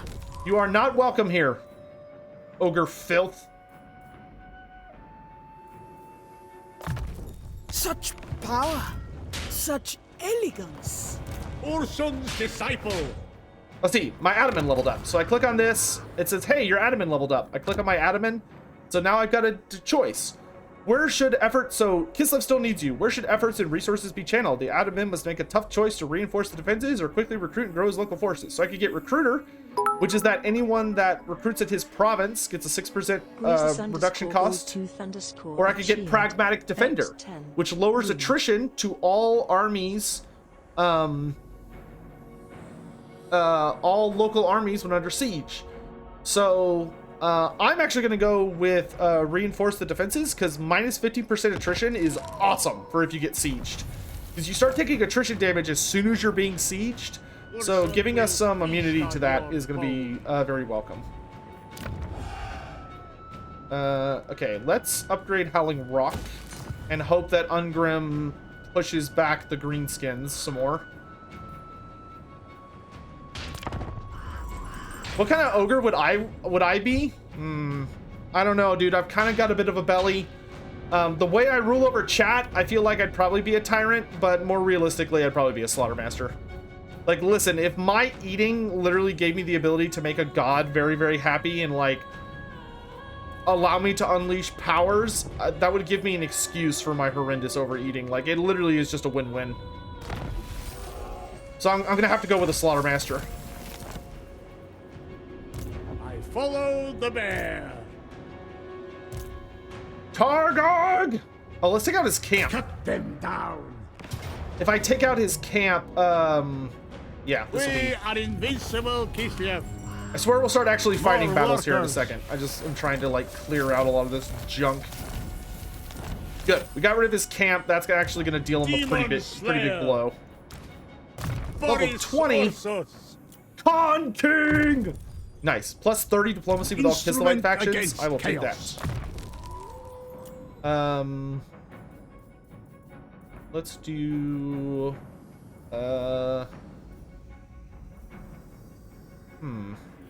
Wild-eyed. Alright. So, you're safe. I want you to head back to the Falls of Doom. The Skaven are probably heading south to harass our other territories, knowing them.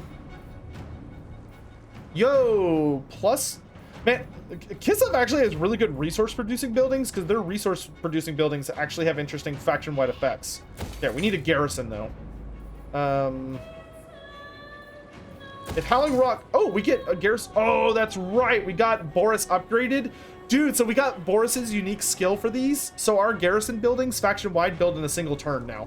Instead of, like, 3 turns or 4 turns.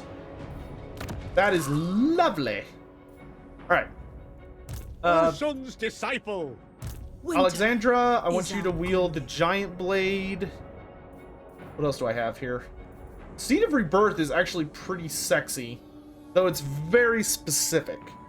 You have to be in melee and your leadership cannot be broken. Let's put that on our Patriarch. So that'll just give him passive regeneration. The Obsidian Lodestone I don't think is that great. So let's fuse those, see what we get. Yo! Armor of Destiny! Hype! Of ice magic. Let's put that... Bride of the ice. We're gonna put that on you. Boris Ursus. Actually... Oh, God, that's hard. Frost Weaver. I really like Glittering Scales. Glittering Scales may be a gray tier item, but it's so good. Okay, let's actually switch these out, because you're going to be in less fights than he is. So he's got the Armor of Destiny. Do I have an enchanted item I could give you? Iron Curse. I don't have anything great. I like these items. Okay, so that's good. Do I have any ancillaries I can give you? You do Kothar for more campaign movement. If I can, I'd like to steal one from Boris. Nope. What about you? What do you got? Demon Slayer. I'll give you glittering scales, a sword. You take anything from Boris? No, you cannot. But I can give you a vodka distiller. Boris, let's get, what is this? +2 recruitment rank for cavalry. Don't need that right now. I will take the whaling banner though. Terror causing units is never a bad thing.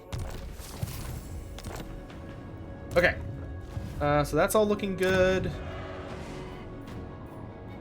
All right, so let's get a super city for Uzkalak's defenses. I don't think there's any enemies in this territory I need to worry about right now, so let's go back to awaken the land for more money.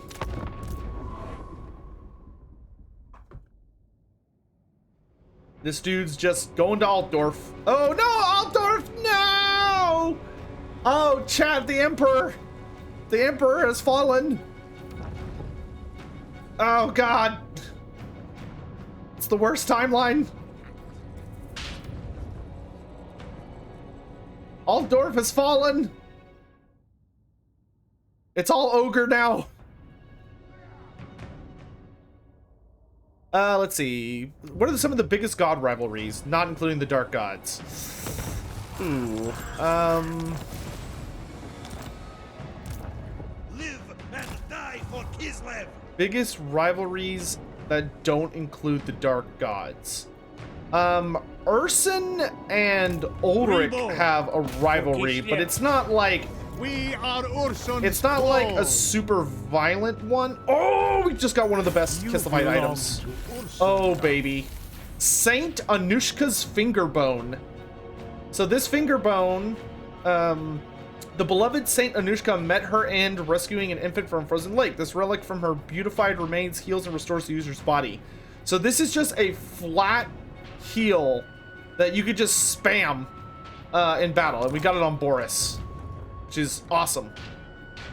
Okay, you need to leave. Well, I'm kind of tempted to blow up the Eagle. Okay, let's chase him off first. We must keep moving. We need to chase him off from our cities.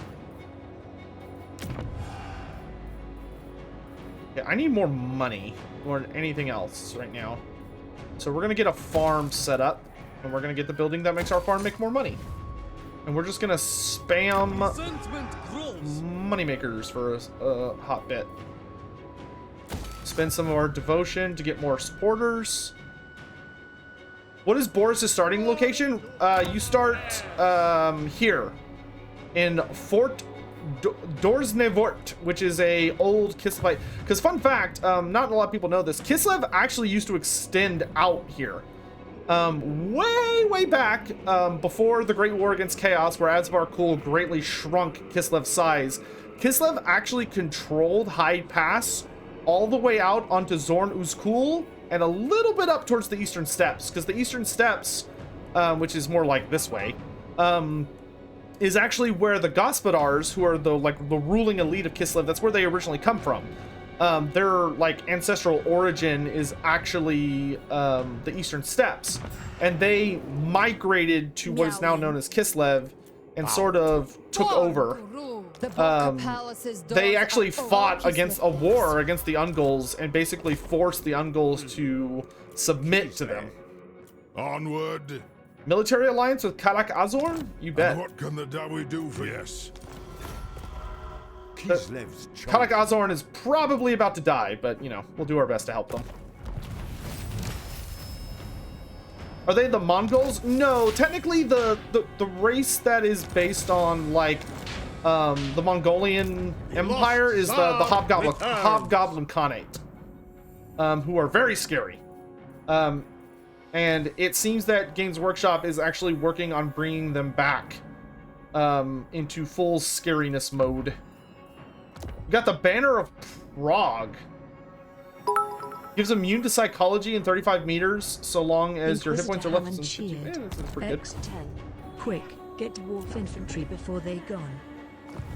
I mean, we have good dwarf I infantry. return. And I can't recruit in I the cannot stance. eradicate chaos alone. We have picked up some dwarfs. Ah, gosh. But like probably the biggest god rivalries, to come back to that for a sec, is like I would say the biggest baddest ones are Urson, the bear god and god of winter, has a pretty notable rivalry with Ulrich, the god of wolves and also the god of winter, because they have overlapping spheres.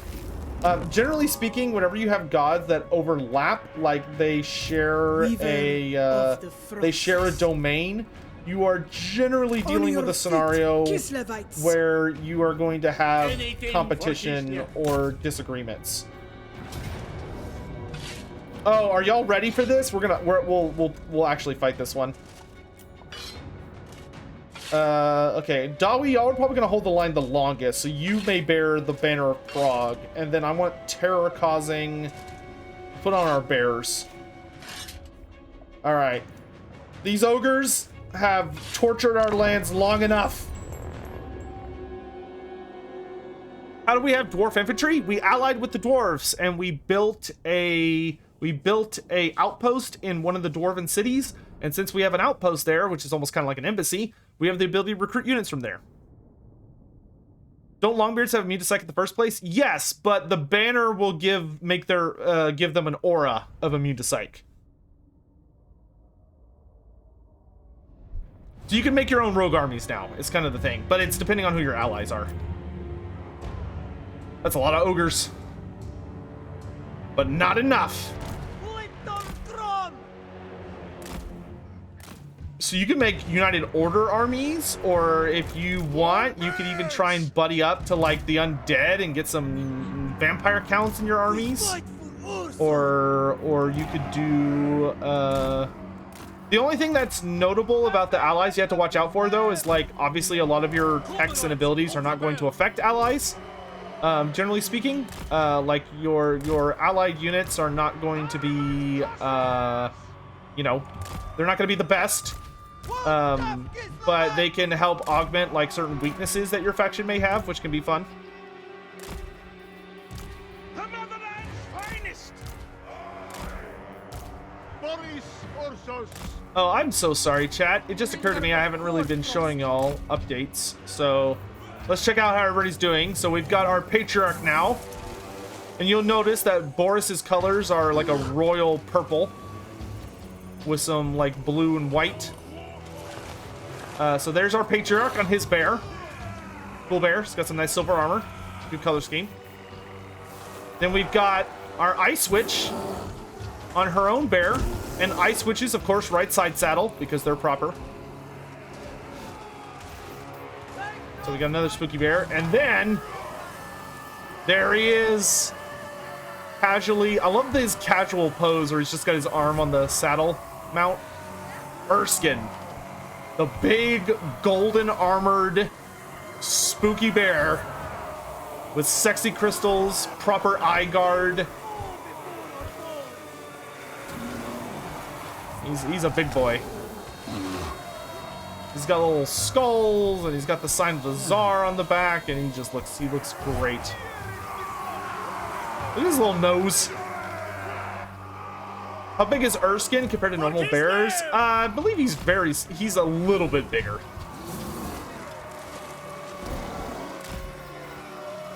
He's literally he's bigger. He's not massively bigger, but he is bigger. Is this ultra graphic setting? I think so. But hey, we got Dawi. Brave Dawi. All right. Come, ogres. Come face Urson's judgment. Also, we could take a look at the ogres real quick. So this is a new type of ogre over here. Iron Fists. So these ogres have shields. But this is how ogre shields look like. It's literally, they use those to block arrows. And they also punch the shit out of you with them. So those are their Iron Fists. You got dual-wielding ogres. You got... Are there any regular ogres? Or are they all just dual-wield? Oh, no, we got some regular ogres here. You got regular ogre bulls here that just got the one-handed weapons. And I think that's pretty much everything special. And then, of course, you got your Noblars. Noblars. They wear pots. And they have very big noses. They have huge noses. Like, their nose is literally bigger than their skull. Or it's like around the same size. It's great.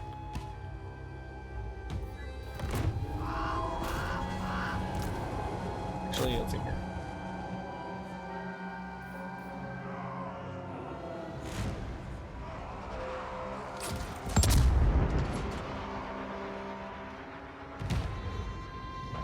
The Dawi like Boris? I imagine they were probably fairly fond of him. We don't have any, like, real records about their relationship.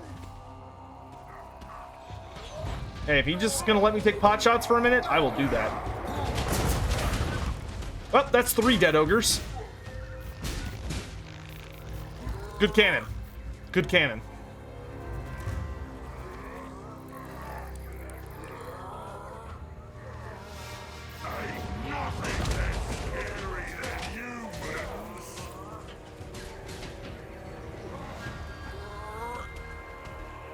Yes, Noblars have much bigger noses than any other type of goblin. They're also smaller than most goblins.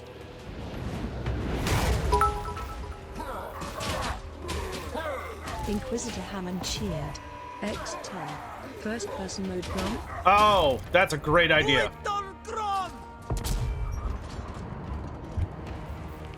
I'll do it myself.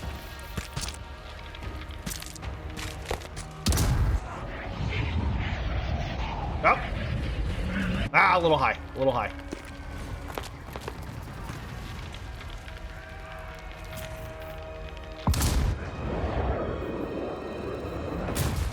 A little low. A little low.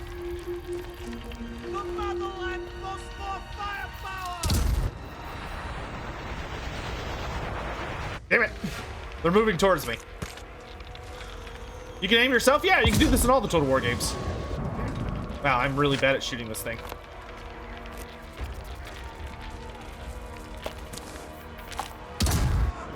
Ah! Ah, just short.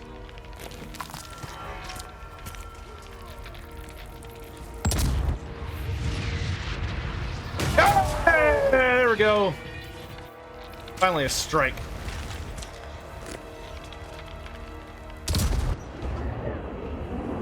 Alright, I'm terrible at that. Yeah, it's in all the Total War Warhammer games.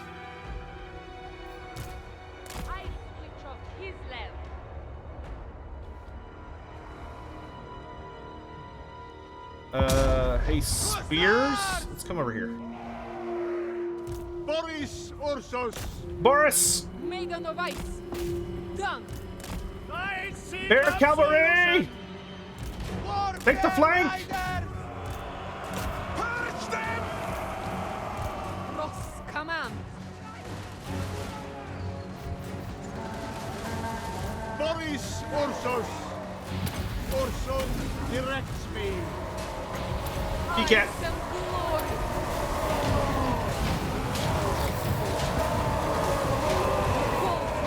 Okay, I'm going to give myself a super ward save. That makes me unable to move, but hey, I get a ward save.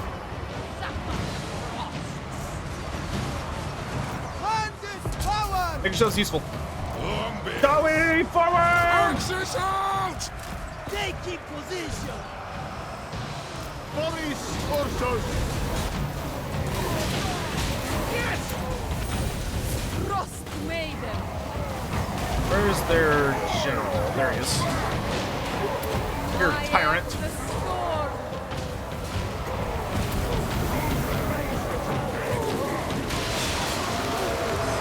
Father bears prophet! Punch a sturdy cat! Boris, where you at? There you I will gut them!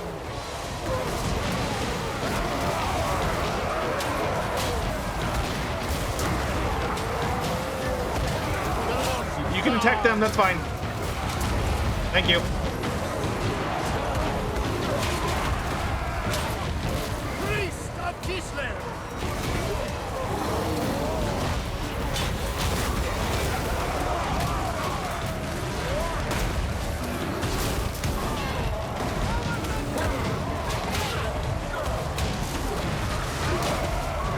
Can't wait for them to add the blood pack into this. It's gonna be so nice.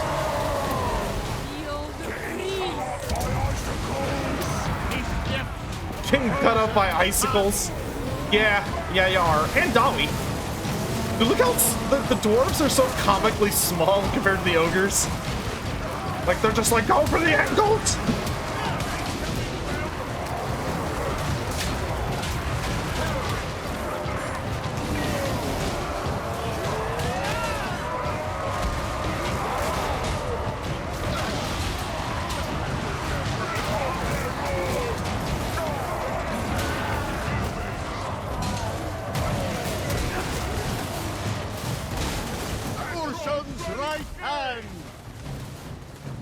The tyrant dead? Oh no, there he goes. Get the tyrant! Get him, Boris!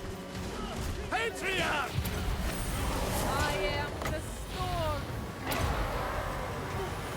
Humans giving us a shoeing! A shoeing? Boris Ursus! The very ogre way to see getting their asses kicked. We're getting a shoeing. Slay them! Punch a scaredy cat! Good shot. Sword of ice.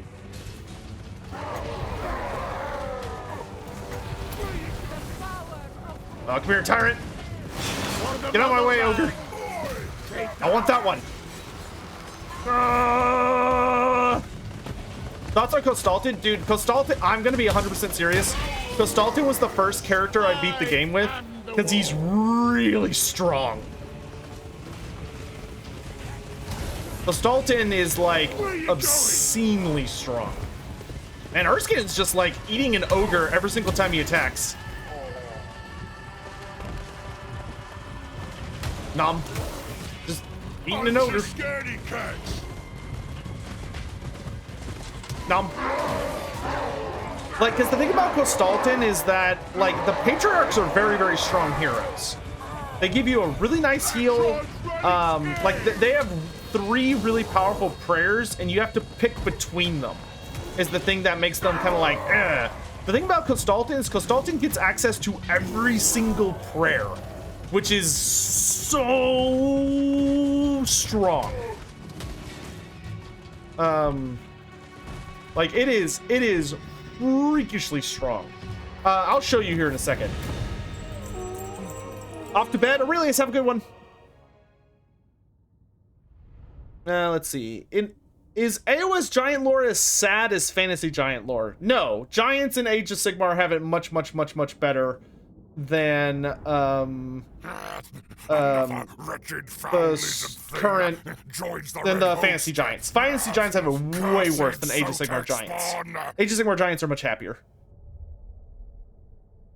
Also, thanks for all the bits, my dudes. And Butter Furball 55, thanks so much for the Prime sub.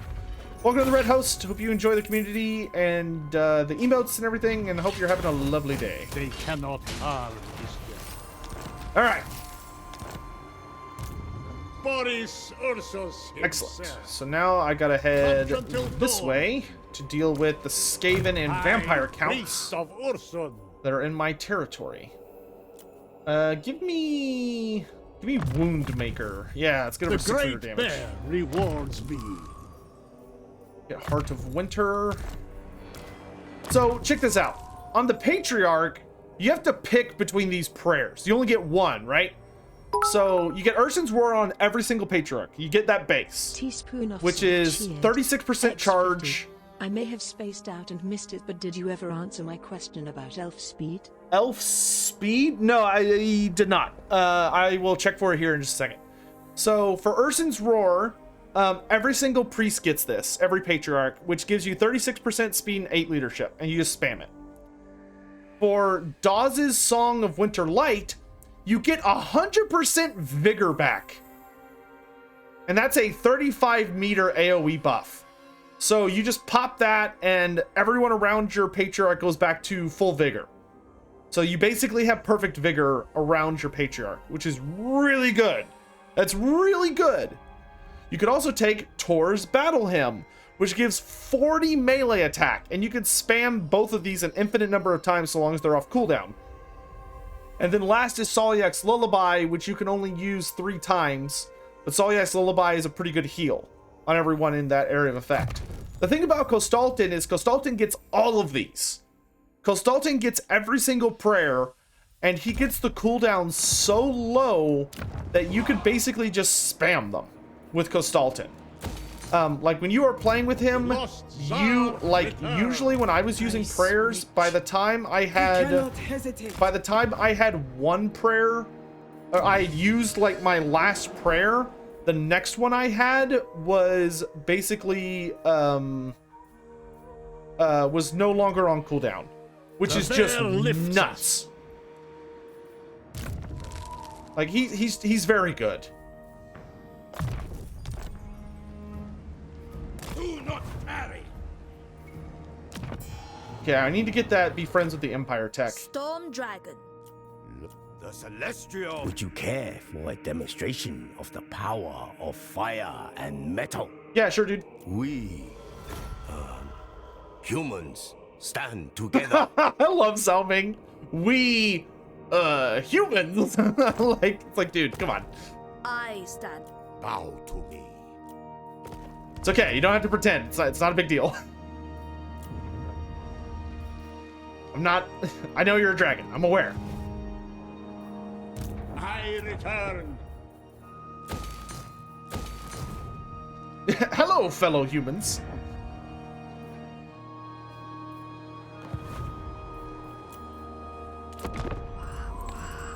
Let's see. Can I get any cool Bretonnian or Beastman lore? Or your favorite battle or thing in Warhammer? My choice. Internet Explorer. A really cool thing.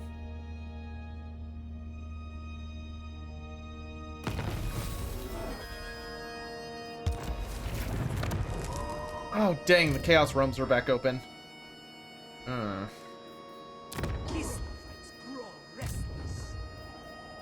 I really should deal with this, because I don't really want to lose out on another Chaos Realm. Ah, faithful workers. Get some Strotzi, so I have some actually good black powder. Noob High cheered. X10. Dark Elves shit we need in Game 3. Demon slaying is my DG purpose. Pichu cheered. X100. Since you can now make outposts and recruit from your allies, Coop campaigns will now be more fun since you can tactically pick a race that covers your friend's weakness and vice versa. Oh, dude, have y'all seen the new co-op campaigns? There are some wild co-op campaigns available in the game now that are just super fun. Let's see, I have a quest to close a gateway, so let's do that. Oh, of course it doesn't count if I do it with a hero. Thanks, game. I guess I could close this one by force and then go close this one by going through it. Okay, hold on. Do Dark Elves need anything in Game 3? No, they don't need anything. I mean, you could give them stuff just for the sake of giving them stuff, but they don't need anything. They're only missing 3 characters, which the characters they're missing are they're missing Malekith's bodyguard. I have survived. Corin Darkhand, who's like the head of the Black Guard of Naggaroth. He would be a very good legendary hero, I think. We're also missing the Executioner character, Talaris Dreadbringer. I don't know what to do with Talaris. Talaris is a great character, but like, I don't know if he should be a legendary hero or a legendary lord. Like, he fits better as a legendary lord than Corin Darkhand or the other guy I'm about to talk about. But the last guy who we actually do need, in my opinion, is Shadowblade. Which Shadowblade is the assassin special character, and he literally exists to, like, he is Hellebron's right hand, but he also is, like, when you're playing through the Vortex campaign, he's literally that assassin you're dealing with the entire time. I don't understand why they haven't put him in the game yet, because he would make a fantastic legendary hero. Do you seek the Storm Dragon's wisdom? Like, God, I want him as a legendary hero so bad. because I think he would just do a fabulous job. Together we shall maintain order. We are in. I like Shadowblade a lot. He's a great character. I think it's criminal that they have not utilized him. Ooh, I could get Cathayan units. Do not believe the slander about me. I am my father's most honorable. Yeah, sure you are, dude. Here. I suppose Lord of all. Kislev's chosen. Now, oh, I don't have enough money for an outpost. I am the storm. But anyway, what was I talking about? Cool Bretonnian or Beastman lore. Really cool thing about Bretonnian or Beastman off the top of my head. Oh, I still have 9 turns until I can do this. I want to support my daughter.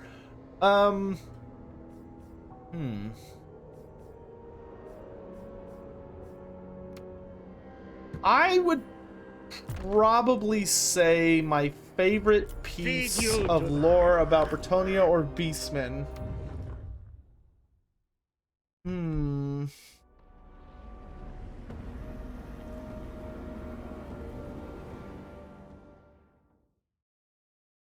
I mean, I think kind of one of the best things about Beastmen, which adds, so here's a cool Beastman fact. I think it's decently well known, but if you don't know it, it can actually help shape your opinion, I think, on the race. 2 spears are better than 1.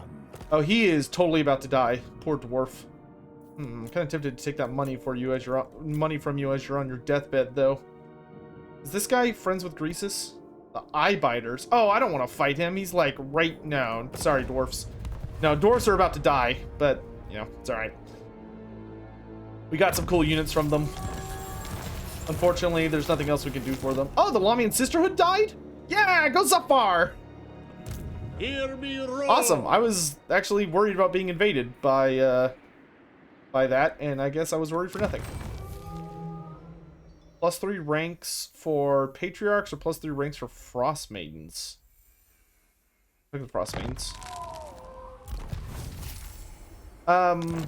Probably the biggest thing about Beastman lore that I really, really love about them, because it adds a lot of really interesting nuance to them as a race, and makes them kind of complex beyond just like, oh, spooky monstrous creatures, which they are spooky monstrous creatures.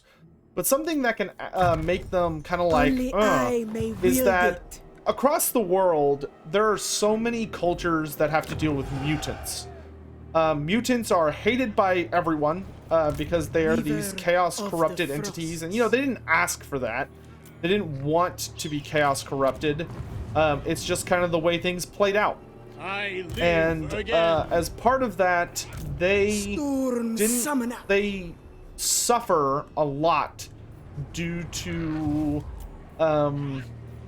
issues that come up, you know, where they're like born into a family and the family does not allow them to, you know, tries to hide them away from society or lock them away or any of these other myriad of things. So the Beastmen act as an interesting situation in Warhammer Fantasy because the Beastmen actually adopt these mutants. When most people, if a family gives birth to a Beastman, generally speaking, that family will end up basically surrendering that child. Either they will, because they hate the Beastmen so much, they will focus on, or because they're like scared of the ramifications of having a mutant in their family, they will usually abandon the baby out in the woods to die because they don't have the heart to kill the baby and put it out of its misery, but they also don't want to like reveal it to anyone, so they don't like take it anywhere where there's someone that can maybe handle that horrible task. So they just leave it, take it out into the woods and abandon it to leave it to die. But the Beastmen specialize in finding these babies. And you would expect, based on them being Beastmen, that if they found a free baby out in the woods, that was basically like a Happy Meal from McDonald's. Like they'd be like, oh yeah, and chow down. But they don't. The Beastmen actually have a lot of sympathy for these creatures, and instead of just killing them and eating them or whatever, or sacrificing them, they actually take them in and raise them as their own. Now granted, they're not considered you know, particularly high quality members of the tribe, but they are welcomed and they do have a home there. You know, they are something that the beastmen will protect and allow into their tribe and will raise, which is just very strange when you, like, you know, if you know a lot about beastmen, you know that is not really their typical modus operandi. They're usually seen as such, like, these horrible, brutal creatures that kill everything and anything within reach, but they do have nuance to them, which is very, very interesting. There's even a special character in the Beastmen who is functionally one of these individuals, though he is a very unique case because he's actually kind of an outcast from Beastmen society. Yeah, I find it to be a fascinating part of Beastmen lore because, like, it's not something you would think, right? When you look at Beastmen, is that, oh, no, these creatures are actually kind of capable of mercy for a creature that they think can, you know, be useful to them. Which, granted, that is kind of the crux of the issue, right? Is that the Beastmen only spare these creatures because they see them as, like, them. And they understand that they're touched by chaos, so the Beastmen see them as a gift from the Dark Gods, which means they are not food. They are a gift. They are something that should be treasured, or something that should be valued. 1,000 floggings for any man who hesitates. Ooh, gosh, okay. 1,000 floggings. Dude, there would be no but... If you give a man 1,000 flogs, whips, there ain't gonna be much man left when you're done, dude. Like, there's gonna be nothing. Like, good lord.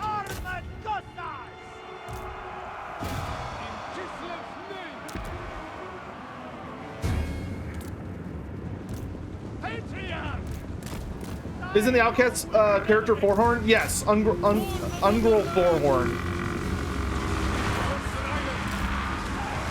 He did a lot of big taboos according to the rules of Beastman culture.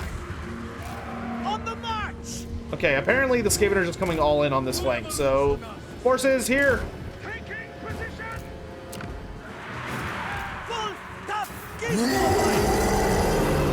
Oh yeah, it's definitely well on time, chat. Can you go around? Yeah. Hurry! Look out! Look out! God, I hate warp lightning.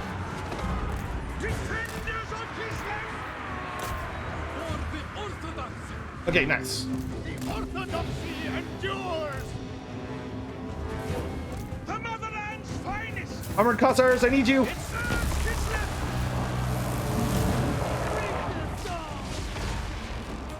think he just did more friendly fire than anything with that. Okay, we're gonna start sealing off these ways as we can. Try and buy ourselves some time.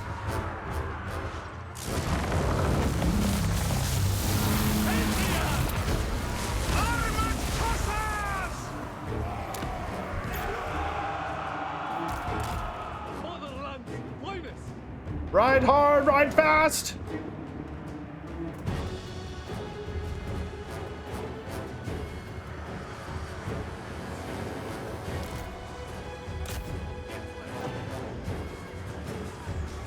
Lost a victory point, what a surprise. 3, 2, 1. Okay. Nice. Good. We sealed up that avenue somehow. Okay, y'all defend that. Defenders of Kislev. Yes, push them back. Look out, look out, look out. Dudes with great weapons. Splat the rat. Obey! Obey! Oh, jeez. Kossars to the walls! Obey the orthodoxy! Miss me.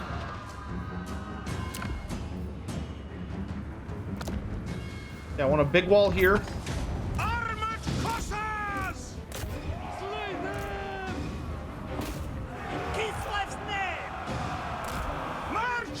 Kislev! So be it. Okay, hold up. Hold back. Duty served. Sent by the Four. For Kislev's honor! So be it! Pistols! Land is power. This word sends us forth. Spreading truth! Oh yeah, he felt that one. Cossars! For Kislev! Lead him away. Lead him away. Go with honor!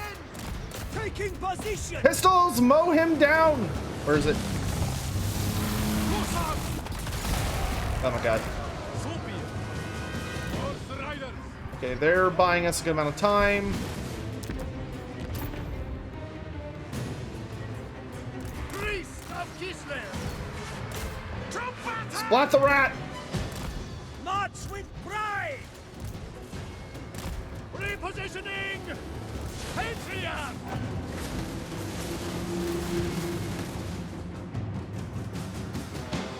We fight for Ursun. Attack, comrades! Observe my location! Armored Cossars!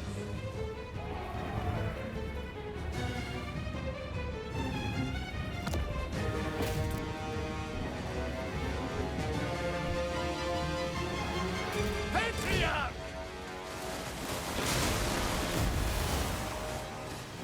Pain is duty! Seeking heresy! Hearts of ice! Rotate.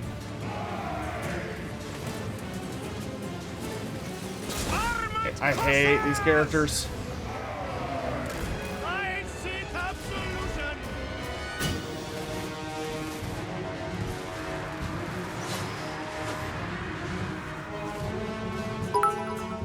Follow the bear!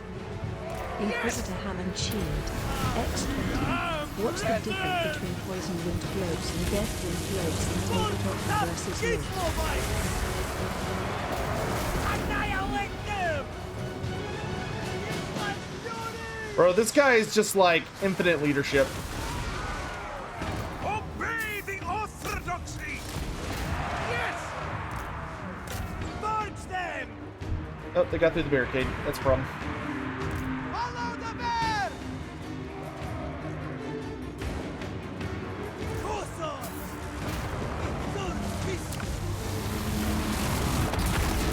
Wolf tough Kislevites! Somebody kill it!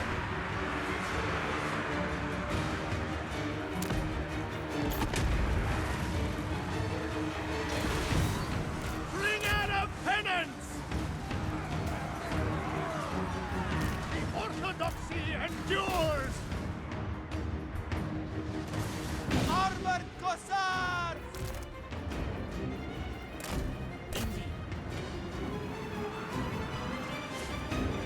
It took us way too much to kill that guy. Land is power!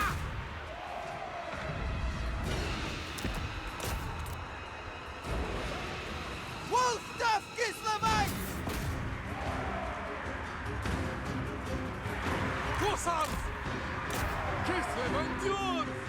Yeah, there's no point defending this wall because it's not doing anything. Comrades of the bear! There's so many rats.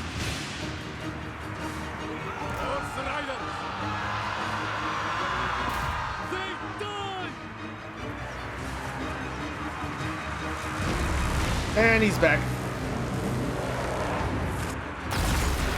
I hate Warlock. Warlock Masters are probably my least favorite lord in the game. Like, I hate the way they implemented them, and they are just so annoying. Because they're so heavily armored. For a wizard.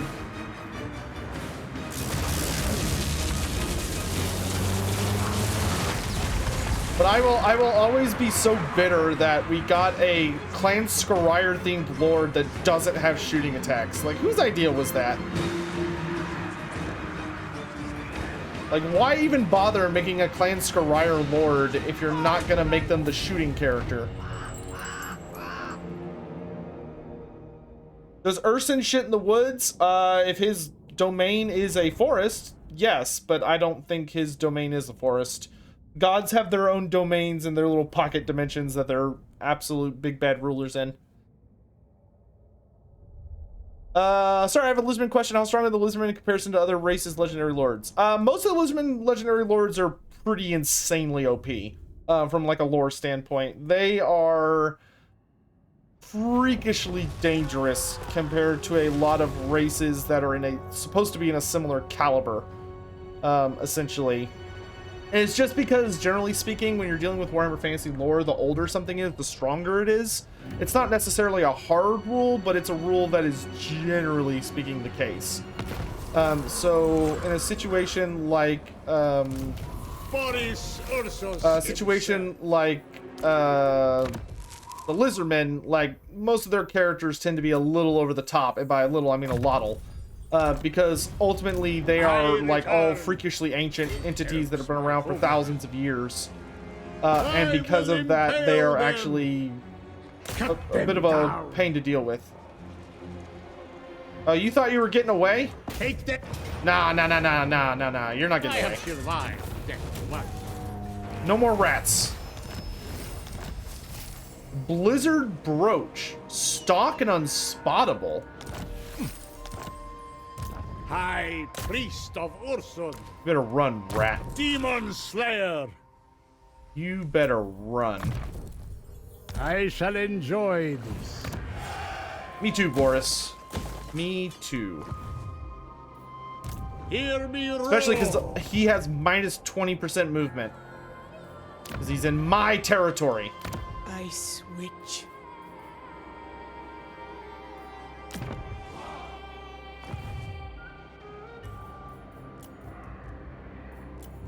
This is why. Have you encountered every faction I want to meet? Oh no, go see Marienburg. Step backwards.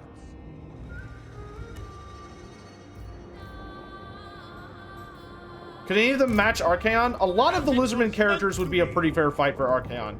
The only Lizardman character that would get like absolutely splatted would undoubtedly be Tedoecho. I think Tedoecho would not stand a chance, and the poor guy would get his face ripped in half. But the rest of them would be would probably be like genuine boss fights for Archaon. Okay, did that. Thano, good to see you. Did that. Jack Diego, if Larlorn Woods have any other system, how do older elf gods? So most of the elf gods that are still around are very, very weak. Because they do not any longer, most of them have taken on mortal forms, and they do not participate in the system of like being a god that people worship and pray to, and then when they die, they, you know, take their souls and use it to empower themselves further. Like most of them are not in that system anymore, because they basically got so spooked by various things happening that they decided to come to the mortal plane, and they took on mortal avatars either by possessing someone or just there are a number of ways that it can be accomplished, but functionally they joined up with another faction, and we see this finally come to a head in the end times when a lot of these characters are revealed. So, you know, we find out that Vol went to Athel Loren, where he's been hanging out, as did Kurnos and Aisha. And, like, they still have godly powers, and their influence is still able to be felt like traditional gods, but they function very differently to what gods, like a lot of the other gods that are still around. Because they have been like horribly wounded in the vast majority of things. Lilith is actually rather unique among the elf gods because she actually likes to intervene with mortals, but she still takes on like a godly persona and is doing very active god things rather than just protecting like a singular area. She's trying to manipulate fate to do what she wants it to do. Which is to get in the way of like what's going on with chaos and all these other shenanigans. Strong are the dwarf gods. The dwarf gods are not traditional gods. The ancestor gods are more of... The ancestor gods gave the dwarfs a lot of very powerful tools, and they watch over them, but the dwarf gods are very hands-off. They're very, very, very hands-off, and just kind of watch very discreetly from a distance. The only one of the dwarf gods that is like active when it comes to messing around with what's going on in the world and like trying to have influence on things is Grombrindal, who is technically an ancestor god. Though it's like a debatable thing, but I consider him an ancestor god because he's like a direct descendant. He's literally Grugni and Valea's son. But he like he's still active and is around doing things and kicking ass and getting into fights. But even then, he doesn't really exist to like, Boris, you know, port in and start a big, you know, go after Queek Headtaker and try and kill Queek Headtaker to gain revenge in the name of the those who have fallen. He has more of a he does not allow himself to get involved in like the really major big escapades. He has a more relaxed and smaller role to play, where he deals with like personal situations or personal grudges, instead of getting involved in like really big, you know, FU fights. What happened to Grombrindal after the end times? He dies.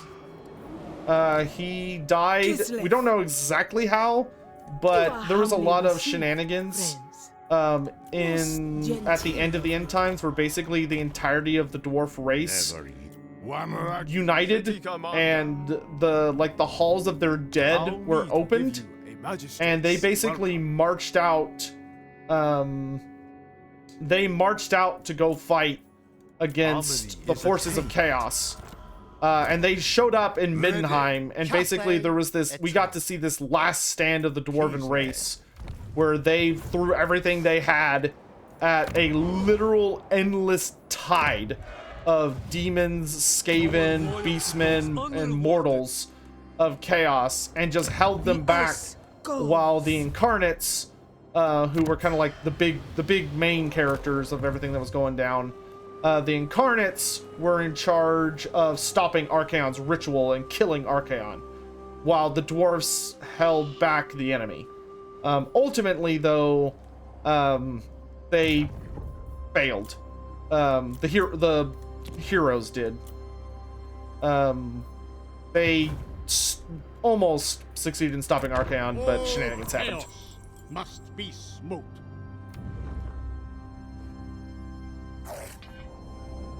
Is Gazul the best death god since he told Nagash to eat dirt? Well, depends on how you look at it. I would say Gazul is a very, very good death god. But Gazul is a very funny death god because Gazul was canonically killed in after the Warhammer world ends and AOS stuff is happening. Nagash canonically tracks down Gazul, fights him, kills him, and eats him.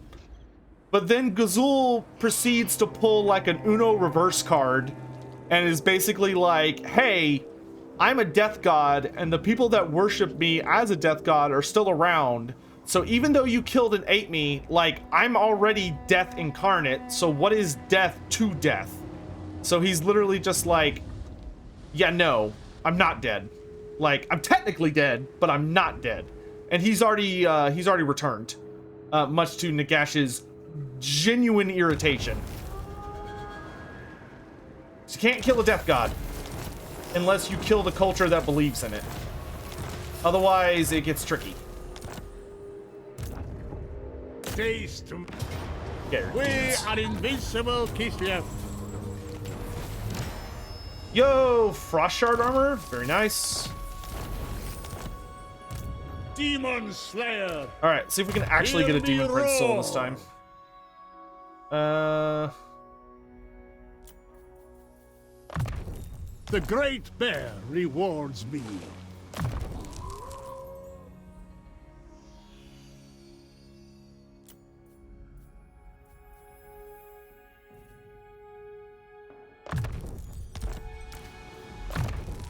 Not in for regen? Not yet, but we will soon. I want to make my infantry a little more stable.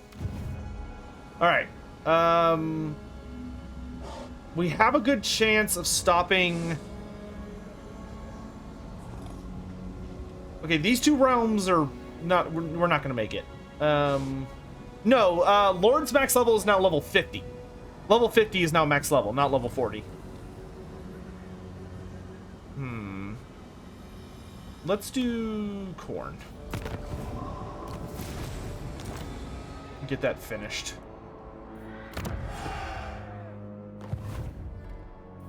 And since we're in corn, let's go ahead and activate Tor, which gives us 5% melee attack on all armies, the Wrath of the Bear, which gives us a big damage buff, and we get supporters whenever we win a fight, because we're going to be fighting a lot in here. And Alexandra is going to be left in charge of defending our home. We should be pretty stabilized against Skaven attacks, at least for a bit. I am the storm. Fools may not... And hey, we can get Cathay units now, though I need to build up more alliance points, or allegiance points, if I want to get some of the sexy stuff. Oh, we could get crane gunners! Crane gunners would be very appreciated. Or halberds. Of the frost. Kislev actually doesn't have halberd units, so getting some proper halberdiers might not actually be a bad idea.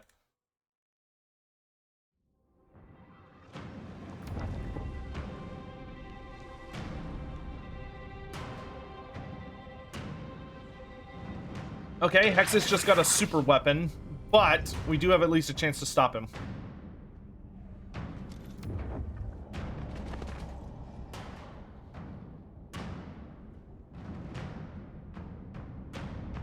I did that. Harzulian boy, good to see you. Hope you're still here, my dude. If a god stars because he's forgotten, and after a few thousand years it starts getting worshipped again, will it be revived or will a new similar entity take its place? Giga Gogantes, if a god stops being worshipped for like a really long time, well, and it doesn't even have to be a crazy long time, but a decently long time, and there isn't anything really tethering it to reality anymore, it will fade away into nothingness. And its domain will basically be swallowed up or devoured by something else. And if people were to start worshiping it again, it would basically create a new entity that is similar, but probably not exactly the same.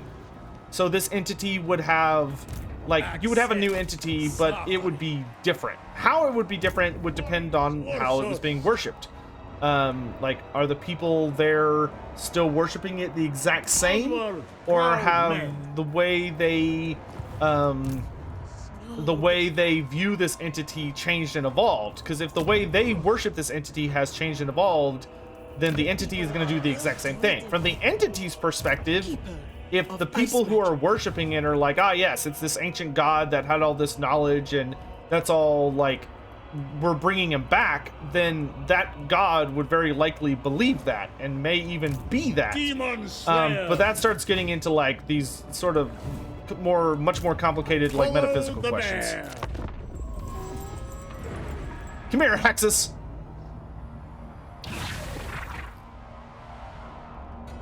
Are Sigmar the god and Sigmar the man the same person? Yes, they are. There's actually a really interesting treatise, or I don't know what you want to call it.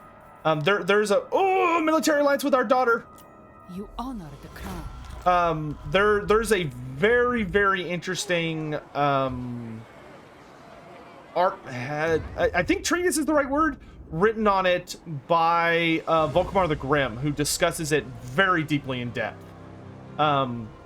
And that's why Volkmar actually very deeply believes that Sigmar is like the greatest god and is like is inevitably going to become the strongest god. Is that he was the only god that was 100% lived a full human life before he became a god, which actually makes him very unique. Book of Woe, I honestly don't know. I haven't noticed that.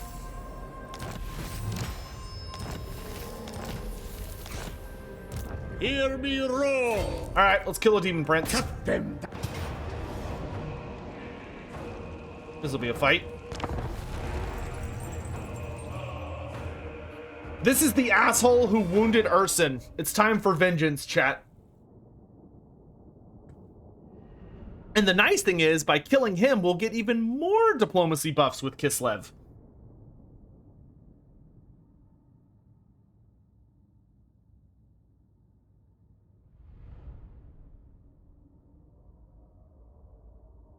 See, I already answered that, so I'm gonna give you your points back. Just how fast our elves are on average? Elves genuinely tend to be, like, depends on what you mean by fast. If you mean, like, dexterous and, like, how fast they can, like, wield a weapon or move their hands or, like, react to something in a combat scenario, they have supernatural agility. They also are, like, much more graceful and fluid in their movement than a human could ever be. However, like, when it comes to, like, running, like, if you raced an elf, generally speaking, they are faster than you, but it's because they're 99.9% of the time going to be taller than you, and they have longer legs. So therefore, they will run faster than you. They've also are probably in better physical condition than you are, because elves tend to have an easier time taking care of themselves. And they also are very, very, very, very, very, very long-lived, and able to really take advantage of that whole situation. X10. Boris is about to show everyone why you don't send an Ungol to do a Gospoda's job. There you go. Boris Ursus. Lord of Ice. The orthodoxy endures.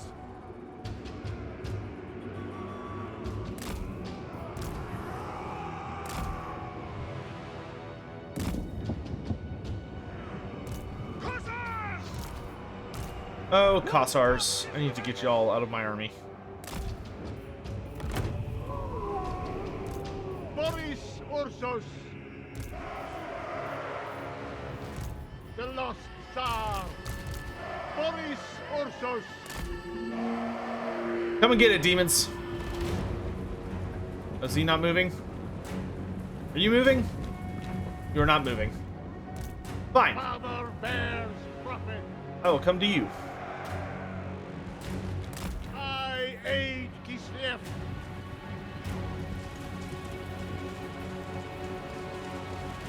I have long beards? Yeah, boy. The sad thing is they don't have their unique, they don't have the old grumblers buff from what I can see.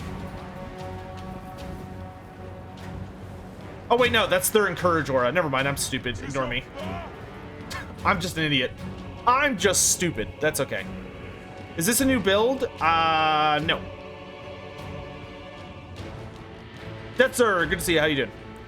Could any of the other gods pose a threat to the Chaos Gods if they combated each other directly? There are a couple gods who are vaguely threatening to the Chaos Gods. The big bads among the deities that could actually threaten a dark god are Sigmar, Urson, Ashurin, Cain, Tal, Ulrich, Mor, Myrmidia, Usirian, Sotek. Yeah, that's a pretty good list. It's, yeah, Gork and Mork. Yeah, Gork and Mork, absolutely. The Great Horned Rat, even though he's technically among them. Hashit. Generally speaking, whoever, like, the biggest, baddest guy is in a pantheon is enough of a threat. Like, they're potentially problematic. The Great Maw? Yeah, the Great Maw. Well, Scarman, Slaanesh got captured by 4 deities that had the jump on him. Or sorry, 3 gods and a demigod. That literally got the jump on him in like an absolute best case scenario, and they were able to trap him, but they couldn't kill him. Yeah, Grimnir. Nagash is very threatening to the Dark Gods, but Nagash is Nagash has to go through like some vague power-ups. Celestial Dragon Emperor. Celestial Dragon Emperor is like vaguely god tier powerful, but he himself is not a god. And while he is very, very strong, he doesn't seem to quite be that level of strength. Like, he's not going to be out there throwing punches with a dark god. Now, he is, you know, he could absolutely be a devastating combatant. But he's more of a very big threat to the dark gods in like a scheme sort of way.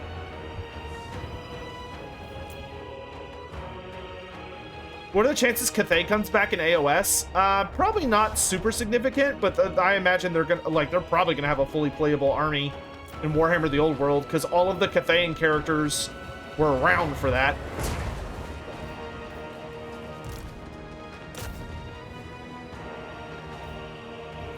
Hey, asshole! Catch!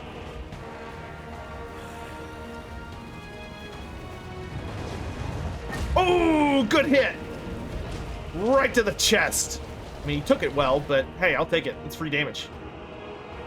Good shot, man. That was very impressive. Ah, we missed on that one. Follow the bear. Bear cavalry. Sons of Kislev. Show Slaanesh how we do things.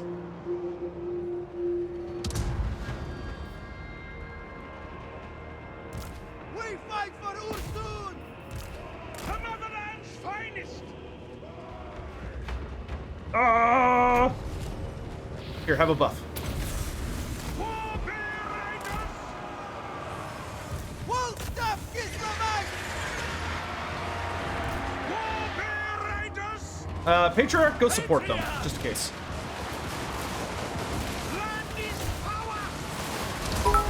He is getting smoked. Inquisitor Iron Shield. Why did Kruger get kicked out of the Window Restaurant? He made a tall order. Follow the bear! So be it! Patriarch! My faith is power! Okay, everyone, get a 66% ward save! Oh, dude, the bear calves stomped Slaanesh. Delightful. For the motherland! Shard Blade! Regeneration! Where is Queen Holder? Execution! I don't know what the dwarfs were yelling about, but they were yelling about something.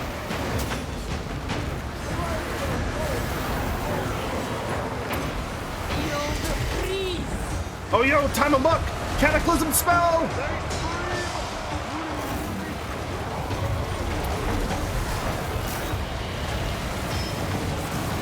I live again!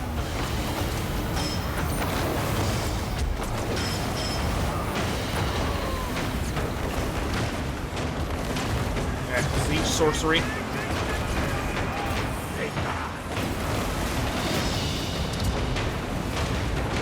Boris Ursus! Father Bear Might! Land is power! Yeah, you little shits.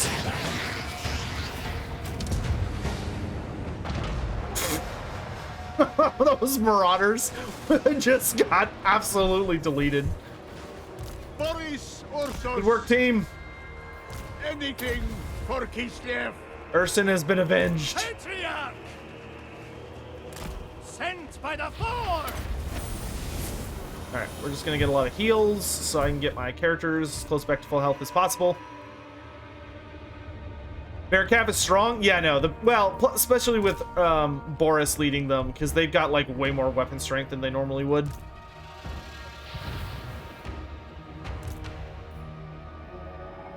Are we gonna get this off? Nah, we're not gonna get that. Okay. So much for being a Godslayer? Yep. Is the Rotblood tribe from the Ovian faction mod a real thing in the lore, or are they made up? The Rotbloods? I believe the Rotbloods is a reference to the Vermintide tribes. In Vermintide, the Rotbloods is like the phrase used to describe the enemies, which have formed a coalition. So they're like Norskins, Warriors of Chaos, and Skaven and Beastmen that have all combined under Nurgle's influence, slash the Great Horned Rat. And so, like, from that side of things, yes, they are lore accurate, because that is, like, we know the events of Vermintide are canonical. Kislev can use more hands. So it's a Vermintide reference. Woo! Plus 20 diplomacy with Kislev. Boris Ursus himself. The Tsar marches. Alright, now I just gotta kill a lot more people. Ursus himself. Give me creatures of the land. Melee attack and weapon strength for all I shall bears. enjoy this. More bears, more bears.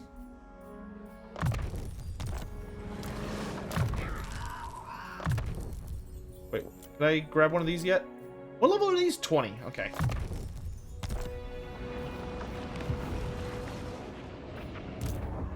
Switch.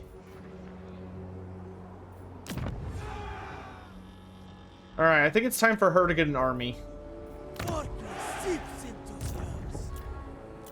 Let's head to the Falls of Doom and start grabbing some soldiers. I seek only the grace. Outpost available.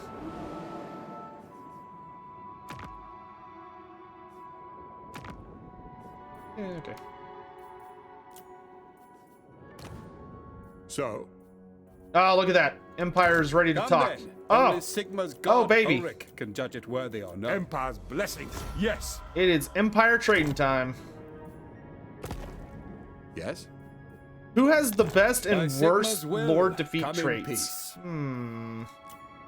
I think the worst trait is Katarin's. Katarin has the worst. Absolute worst. She has like a Karl Franz trait.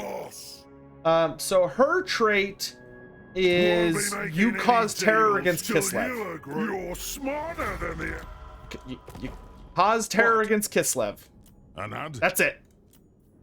Though Tzeentch's Kairos Fate Weavers is also really garbage. Kairos is Let's hear what you have to say. Kairos is you get like 20% spell resistance against Tzeentch, The snow. which is pretty shit, to be honest. Like, if it was missile resistance, I actually think it would be way better, because Tzeentch is like all shooting. Like, ugh. But, the best trait is probably... Frostweaver.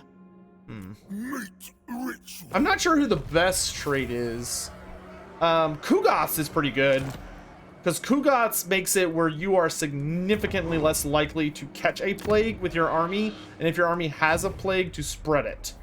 Are Boris's items good? Yeah, here, I'll show you. Glory to Father Bear. So Boris gets the Shard Blade, lowers corruption by a significant amount, makes recruitment cost cheaper, 6 melee attack, 12 bonus versus large, which gets Boris up to like 61 bonus versus large. Magical attacks, which is great against demons because they lose their physical resistance, and then Shard Blade, which Shard Blade gives him a Mortis Engine ability that you activate. And then the Armor of Urson is plus 10 armor, minus 10% enemy heroes success chance. Boris comes back to life after dying 1 turn faster, plus 8 melee defense, and the Armor of Urson, which makes it where if Boris is less than half health, he gets a big old buff to his melee attack and damage. Okay, let me get caught up with some of these redeems, because there's still quite a few of these. Do the dwarves actually like Kislevites compared to Imperials or Bretonnians? Yes, the dwarves are actually quite fond of the Kislevites, because the Kislevites have a very big... They have very dwarfish mannerisms, because they have to deal with a lot of the bullshit the dwarves have to deal with, and the two of them are very keenly aware of that. I am the greater good, master. So, like, it's... The dwarves... The Empire. I wouldn't say the dwarves, like, despise them any more than others. Aye, a iron fist. Some call me a king. Give me that defensive alliance. All right. I have a quest for that. And that also means... It also means I can start getting... more dwarf units. I like having Dawi units. even if it makes him poor. What is Boris's defeat trait? I don't actually know. Because you can only encounter Boris if you are playing... if a human is playing Kislev. Love to be here. Even though it's 8.44, smiley face. Really excited for release. Oh, Simon, thank you so much. But yeah, dwarves really enjoy Kislevites. They like that Kislevites drink really, really hard alcohol, even though the dwarves think it's not very good. It's kind of tasteless. It's just there to get you drunk, but they respect that. And Kislevites have a lot of similar mannerisms to dwarves. Norscan dwarves in particular are very ancient, notable allies of the Dawi. Meanwhile, Bretonnians are very big allies to the dwarfs of the Grey Mountains, but Bretonnians are... the dwarves are very keenly aware that the Bretonnians have been very heavily influenced by Elven culture, though they don't know why. And they are not a fan of it. The dwarves find the Bretonnian concepts of chivalry and all this other bullshit to be very stupid. Like, they're honorable, generally speaking, so dwarves do like that about them, but they are not a fan of chivalry as a concept, and they find it very elvish. And they also don't like that they drink wine. And then the Empire obviously are very old friends of the dwarfs. But generally speaking, every dwarven kingdom has a different human group that they prefer. So, like, in the broad spectrum of things, Norscan dwarves prefer Kislevites, World's Edge Mountain dwarves prefer the Empire, and Grey Mountain dwarves prefer Bretonnia. Generally speaking. It's not always the case, but that's like a good rule of thumb you can kind of use to help measure. What super item do I want on Boris? If there's a mod here, can we do a poll? Chat, do y'all want the Soul Netter, the Chain Sword, the Kraken Killer? Those are your only options, because the last weapon was taken by... the last weapon was taken by the Demon Prince that we brutally murdered. Where are those rats there? Let's see if we can sneak up on them. One of the mods... are there any mods here? I don't know if there are any mods here. Arrange an ambush. Hold on, I'll do it myself. Fine, I'll do it myself. Pathetic narcissist. What weapon You to are take? doomed. Kraken Killer. Chain Sword. Soul Knitter.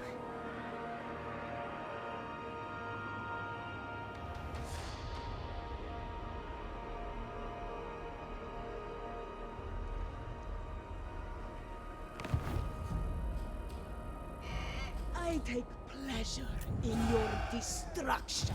Alright, chill, lady. How are we doing on items? Returns. Whoa, the Blizzard Brooch is a talisman, and it's part of a set? Wow, that's actually a pretty big set. I wish I had the other pieces. Stock and Unspottable. I don't really have a character I want that on right now. I could put that on her, actually. Rushard armor is armor and spell resistance. Yeah, that's fine. Urson's disciple. Do this. Lydian Lodestone. No one's wittering the glittering scale, so we can fuse those. Oh, Helm of Discord. Yo. Yo. Okay, let's put that. Oh, yeah, let's put that on the Patriarch. And then Boris you, I'll put in the Armor of Destiny. Yo, okay, that's hot. That's hot. All right. Are all items part of a set? No. If an item is part of a set, it'll have this symbol right here. It looks like a piece of armor with a sword in front of it. It has to have that. It has to have that icon to note that it's part of a set. However, it seems that all of the legendary lords, if they have more than one item, their items are considered part of a set. It's nice.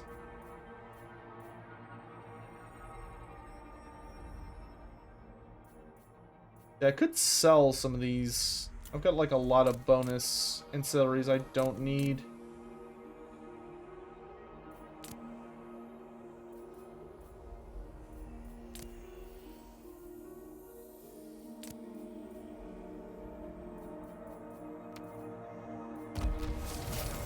What does request army do? If you request army, you can ask an ally of yours to basically give you control of one of their armies for a limited period of time.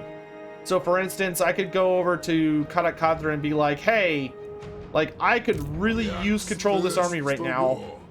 Because like maybe I need them to, maybe I know I'm going to be smarter with them. So I'm going to Ungrim and say, yo, Ungrim.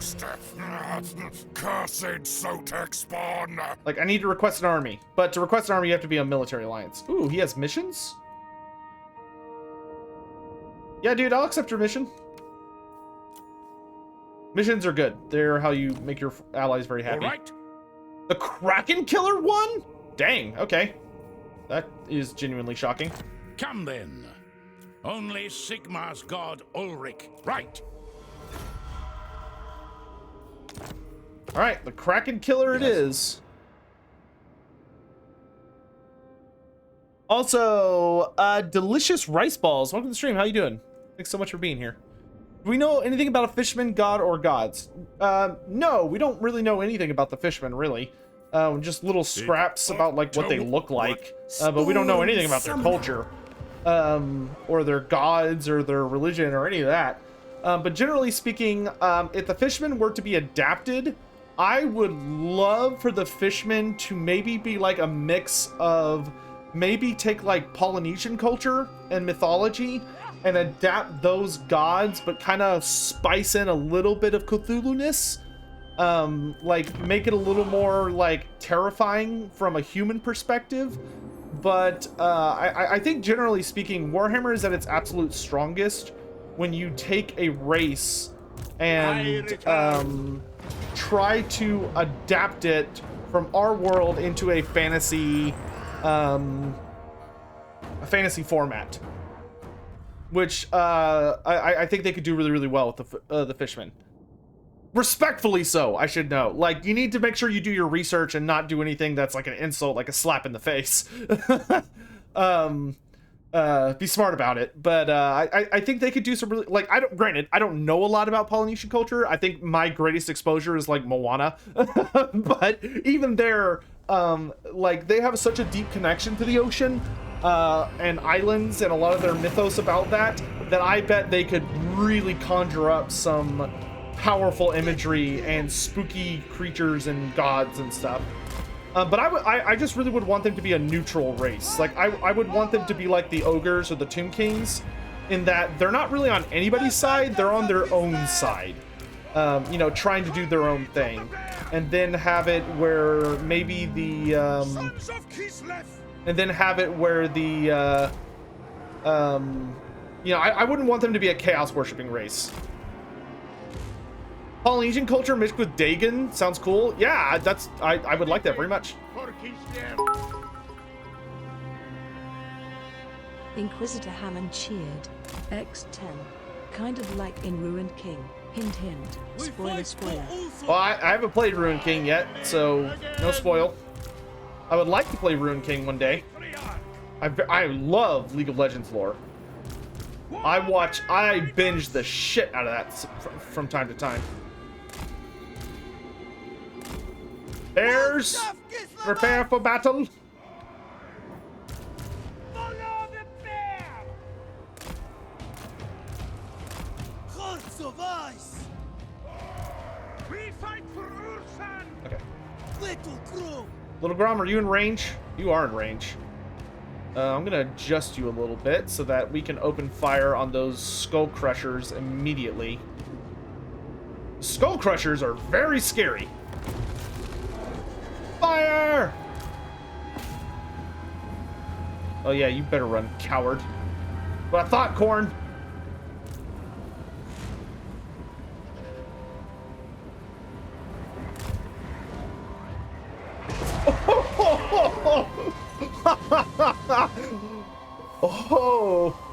Well, those were the blood crushers, but still, what a mwah, beautiful shot. That was a money shot right there. All right, Kossars, let's head into the forest. For the throne!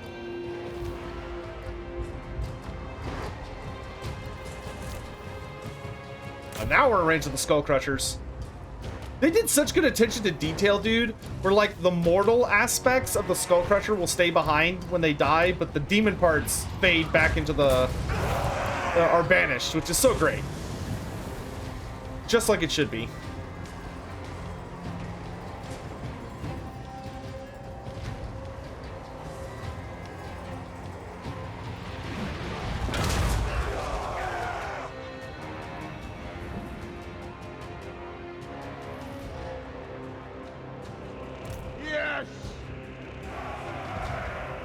Actually, I kind of want to funnel them into this pass. It looks like he's coming around the top. Maybe? Hard to tell. Defenders of Kislev!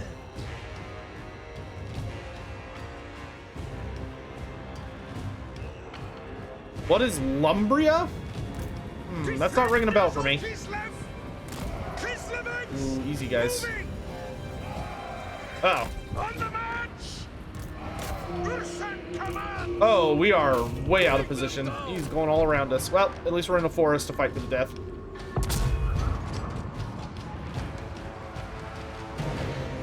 Wow, snipe. Armored Kossars! Fight! The motherland's finest! This I do! Patriot!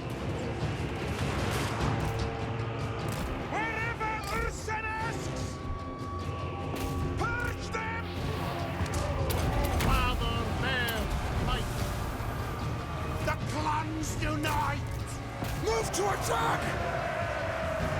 Comrades of the bear! Shatter their Open fire!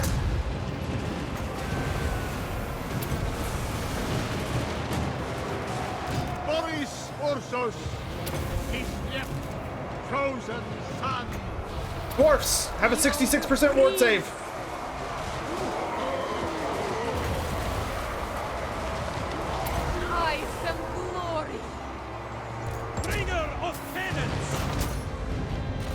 Oh, they're actually still alive up here. Oh, big spell time.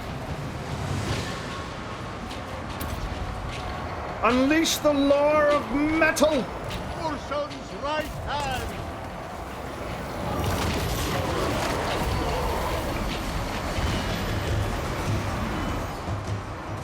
Boris Ursus! Hey, go clean up our flanks, guys. Whoa, easy there, cannon.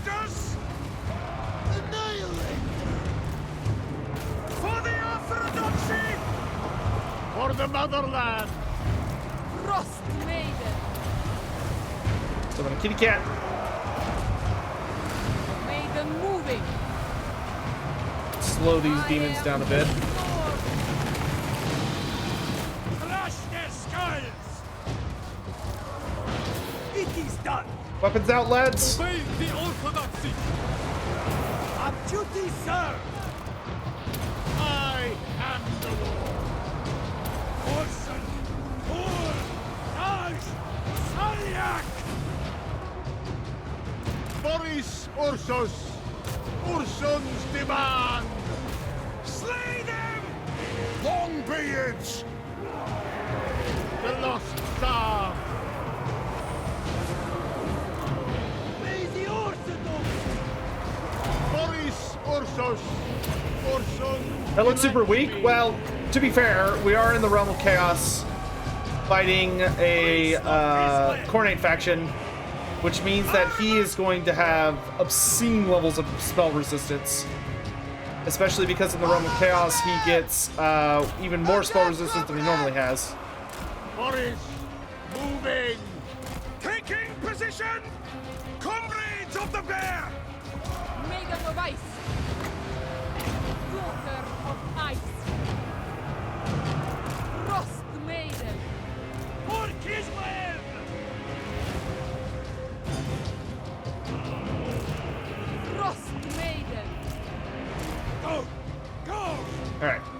Father bears prophet. Gonna deal with these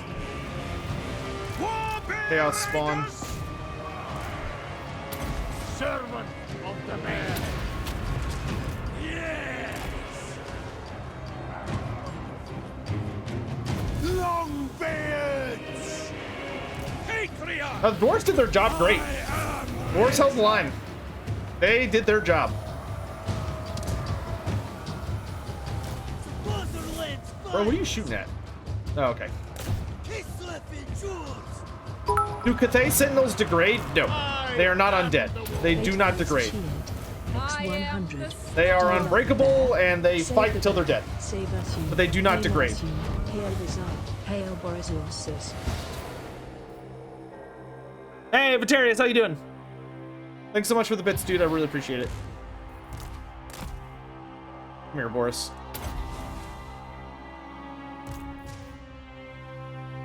Get this last little bit of health regeneration.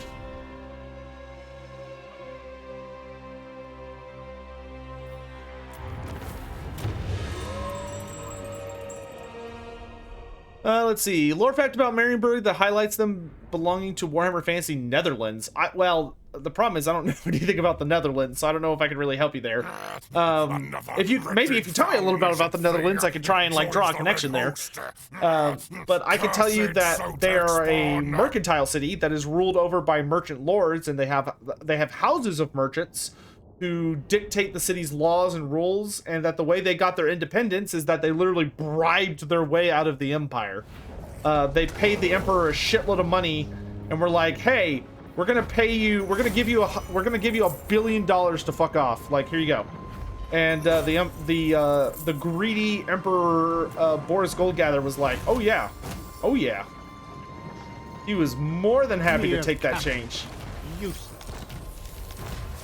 Okay, chat wanted the Kraken Slayer, or Kraken Killer. So we are going to mosey our way over there.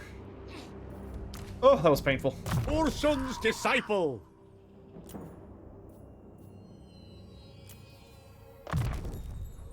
Okay, now let's start working on this stuff. So let me take...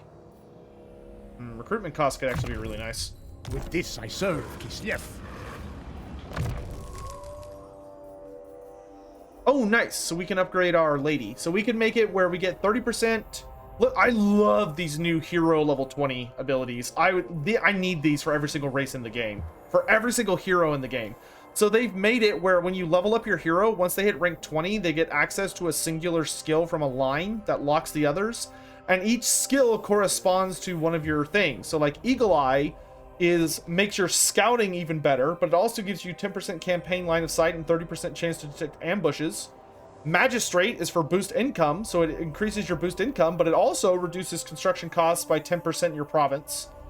If you wanted to go steal tech focus, you could go Scholar, which gives you more research bonus for stealing tech, but also just gives you a flat 3% additional research. Champion in the Ice Guard, which is her Assassinate equivalent, gives her just a flat +7 melee attack and 12% weapon strength, which is super good if you're building her melee focused.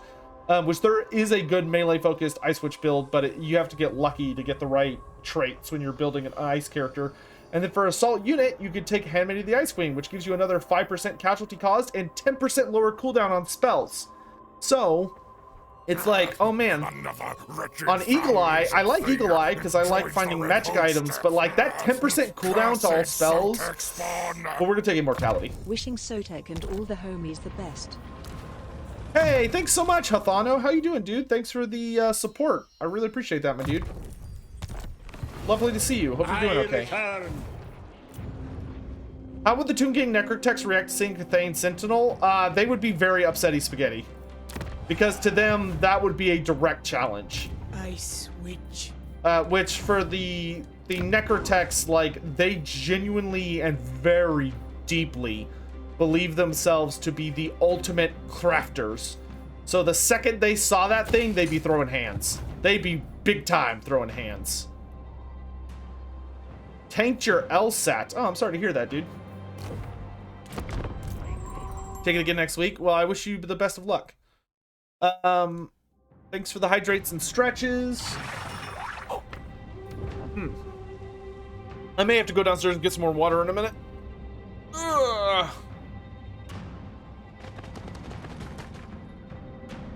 Oh, gosh. I don't know. Someone tell me something about the Netherlands and I can double check stuff. Like, they're a very naval-focused group. Marienburg is kind of like the city of mercenaries. It's a land where they encourage people to come all over and trade with them, but because of that, a lot of people have such heavily invested interests in Marienburg that they end up helping defend Marienburg when it's put under attack, which leads to some pretty hilarious scenarios of them having armies that are like elves, pirates, Arabians, Norskins, and all this other stuff because everyone's just protecting their assets. Campaign to the final battle, tried to go to sleep for an hour, realized my insomnia was having none of it, went back and finished the Battle of Torivres and started up. Yeah, no, I'll be going for a while. My sleep schedule is super fucked, so like it doesn't matter. I'm trying to get it back on track. Die for Kislev. All right, I want you to take me to Laralorn.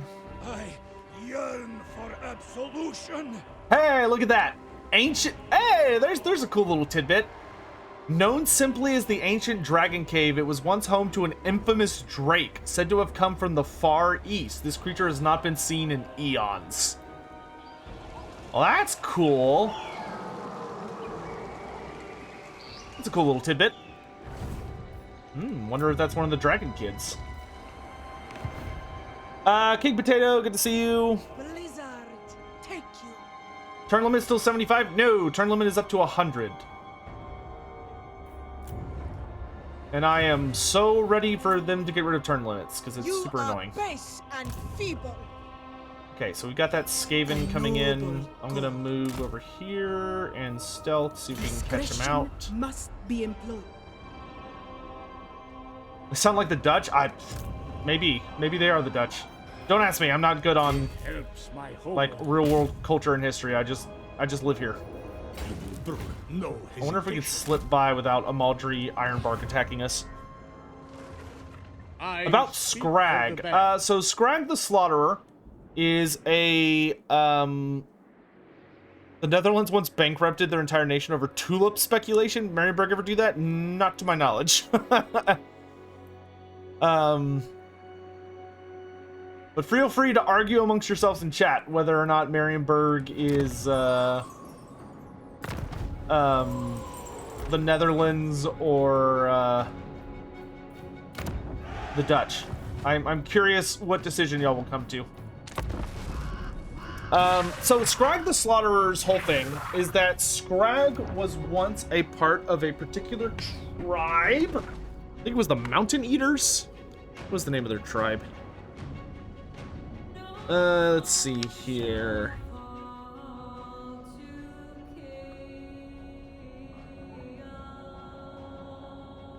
No, it wasn't the Mountain Eater. It was...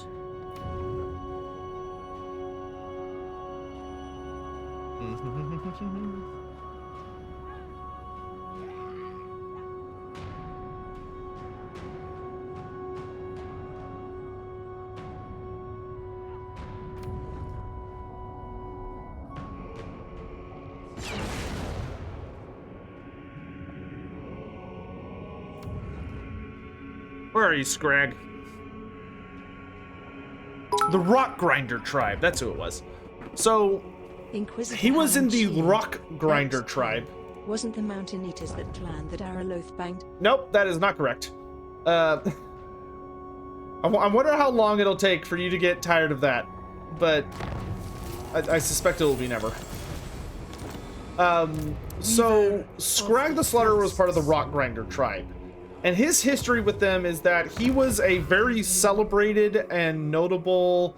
ooh, 10% research rate. Yes, show pioneering spirit. Thank you very much, Adaman. I will take that 10% research and enjoy it. So he was a very celebrated and excellent, like very, very skilled and potent... Spread Ursun's love. Scar's Kraken Killer. 20 melee attack, 250 weapon damage, unbreakable, and a very very powerful heal. Oh my god. 1.6% health per second and 2% vigor back per second. Damn. Chaos. But the thing with it is that in the Rock Grinder tribe, Scrag was responsible for preparing all the meals. He'd already achieved the rank of Slaughtermaster.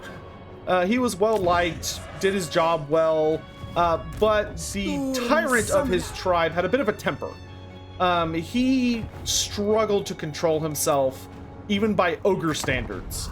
And there was an unfortunate event where essentially Scrag, genuinely on accident, grabbed the wrong Noblar, and it turned out that he basically grabbed his tyrant's favorite Noblar. So his absolute favorite Noblar, and he killed it and made it into like a meal and served it to his tyrant, which from the tyrant's perspective would basically be the equivalent of someone killing your dog, making your dog into a meal and serving it to you. So the tyrant was a little upset, and he was so enraged at this insult and also personal offense that he ordered for both of Scrag's hands to be chopped off. So they chopped off both of his hands, and the tyrant ate his hands, which is a pretty big no-no. You're really not supposed to hurt the butchers or the slaughtermasters. Like, you know, the dudes are basically living representations of the Great Maw. So like hurting them is generally heavily frowned upon. But the ogres were not gonna be, nobody wanted to be the guy that was like, oh boss, we're not supposed to do that. So with that in mind,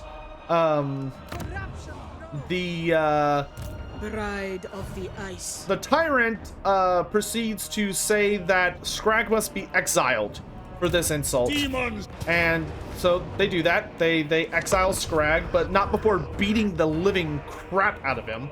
So they beat up Scrag a whole bunch, and then as a final insult to injury, they take his beloved maw pot that he used for all of his cooking, and they took a bunch of chains and they chained up his maw pot, and they took all these big hooks and they hooked Scrag all through his back and his shoulders and his chest, so that he couldn't move without having to drag around this giant heavy iron maw pot, constantly pulling on his muscles and tendons and stuff. So he would just be forever in agony, right?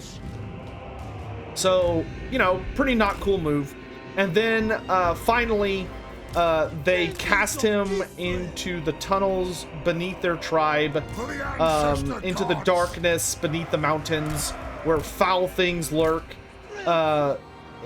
which is a death sentence. Like, if you get sent down there, generally speaking, you're gonna die. Or turn into something horrible because of all like the warp stone and other nasty stuff down there. So Scrag is thrown in there. The door is sealed behind him with a big rock, so he can never get back out, and he's left to die. But Scrag, being Scrag, refuses to give in to despair. Scrag decides that he's not going to die here. He's going to keep going, and he's going to find a way out of this mess. So what does Scrag do? Well, Scrag uses his teeth and his arm stumps to finagle his cooking implements, because they forgot to take those off of him in the confusion, and he forces his butcher implements into his arm stumps and manages to suitably strap them on, so they basically become makeshift weapons. And he starts wandering through the darkness, looking for a way out. But before he could find a way out, all of the bleeding from, you know, him bleeding all over the place because he's like missing limbs and all this stuff, attracts the attention of a bunch of gorgers. So a bunch of gorgers start chasing after Scrag, and Scrag starts being like, ooh, I need to get out of here.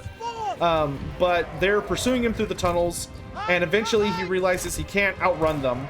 So he turns to fight them, and they all descend upon him, and it turns into this ridiculous, insane, over-the-top big melee fight where all of these creatures are springing out of the darkness and trying to kill Scrag by any means, while Scrag is doing everything in his power to just keep swinging at them and fight them off. Come here, dragon. Dude, Boris has so much weapon damage. How high can I get it? 1.4k? Not bad. Go bigger. Go even bigger. 1.6.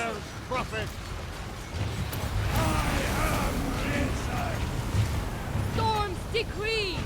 I will smite them.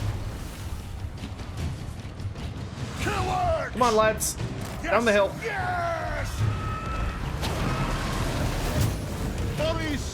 Oh, goody. The lore of death is ascended, which means I get to do this. Daughter of ice.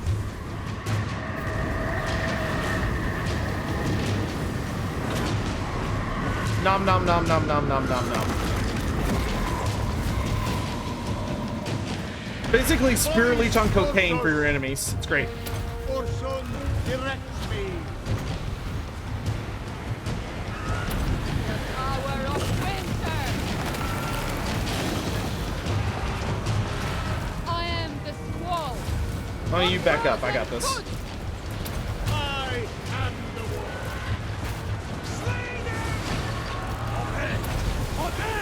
Everyone who is not Boris, fall back.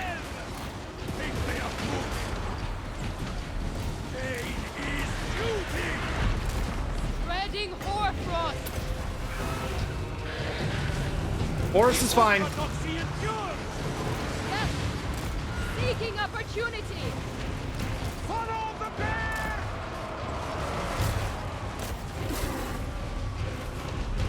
Yes. Everyone with a gun, shoot the tree.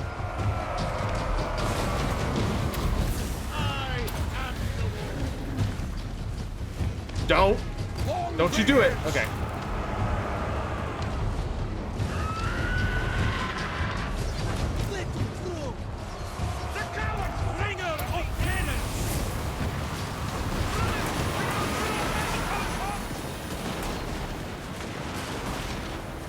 The clans unite! Boris Ursus. Anyway, so Scrag is down this tunnel, fighting desperately for his life. And what ends up happening is that Scrag just kind of loses himself to this violence and ends up becoming just this like horrifying whirlwind of death that is ripping into all of the creatures around him until he eventually ends up going toe-to-toe with a king among gorgers, a gorger that is so much larger and more frightening than the others that it's obscene. And so this massive creature goes after him, and they have this big fight, and Scrag eventually claims victory by ripping out the creature's throat with his fangs, and then he basically like starts eating it. And the gorgers are kind of like shocked into reverence by the sheer violence displayed by Scrag. And at that moment, Scrag feels something higher calling to him. He feels something greater whispering to him and telling him things. And it's the Great Maw, or he believes it's the Great Maw, and it is the Great Maw. And so the Great Maw starts telling him where to go. It says, like, you need to go this way. You need to, like, turn this corner, go here, go here. So he follows the voice, and the voice guides him out of the voice guides him out of the tunnels through this labyrinth with all these gorgers at his heels following him because now he's top dog. And when he emerges onto the surface again, he finds out that he came out of a cave overlooking his tribe. So what does he do? He leads his army of gorgers down into his prior tribe, the Rock Grinders, and kills all of them. Scrag, they all get utterly brutally murdered and devoured by the gorgers, while Scrag's in the center chopping people up and throwing them into his maw pot, making this great offering to the Great Maw. And one of the biggest offerings they make is the tyrant who ate Scrag's hands, who gets dragged before Scrag, and he's hefted over the pot, and the Gorgers all grab each of his limbs and start pulling until they literally rip him apart limb from limb, and he is sacrificed to the Great Maw. Yeah, Scrag is one of the Ogre Legendary Lords who will be in the game at launch, assuming that you either buy the game in the first week after it's released, or pre-ordered it, or you purchase the Ogre DLC at a later date. Boris Ursus. Yeah, I played co-op with Anticity and I played it with Anticity and Mandalore Gaming. 2 days ago, 2 or 3 days ago. We tried out some of the multiplayer. It's very fun. It is super fun. I am super excited to get to spend more time with it. It's just difficult to find people that are on the same time you're on who want to play it. That's the one downside right now. Awesome. Ah, faithful workers. Probably would be smart to heal for one turn. Scrag's backstory is a lot more R-rated than Grease's. Well, I mean, Grease's has more like explicit and determined cannibalism involved. Like, I guess you could refer to that as less graphic, but you know, I think it's just kind of a matter of perspective. Scrag certainly suffered more than Grease's did, so like, I guess in that sense, yeah, it's more R-rated. But all right, so I don't need you over here anymore. I think I've seen everything I need to see over here. We've met all the factions we want to meet, so you are fired. I can make some money back. All right, we almost have enough souls to do Khorne's battle.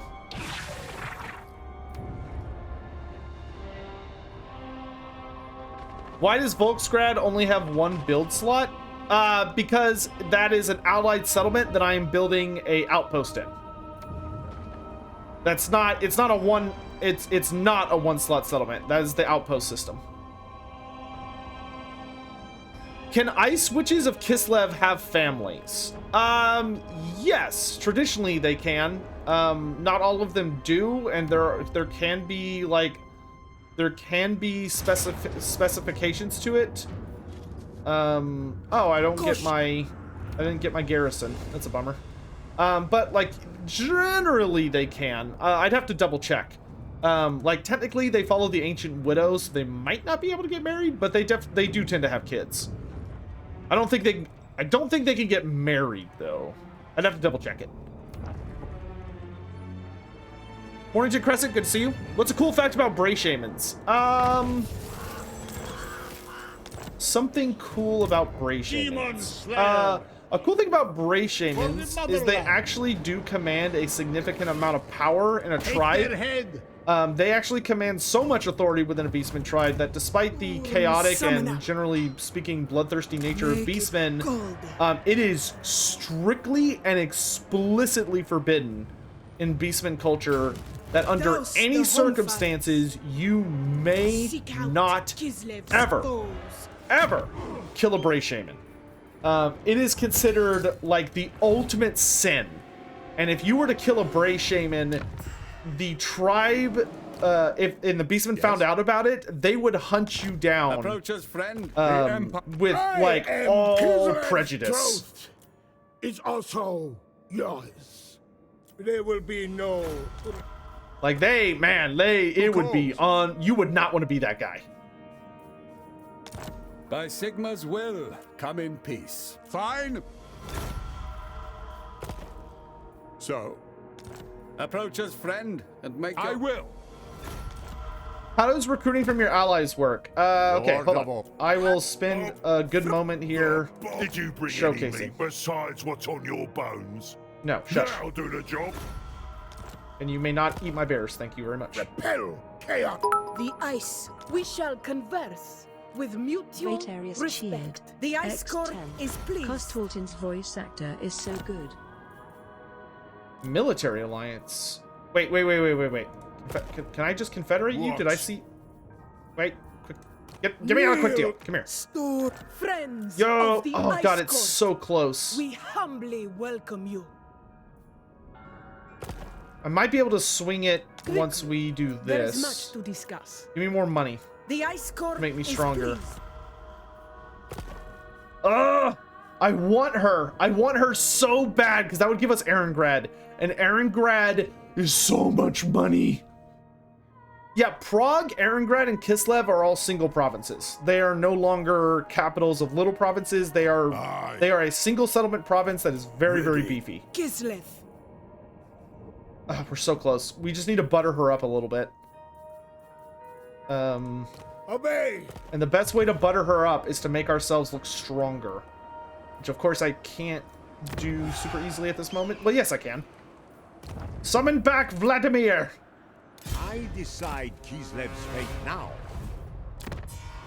We're just gonna keep, like, ticking up our strength See rank. what gossip from your realm. Yeah, see, it's +5. Ugh!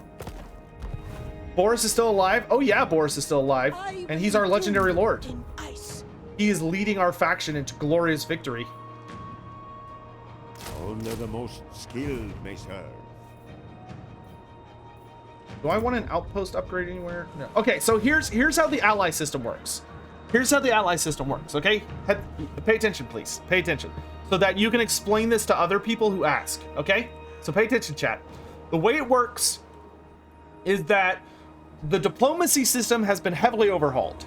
And one aspect of the diplomacy system is that when you make a defensive alliance with anybody in the game, anybody, so like, let's say you're playing Boris, right? You're playing Kislev. If you make a defensive alliance with the Vampire Counts, the Warriors of Chaos, Cathay, another Kislevite faction, the Empire, Dwarves, Skaven, Greenskins, it doesn't matter. Beastmen, if you make a defensive alliance with anybody, right? You gain access to the outpost system. So what that does is once you have a defensive alliance with them, the ice you're gonna see this little symbol pop up. This little symbol is gonna pop up on your screen, and it'll also tell you in your in-turn thing to be like, hey, there's an outpost available. And what that means is that you can build an outpost in that ally's faction. So you click on this new button, which is called the War Coordination menu. You click on that once they're an ally, and you'll see you have a couple of options. You have set target, which is typical, like you can ask the AI to attack something. You can even ask the AI to protect something. So like say that like there's an enemy getting really close to one of your minor settlements, but like the dwarfs are really close by, you could turn to the dwarfs and go, hey, could you help protect this settlement? And the dwarves will send an army to watch that settlement. Like they'll sit right on top of it and protect it from enemies. You can request armies, which is like you select an ally and you can see what armies they have. And if you have enough allegiance points with that ally, you can request control of it, which gives you control of it until the timer runs out or the army dies. Or your alliance is like broken down. The only rule is that you cannot request an army that is led by a legendary lord. You can only request an army led by a little thing. Then there's the outpost system. So the outpost system is if your ally owns a major settlement. It doesn't have to be like a big settlement, but they own like the major settlement in a province. They can have an outpost built there by an ally, but only one. So like you'll notice that she's a defensive ally with Nordland. Nordland, based on what I can see here, has already built a outpost in Erengrad. So I can't build an outpost in Erengrad because somebody else already built one there. So you can, but I could put one in Zoshink, which is considered the capital of the Northern Oblast. And if I build an outpost, it does two things. The first thing the outpost does is it will add some buffs for me and my ally in that province. It'll increase casualty replenishment for both of us if we're in that region. It also adds some units from my faction into their garrison. So like if I were to build an allied post in Kostaltyn, should Kostaltyn be attacked, his garrison would have 2 Kislevite units in it, because he has a Kislevite outpost. So they basically come out from the outpost and help defend it.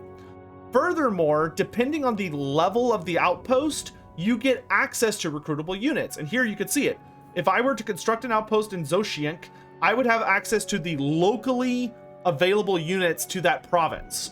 So the units I would get access to are snow leopards, war sleds, streltsy, winged lancers, etc. So that's really, really cool. Have they removed the 20 units max garrison? I believe you can have bigger than a 20 unit garrison. Yes, I think. And then the last thing is allied missions. And there are different levels of outpost. So if you have a defensive alliance with someone, you can build a level 1 outpost. A level 1 outpost is you get a little bit of casualty replenishment for both of y'all if you're in that region. You get access to their local recruitment from that city or province, and they're gonna like you a little bit more. Now, if you have a military alliance with a faction, you can build a garrison up to, or you can build a outpost up to level 2 and even level 3. And depending on what level you're at, you get access to more kinds of units. So where's somewhere I've built an outpost? I built an outpost in Cathay. So let's go look at my Cathayan outpost. So I built an outpost up here in Cathay. I put it in Shenyang. Oh no, I didn't. That's her. Where's mine? Mine is... I have no idea where mine is. Did mine get destroyed? Hold on. Man, Cathay is not having a good time this campaign. Oh no, I have one. Where is it? I crave. Oh, it's in Shengwu. Okay. So in Shengwu, I have an outpost. So when I zoom over to Shengwu, you'll notice there's the regular settlement details, and then there's this little button, which is the outpost details. So I mouse over this and it tells me, hey, you've got a level 1 Kislevite outpost. So I can recruit local units from his thing, and it also gives +2 casualty replenishment for local armies, mine and his. If I upgrade it, and it gives him 2 units of Kossars in his garrison. It's not crazy, it's just a little bit. However, if I get up to a level 2, which I need a military alliance for, the casualty replenishment goes up, and I can now select units from his global recruitment pool instead of just his local. So I could get like a ton of units. Like I could get like the big terracotta sentinels, or wing the Longma riders, all sorts of crazy shit. But I have to be a military ally, and it costs me another 4,000 gold to do that. And then the top tier level is that you get the global recruitment, and the cost of recruiting those units from your allied points is significantly less. And if you make a defensive alliance with the AI, it's going to build an outpost in your area. But that doesn't give you anything other than it adds some units to your garrison. Oh, yeah. So for instance, here in Uzkalak, Katarin has built an outpost in Uzkalak. So if I go look at my garrison, that's not my garrison. My garrison is actually larger than it normally would be, because some of these units are Katarins. I don't know which ones, but 2 of these Kossars are Katarins. See, do I have an outpost that has like a Cathayan thing in it? Yes, here we go. So Tsar Nagrand. If we look at Tsar Nagrand's garrison, oh, yep, pretty normal. Oh, look at that! Jade Warriors. So I have 2 units of Jade Warriors helping the garrison of Tsar Nagrand. And also, if I were to like recruit with a character, like let's say him, and I go to my allied recruitment panel, you can only have 4 allies per army.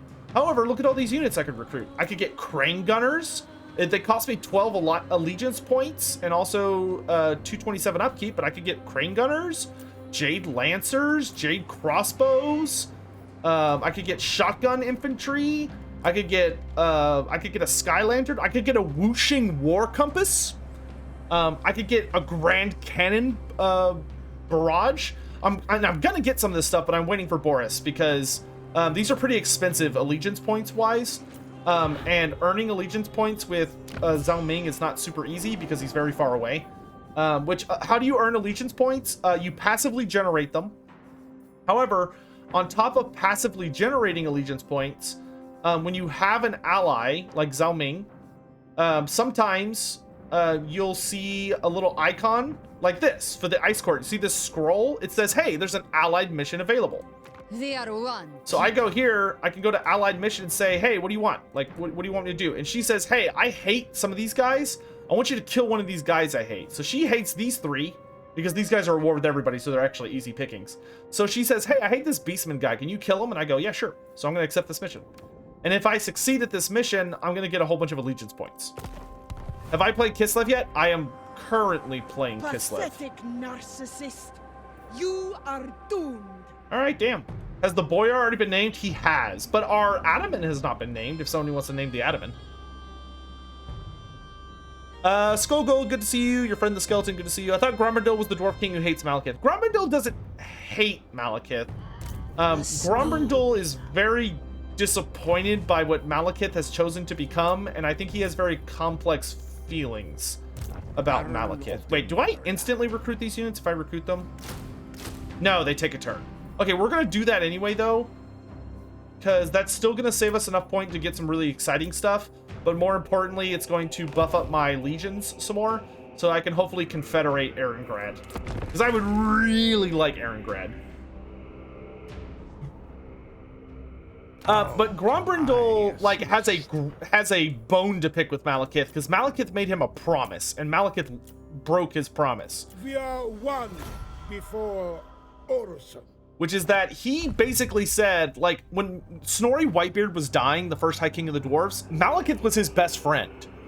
Like, Malekith was such a good friend to Snorri Whitebeard. They loved one another so much, and they were such deeply, deeply close friends that when Snorri Whitebeard was dying, he basically refused to die because he was waiting for Malekith to come see him. And when Malekith got there, like, Snorri told everyone else to get out, like, leave the room so he could talk to Malekith privately. Like, Snorri's wife left the room so the two of them could have a moment. And they spoke for a bit, and Snorri Whitebeard basically said to him, like, they talked for a bit about a couple things. But eventually, Snorri Whitebeard said, I need you to promise me that everything we built, you will do everything in your power to protect it. Like, you will do everything in your power to ensure that what we built... dang it. What we've built will not, you know, be ripped apart by, you know, lesser people, lesser entities or individuals. And Malekith promised him that, and Malekith was very genuine in that promise, because Malekith loved Snorri. They were very, very close friends, and Malekith was the last person Snorri ever talked to. Like, he literally died in Malekith's presence, because once he had the opportunity to speak with him and, like, say everything he needed to say, he was finally able to rest, and he died. And then Malekith, Malekith, like, a good few thousand? No, I think it's a few hundred years later, loses his mind and goes on his whole spree of, if he can't be Phoenix King, no one should be. And he becomes so focused on his revenge that he's willing to accomplish it at any cost. And part of that cost includes using his knowledge of the dwarfs to trick the dwarfs into going to war with the elves. By the dark elves, because the elves, of course, were too embarrassed to admit to the Dawi that they had an evil cousin race, essentially. They had a bad guy version of themselves roaming around, so the dwarves didn't know dark elves existed. And the dark elves started attacking dwarf caravans and making it look like the high elves were doing it, and it spiraled completely out of control. and led to a showdown and broke down into war. Ooh. Do I want to be friends with some orcs? I mean, he could hold the mountains for us, and he's friends with Greasus. So if we play nice with the dwarfs, we're going to make Greasus happy. All right, greenskins. What are you good swans? You defend the mountains. Don't let anyone through that I don't like, and we'll work something out. All right. All right, we got orcs on our borders. Your bargaining must be in my favor, or we will not continue. Kislev endures. The boss. What? To the Empire. Onward. Onward. Oh, we got an allied mission from Kostaltyn. Kill one of these guys. Let's do it to kill the Skaven. I'm probably not going to fight anymore in Khorne's Realm. Do I have access to dwarf artillery from my outpost? That's a great question. Let's find out. Gospodar by blood. What do we have from Kostaltyn? No, not yet. This is all we have access to right now, because whatever settlement I built my outpost in does not have, only has access to these units. Oh my gosh, we actually have some really good units from Katarin.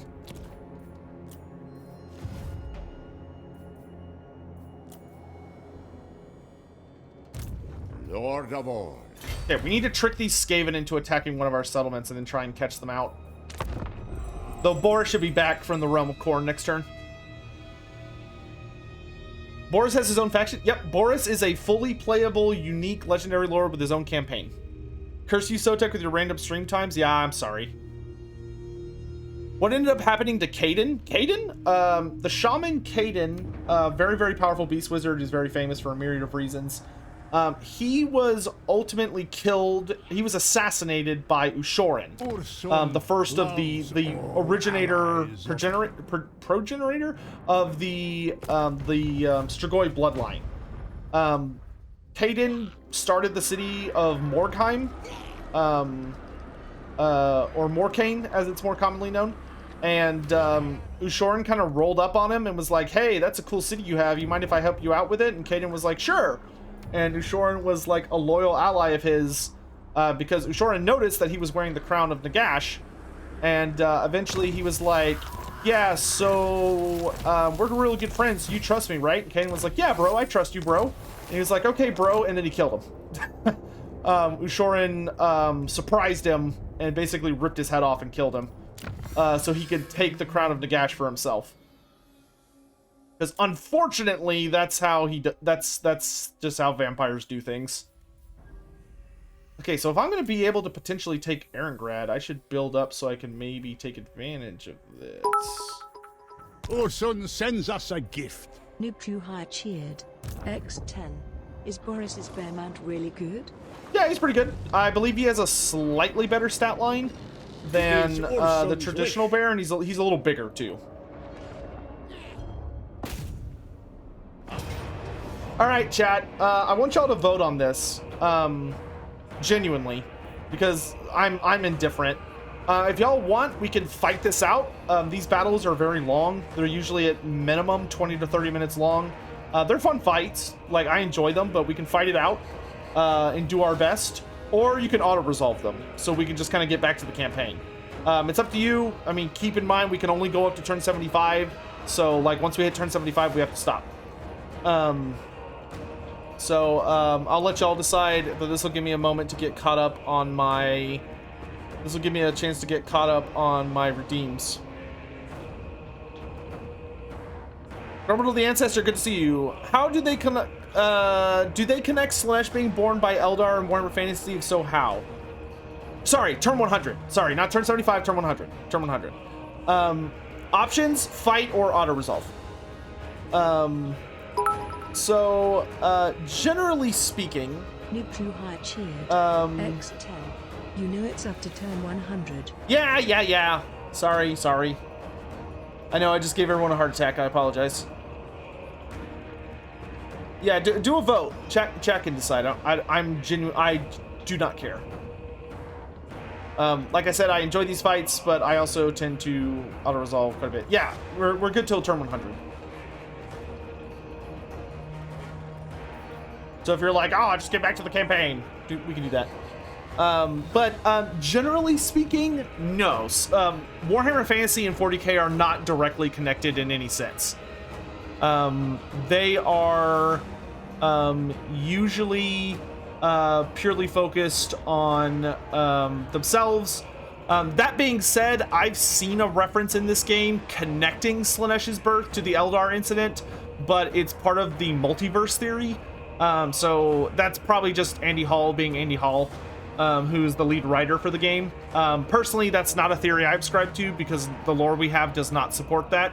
But you know, he's the boss. He can do what he wants. But of the game. But generally speaking, no. The Dark Gods in Warhammer Fantasy are different than the Dark Gods in 40k. There are a lot of differences between them. Their birth order is different. Some of their behavior is different. Some of their rivalries are different. It just depends on what things you're focusing on. But the Eldar's whole thing and the you know, the Eye of Terror and the explosive birth of Slaanesh, that didn't happen in fantasy. Dr. Shi, good to see you. Simon Check, Dazzle. Oh, god damn it. Dazzle, are you still here? I clicked too quickly on your thing, so I didn't see what it said. But if you're here, I'll happily answer your question. Cheya, Vitarius, how you doing? Random bear fact. Do they attack using their natural weapons? Yes. They use their bear arms. Does Andy Hall write for Games Workshop? No, not anymore. He does not work at Games Workshop.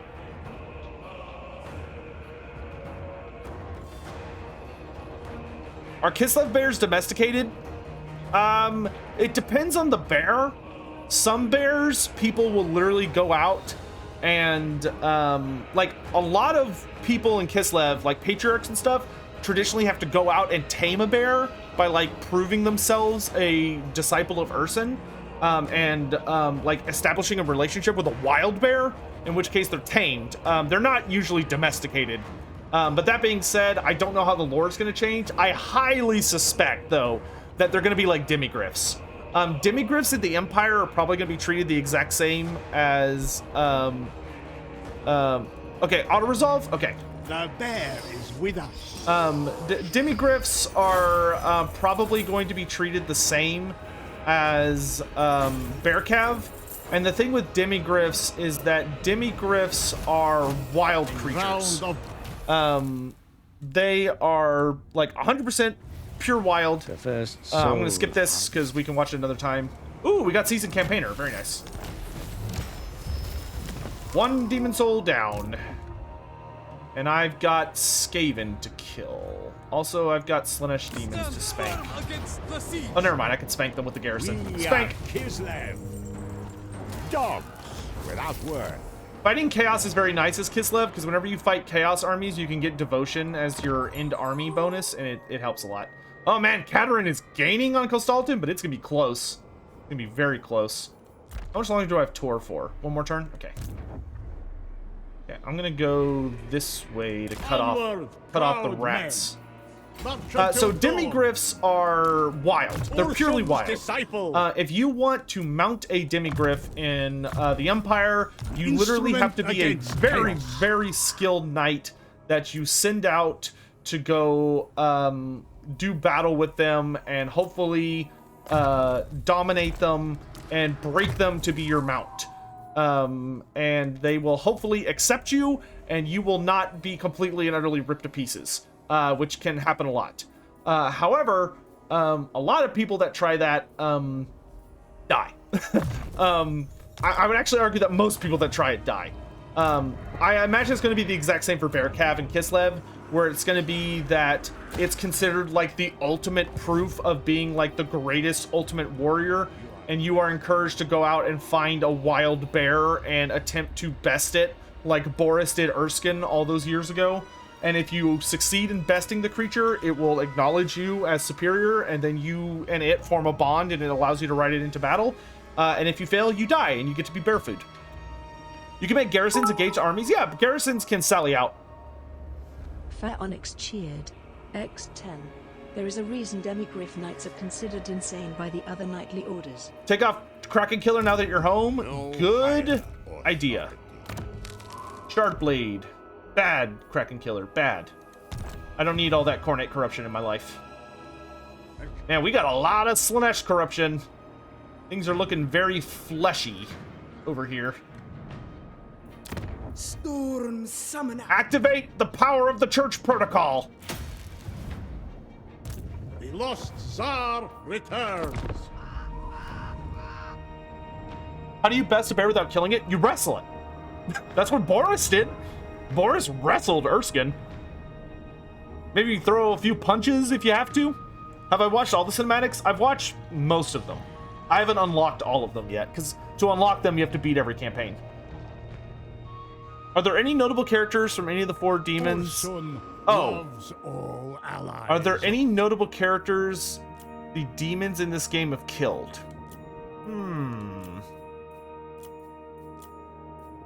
Come, drink kvass in celebration.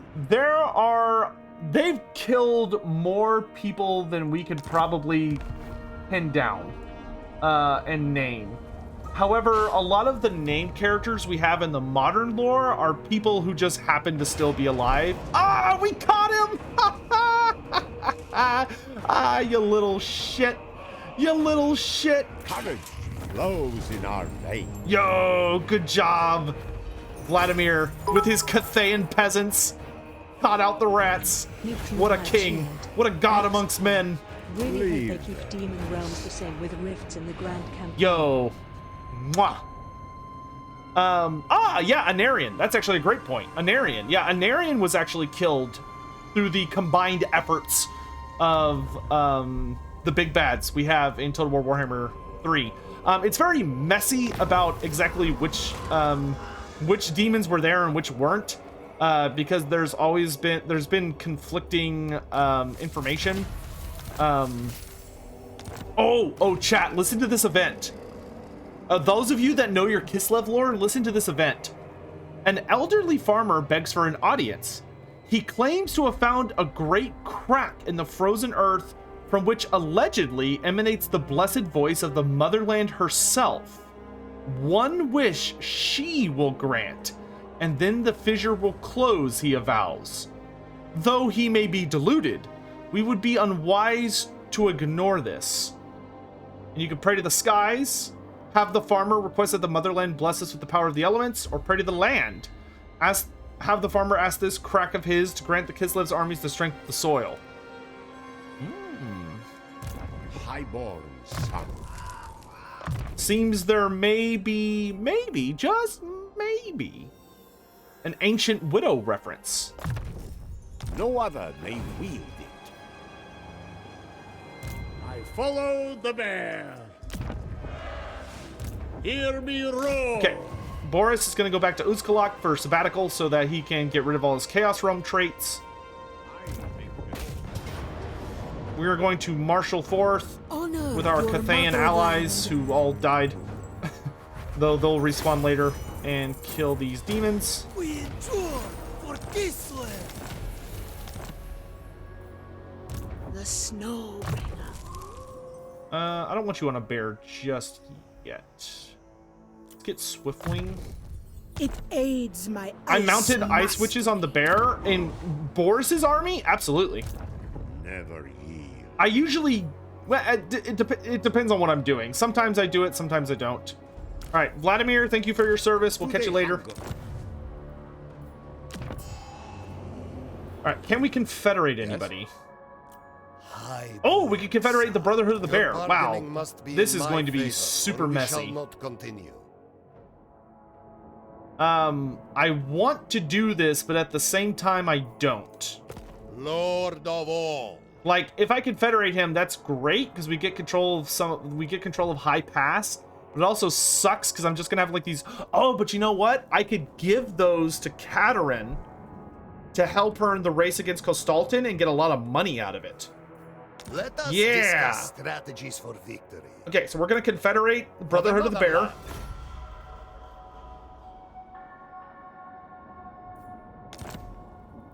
Kislev. So, hey, Nordland, what's up? Come then. Only Sigma's god, Ulrich, can... Sigma's will. Who's the weakest legendary lord in the series of Total War? The weakest? It's either Tretch Craventail or Helman Gorst. Yes. Who calls? Approach us, friend, and make your offer. So be it. The Empire. Yes? Bow to me. So? I am Truth. What do you ask of the Supreme Patriarch? I love Kostaltyn's accent. He has a very interesting accent. We are one before Orson. What? Come then. Only Sigma's god, Ulrich, can judge it worthy or no. Right. Yeah, I would probably say from a lore standpoint that Tretch is the weakest, but Tretch is treacherous. Jesus, all right. Okay, so that's actually a really funny, it's not a bug, I consider it a feature, but that's a really funny thing that can happen sometimes. If you if you exit the diplomacy screen while a character is talking, it'll give like this crazy echo effect to what they're saying. So you can get these like genuinely terrifying moments where like you're just minding your own business, all of a sudden the character will be like, it's just like, oh god. Okay, I really want control of all of High Pass. So how can I get Seepgore from him? Aye. Let's hear what you have to say. We'll hear it before Oathgold. Can I give you a settlement that I don't want? I don't want Plesk, and I don't want... Okay, no, I can't give him any of those. How much money would you want for this? A lot. Okay, we're not going to do that just yet. We are going to talk to Katerin. Ice Queen of... What news do you bring to the Ice Throne, friend? And we are going to give Katerin Plesk and Yichich. Oh, I can only do one at a time. Okay, so we're going to give her this one first. And say, give us money. Ooh, 10k. A pleasure and an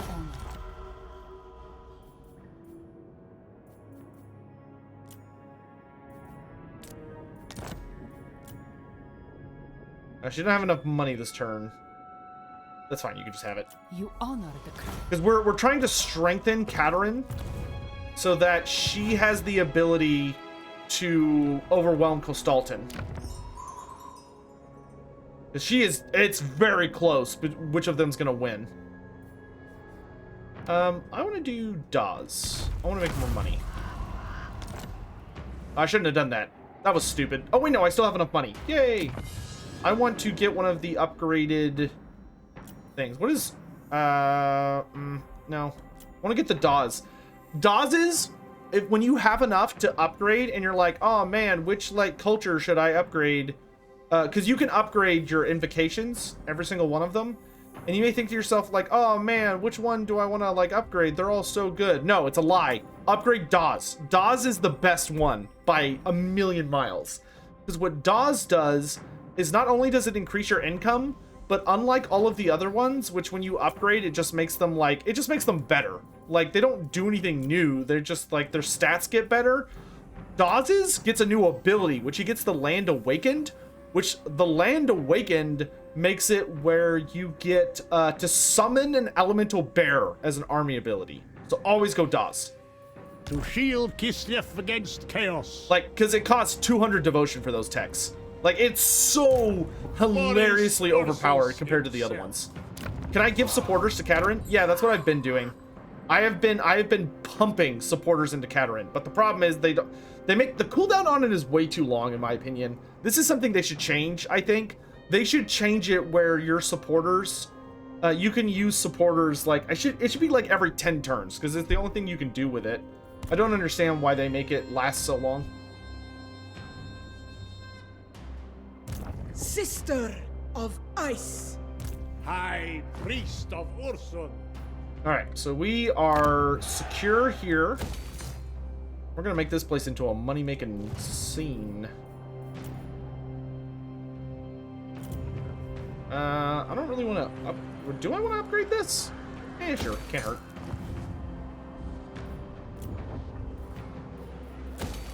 Kanak Vlag. Let's get rid of the growth building and get a garrison building instead. Frost Maiden. Got a Frost Gliding Maiden. forth. What are your traits? Which to be? Cavalry focused, martial encouragement, economist, Skaven denial. Not awful. I must practice my spells. Do you earn supporters by buildings? There are two ways to earn supporters. The fastest way is spam churches. Whenever you build a church, a tier 1 church will generate you 1 devotion and 1 supporter per turn.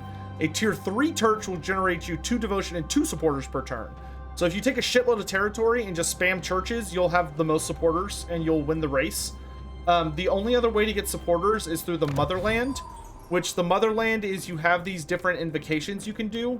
And when you invoke the motherland, it'll tell you how you generate supporters. So if you do Salyak, you generate a supporter every time someone levels up. You Urson, you generate 5 supporters whenever you occupy a settlement. You Tor, you get 2 supporters whenever you fight a battle. So generally speaking, if you can, you want to use Urson right at the start of your campaign because you're going to be taking a lot of settlements very aggressively. Then you're probably going to use Tor when you go into the realm of chaos. But I don't really use these as much for their supporter stuff. And Dawes is you gain a supporter whenever you build a new building. But they're so slow. And they cost a lot of devotion. Does it matter who wins the race? Not really. Whoever wins the race is who I will have to negotiate with in order to... is who I will have to deal with to confederate. The ice. You got a mission for me? Beat the Bloodbound. You got it. Anybody else have a mission for me?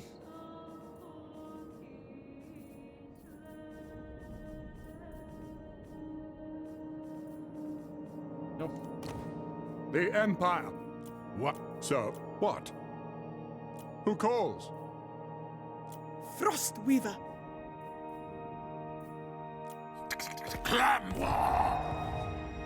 How does a Slayer become a Demon Slayer? You have to kill a great... Generally speaking, you have to kill something that is a greater demon or equivalent. To become a Demon Slayer, you've got to kill a greater demon. Why are Ice Witches allowed to ride the bear? I don't know, dude. I don't make the rules. They just did it.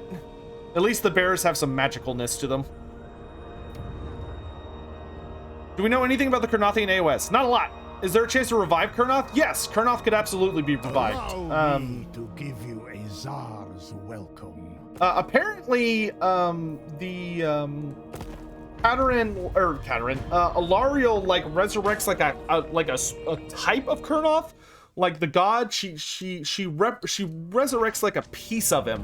It doesn't seem to be the full god, but she resurrects a bit of him like once a year, essentially, or the equivalent of once a year, in order to get down and dirty for the sake of making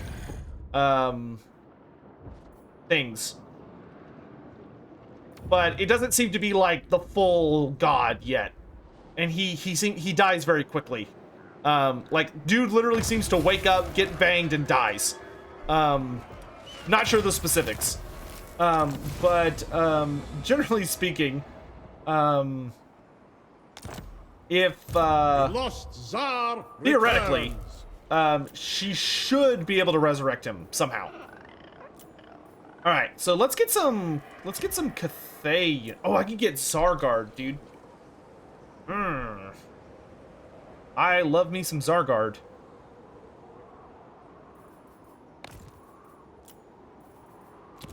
Okay, well, first let's get some Cathay stuff. Give me... I want a Grand Cannon. Oh, I have to have that or the Crane Gunners? That's a hard choice. I guess I'd rather have the Grand Cannon just to give me, like, some bigger artillery. The Blimp? I don't want a Blimp. Blimps are good in Cathayan armies. I don't think they're very good outside Cathayan armies. And then I want Zargard. Daddy needs Zargard. Oh, I can only have 4 allied units in my army. Damn it. And those count as allies. Oh, that sucks. Okay, I'll just wait till I can get my own damn Zargard. I want to wait until I can get a unit of crane gunners. Can you get a sky junk? Yeah, sure. As long as the AI faction you're recruiting from can get them. Weaver of the Frosts.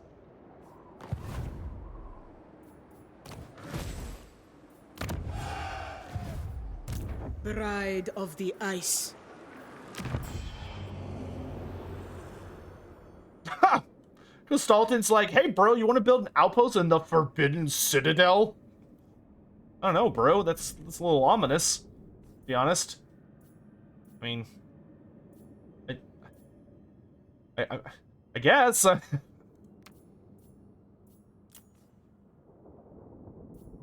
Do Kislevites believe in Skaven? Depends on the Kislevite you talk to. I think most do not. Kislev. Skaven, it's not just like Empire stuff. A lot of the Skaven invest very heavily in making it difficult to believe they exist. I cannot eradicate chaos alone. Motherland needs men. Give me that 20 stack. No, I don't need an outpost in Zoshink. Thank you, though. Oh my. Sister. Am I being ice? No, I don't have a Confederation penalty. Can you stick an outpost on a Beastman Herdstone? You should be able to. I'm not 100% sure though. I haven't gotten to test it because the Beastmen in this game don't seem to make Herdstones. Could you get more allied units in your army when you upgrade your outpost? No. It's based on your army, not the outpost. What's the Bloody Betrayer trait on Boris? Whenever you go into a Chaos Realm, the longer you spend in the Chaos Realm, the more corrupted you get, and your corruption will give you negative traits. So for instance, because I was in Khorne's Realm for too long, I got a bunch of Khornate traits, and Bloody Betrayer is one of them. And now that's why I'm sitting in my capital, because sitting in my capital, if you're in a capital settlement, you have a pretty good percentage chance to lose a chaos trait every turn. Did I get dinos for an outpost? Yeah, absolutely. I would have to make friends with the lizardmen, which we could actually try and do. We're actually not that far away from them. You, go here. Go check in on the lizard boys and see how they're doing. Tell them we love them, and we miss them, and they should come home. Hear me roar! Frostweaver. I seek only the graceful. Join me. We require soldiers. I follow the bear. Yeah, see, I'm on the last one. I've got Khornate Scarring, which Khornate. Oh no, that's the medium one actually. So I had Bloody Betrayer, which sucks. Then I had Khornate Scarring, which is where I'm currently at. So I need to lose that trait, which will knock me down to Infernal Bloodlust, and then I'll be fine. Did you get DLC units from Outposts? Yeah, probably. Boris Ursus himself. I mean, I guess they could try and hard-code it so you couldn't do that. That'd be a little silly. I control the frosts themselves. And what can the Dawi do for you on this fine day? We're gonna have to find a clever way to take settlements that he wants. Nashrak's lair. And then, like, trade him... Because I want these mountains connecting me to Kislev. You know what? We're not gonna wait for Boris to get better. We're gonna march straight for Purak Peak and try and take it. And then what we can try and do is claim. So we can send an army to try and claim Nashrak's lair, and if we do that, we could trade settlements with the dwarfs. Nope. So, nope. yes. Oh, who's that? Sterland. Approach us, I love Sterland. and make your offer. Here you go. Yes. Yo, get that Sterling outpost going. Joins the Red Host. Cursed Sotek spawn.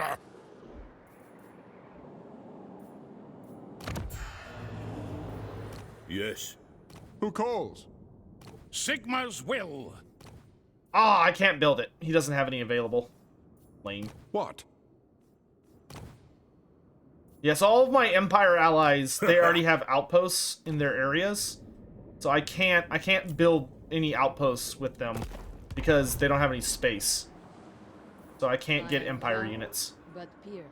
But hey, check out Boris's army. Boris Ursus. We've got Cathayan artillery and dwarf frontliners along with all of our Kislevite units. Isn't that sweet?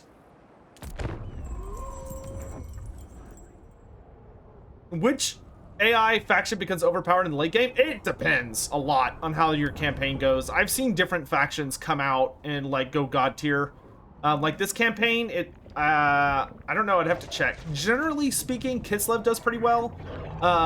Scrag can get really big if he manages to successfully like eat all of the Empire. I've seen Cathay do really, really well if they can get united before somebody busts through the wall or gets around it. I've also seen the Demon Prince, Chaos Undivided faction get god tier. It just depends.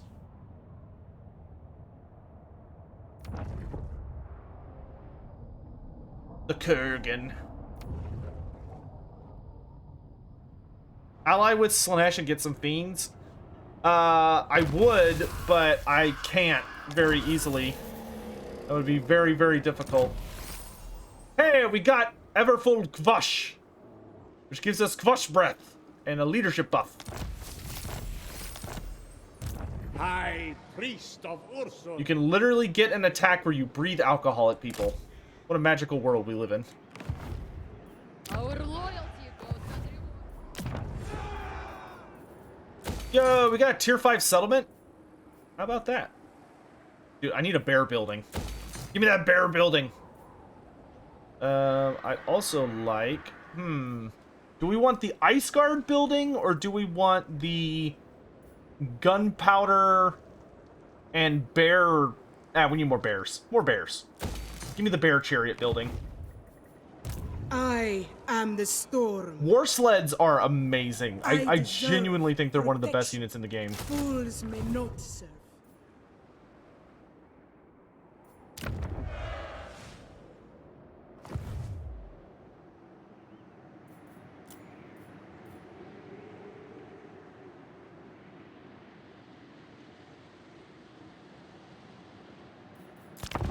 Winter's call.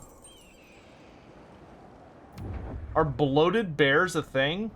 What? What would a bloated bear be? What is a bloated bear?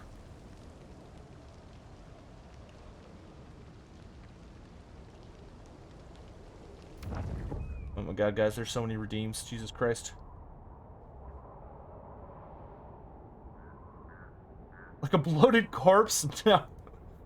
No, I think you'd have to be undead or Nurgle to have that as a tactic. I don't think the Kislevites would be down for that.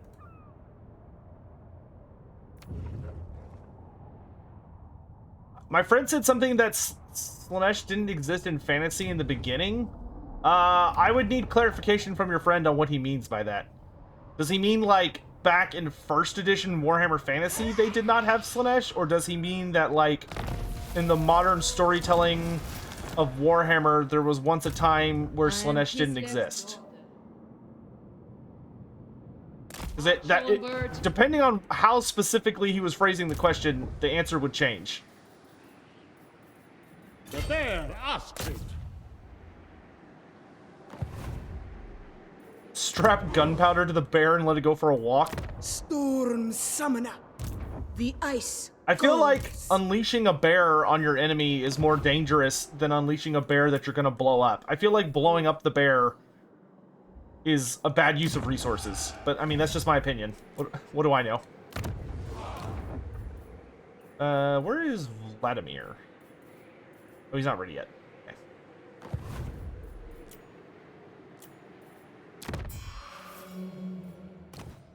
Tyrant! What? The ice. Aye.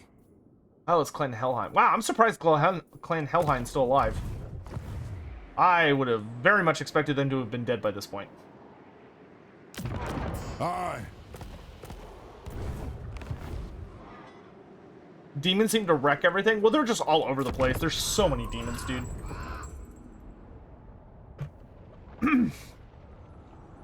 You mount your Frostmaiden, Boris? No, and Boris has a bear army. It's a bear-themed army, so it is bears. It's all bears. Every character in Boris's army is on a bear, because they're bears. Because that's how Boris bears is bears. Now, if I made like a Kostaltyn army, I would keep my Ice Witch on a horse. And the Pulks shall be mobilized. Oh, come on, military alliance. Damn it. No, I don't want to join your stupid war. Got nothing to offer me.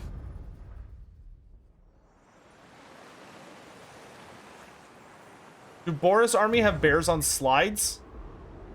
You mean the bear? You mean the sleds? I'm trying to get them. I'm starting to get them. All right, Vladimir, you're in charge of Karak Flag. As I deserve. I return. Carrot Peak, get ready to get smacked. Oh. There is actually a good number of rats. Not that that'll save him. I will impale them.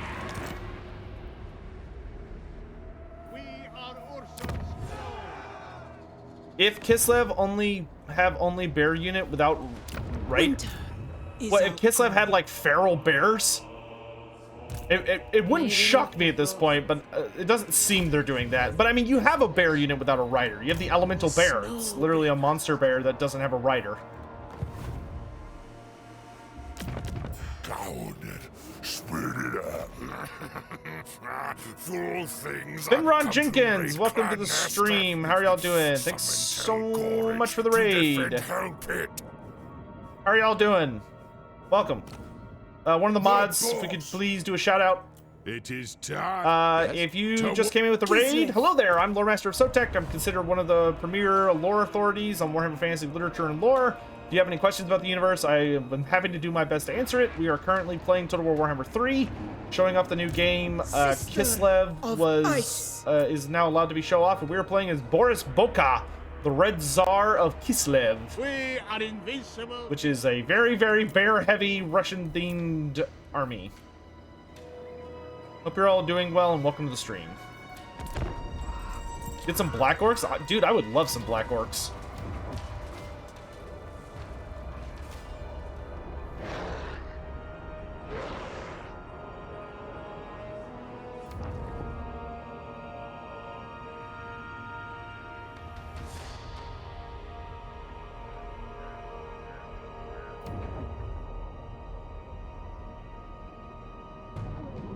Did Katerin get her Indrika sled? No, I would love if she did, but no, she didn't. Maybe she will in the future, but not right now. How do High Elves feel about the Empire?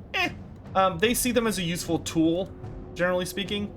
The Elves believe that as long as the Empire is standing, that is what Chaos is going to focus its efforts on and throw itself against. So in a way, they kind of need to make sure they help protect the Empire, because as long as the Empire is standing, the forces of Chaos are not going to be able to reliably organize themselves against Ulthuan. Whereas if the Empire falls, Ulthuan by default is pretty much screwed. So they have a very vested interest in ensuring that it survives. But most High Elves see the Empire as a nation of lessers, not a nation of equals. But that's because High Elves tend to be very arrogant pricks and have a really hard time, you know, being nice to their neighbors. Overcome your exhaustion. Is there a limit who you can ally with? Nope. You can ally with whoever you want, as long as you can get them to ally with you. That's the tricky part. Obviously, some races will be more difficult to ally with than others. Many races, like some races, you will not have the ability to do diplomacy with. For instance, like the Demons of Chaos. Generally speaking, the demons cannot engage in diplomacy with non-Chaos factions. So like if you're playing as the Empire, there is literally no way in the base game that you can... oh, I don't want to do that. There is literally no way that you can successfully recruit demons into your army. That's impossible.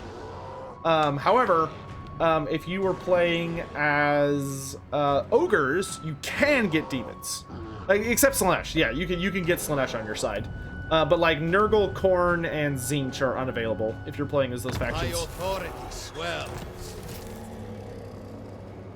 Committee for State Security. How does the Kislev Civil War work? So, the Kislevites are basically have like a Cold War mechanic. And the way it works is this. So what you see here is that Katarin and Kostaltyn engage in a race to control Kislev. And generally speaking, the way it basically functions is that through various means you build up supporters.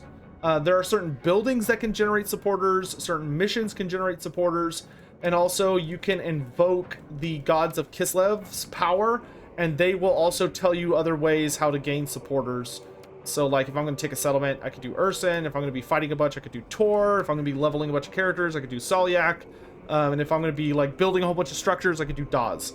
But you are building up a whole bunch of supporters, and your goal is to get to 600 supporters before your political opponent. So whoever wins this race will confederate the other. So if Kostaltyn, which currently he's winning, if Kostaltyn manages to beat Katarin to the top to 600, then Kostaltyn will confederate Katarin.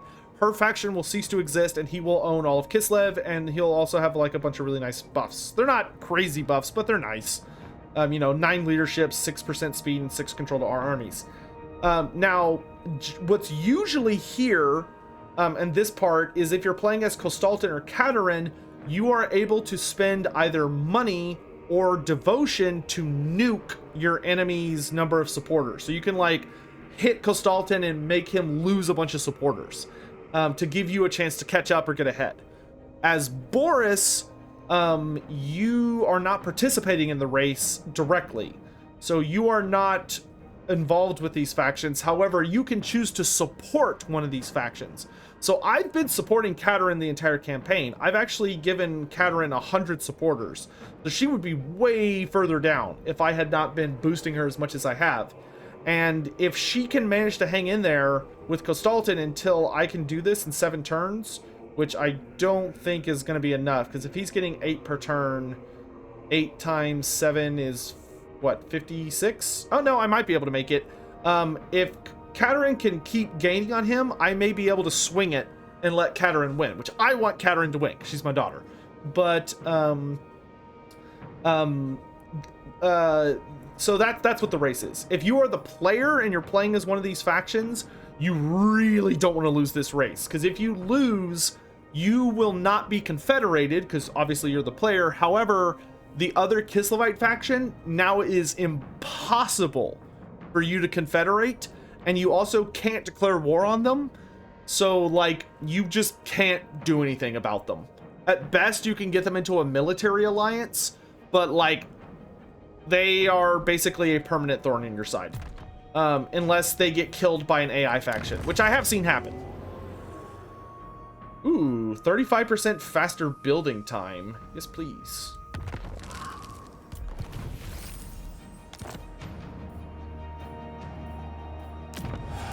Storm Summoner. Leave alone. Owen Infector. Frost Weaver. Bro, I don't think you belong here. Kislevites. Getting confederated by an AI sounds hilarious. Yeah, it kind of is. Kislev the Enduring. Leave them to starve. Nicely job, Lord Vladimir.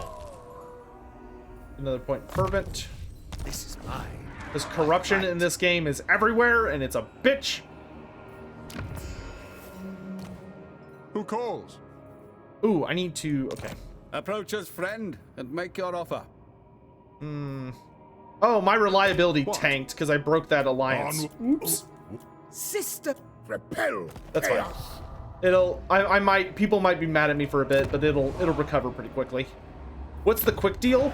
Quick deal is like, oh man, there's so much diplomacy. but I don't want to have to dig through every single faction and find out, like, okay, are you willing to trade with me? No. Are you willing to trade with me? No. Are you willing to trade with me? No.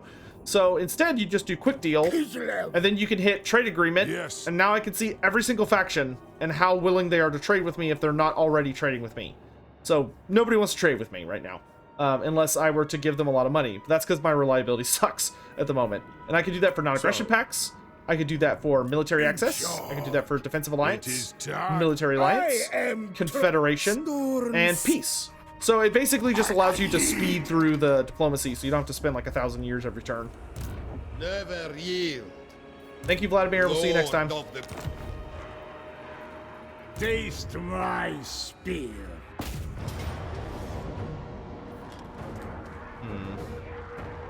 Not yet. Cut them down. I control the frosts. Foolhardy. Should have done that at the beginning of the campaign. It didn't occur to me to go down to see the lizardmen. We could have been buddying up with the lizardmen this entire time. Dark Techno Dom, how you doing?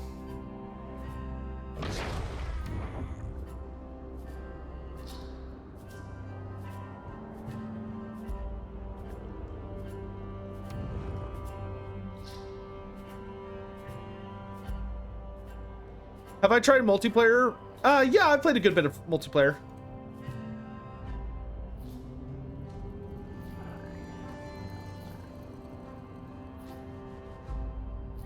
Oh, Panzer, I don't know, dude.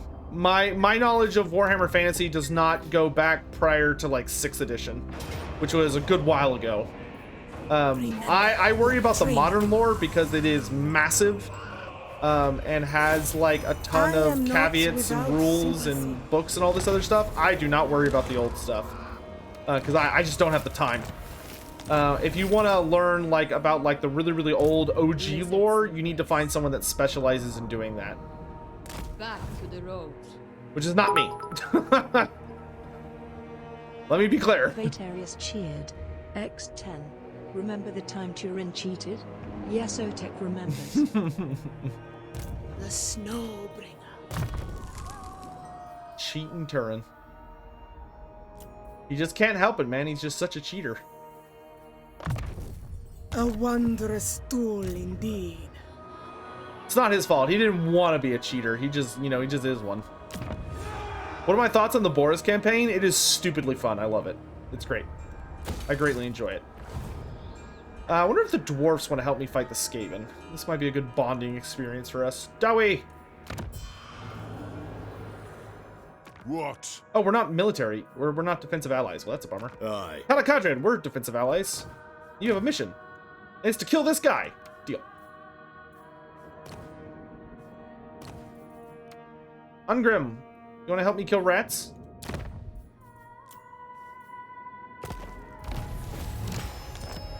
Oh, I had a mission for that this entire time. Perform 10 invocations, raid this region, have 6,000 income, Razor Sakraz und. Oh, well, that's not going to happen. Where's that one? Kraz und. Let's abandon this quest because we are not going to do that. What else we got? Turn back the knight, defeat a vampire. We're going to get rid of that because that's probably never going to happen. That dude is super far away. Motherland's Little Helper. Defeat an enemy that pisses off Katerin. Okay, Katerin, who do you hate? Born to rule. Nobody that I am super duper close to. Oh, damn it, you're at war with the Ropesman's clan? Damn it. Of course, that's who I should declare war on.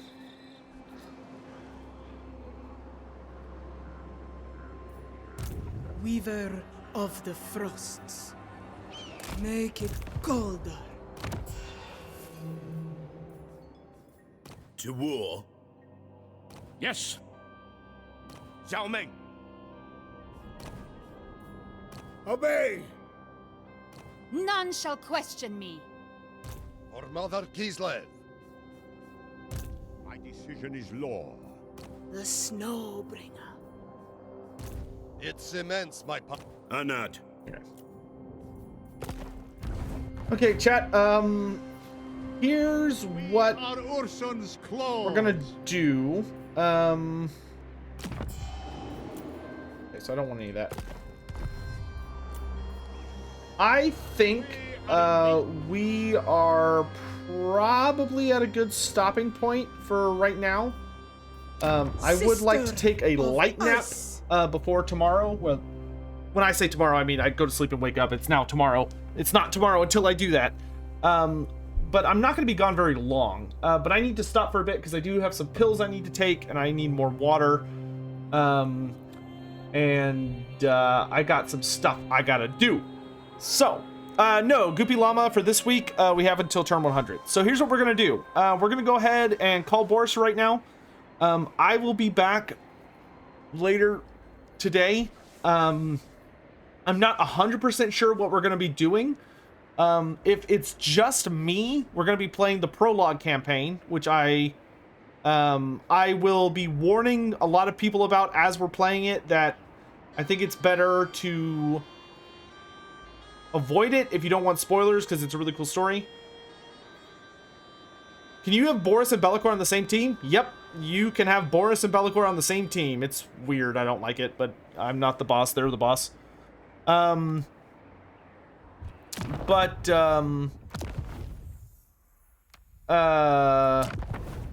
I can get some people together, we might be playing a co-op campaign later today. I know there's a couple people that have been really big on it, so we might try and get together a group for some co-op. Woo, there we go. That would be fun, because I love the co-op in this game. It is so enjoyable. Well, co-op or versus, they're both great.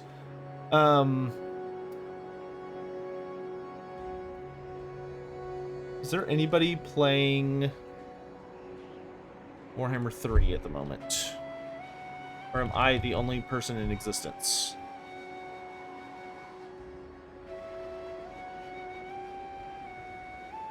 Wait, no, there's some people playing. I am the only person, I think that's in English. Let's see, what language is this guy?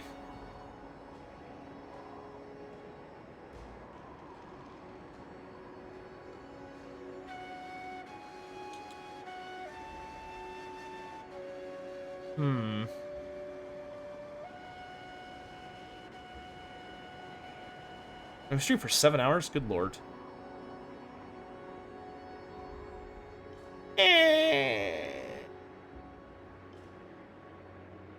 Yeah, I don't think. On n'aura pas le temps là. Essayez de vous placer. Vite. Sounds French. Do y'all want to raid someone playing this? He's not speaking English though. Or would you rather go somewhere else? There's also a Korean player. Or we could just not do a raid. We could just end it.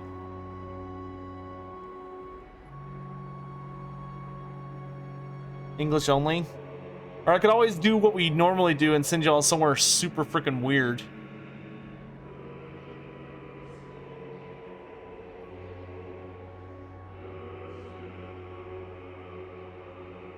Oh, Momo's playing Dying Light 2. That's a pretty cool game. That just came out, right? Raid someone, I need the points.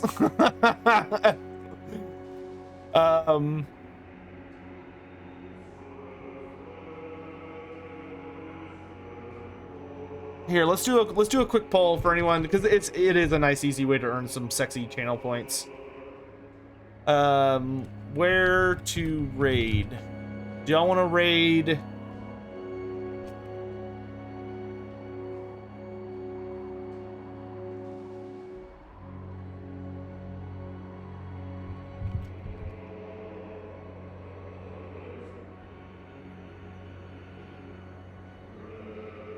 Wait, who's this? Okay, hold up. I'm gonna put that poll up, but there's a couple of people chat are suggesting that I kind of want to look at real quick. PC Space Goon?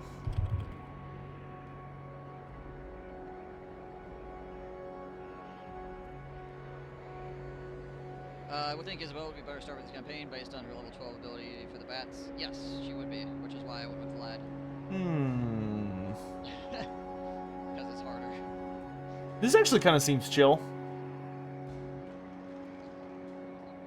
I haven't raided this guy before. Yeah, let's go here. That's fine. Ignore the poll. Let's go here. Could someone in chat give me a... Someone in chat come up with our raid message, please. Please, God. I hate doing it. Bonus points if you use emotes. So he's playing Total War Warhammer 2. Looks like he's playing a Vlad von Karstein campaign. Someone give me a raid message.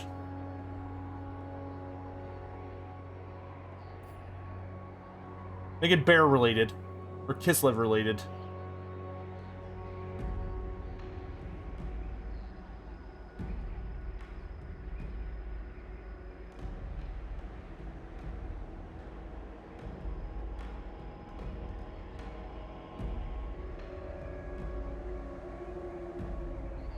Kislev, just Kislev. There we go. We can do that. Just here you go. Here you go. Now, I wish I had the chant feature. I don't know how to get that because I wish I had it. There you go. Just Kislev. Kislev. That's all. That's all you get. That's all we have to say. Kislev. So feel free to copy that message, spam the shit out of it. Cetra titles, please. Oh, dude, you'd have to Google that. Cetra titles is like that's a mouthful. I hope you all have a great night. Thank you so much for watching. If I didn't get around to your redeem, I'll make sure to refund you the points. So don't worry, you didn't waste your points, and I'll try and get your stuff next time. Bye. Bye. Bye. Bye.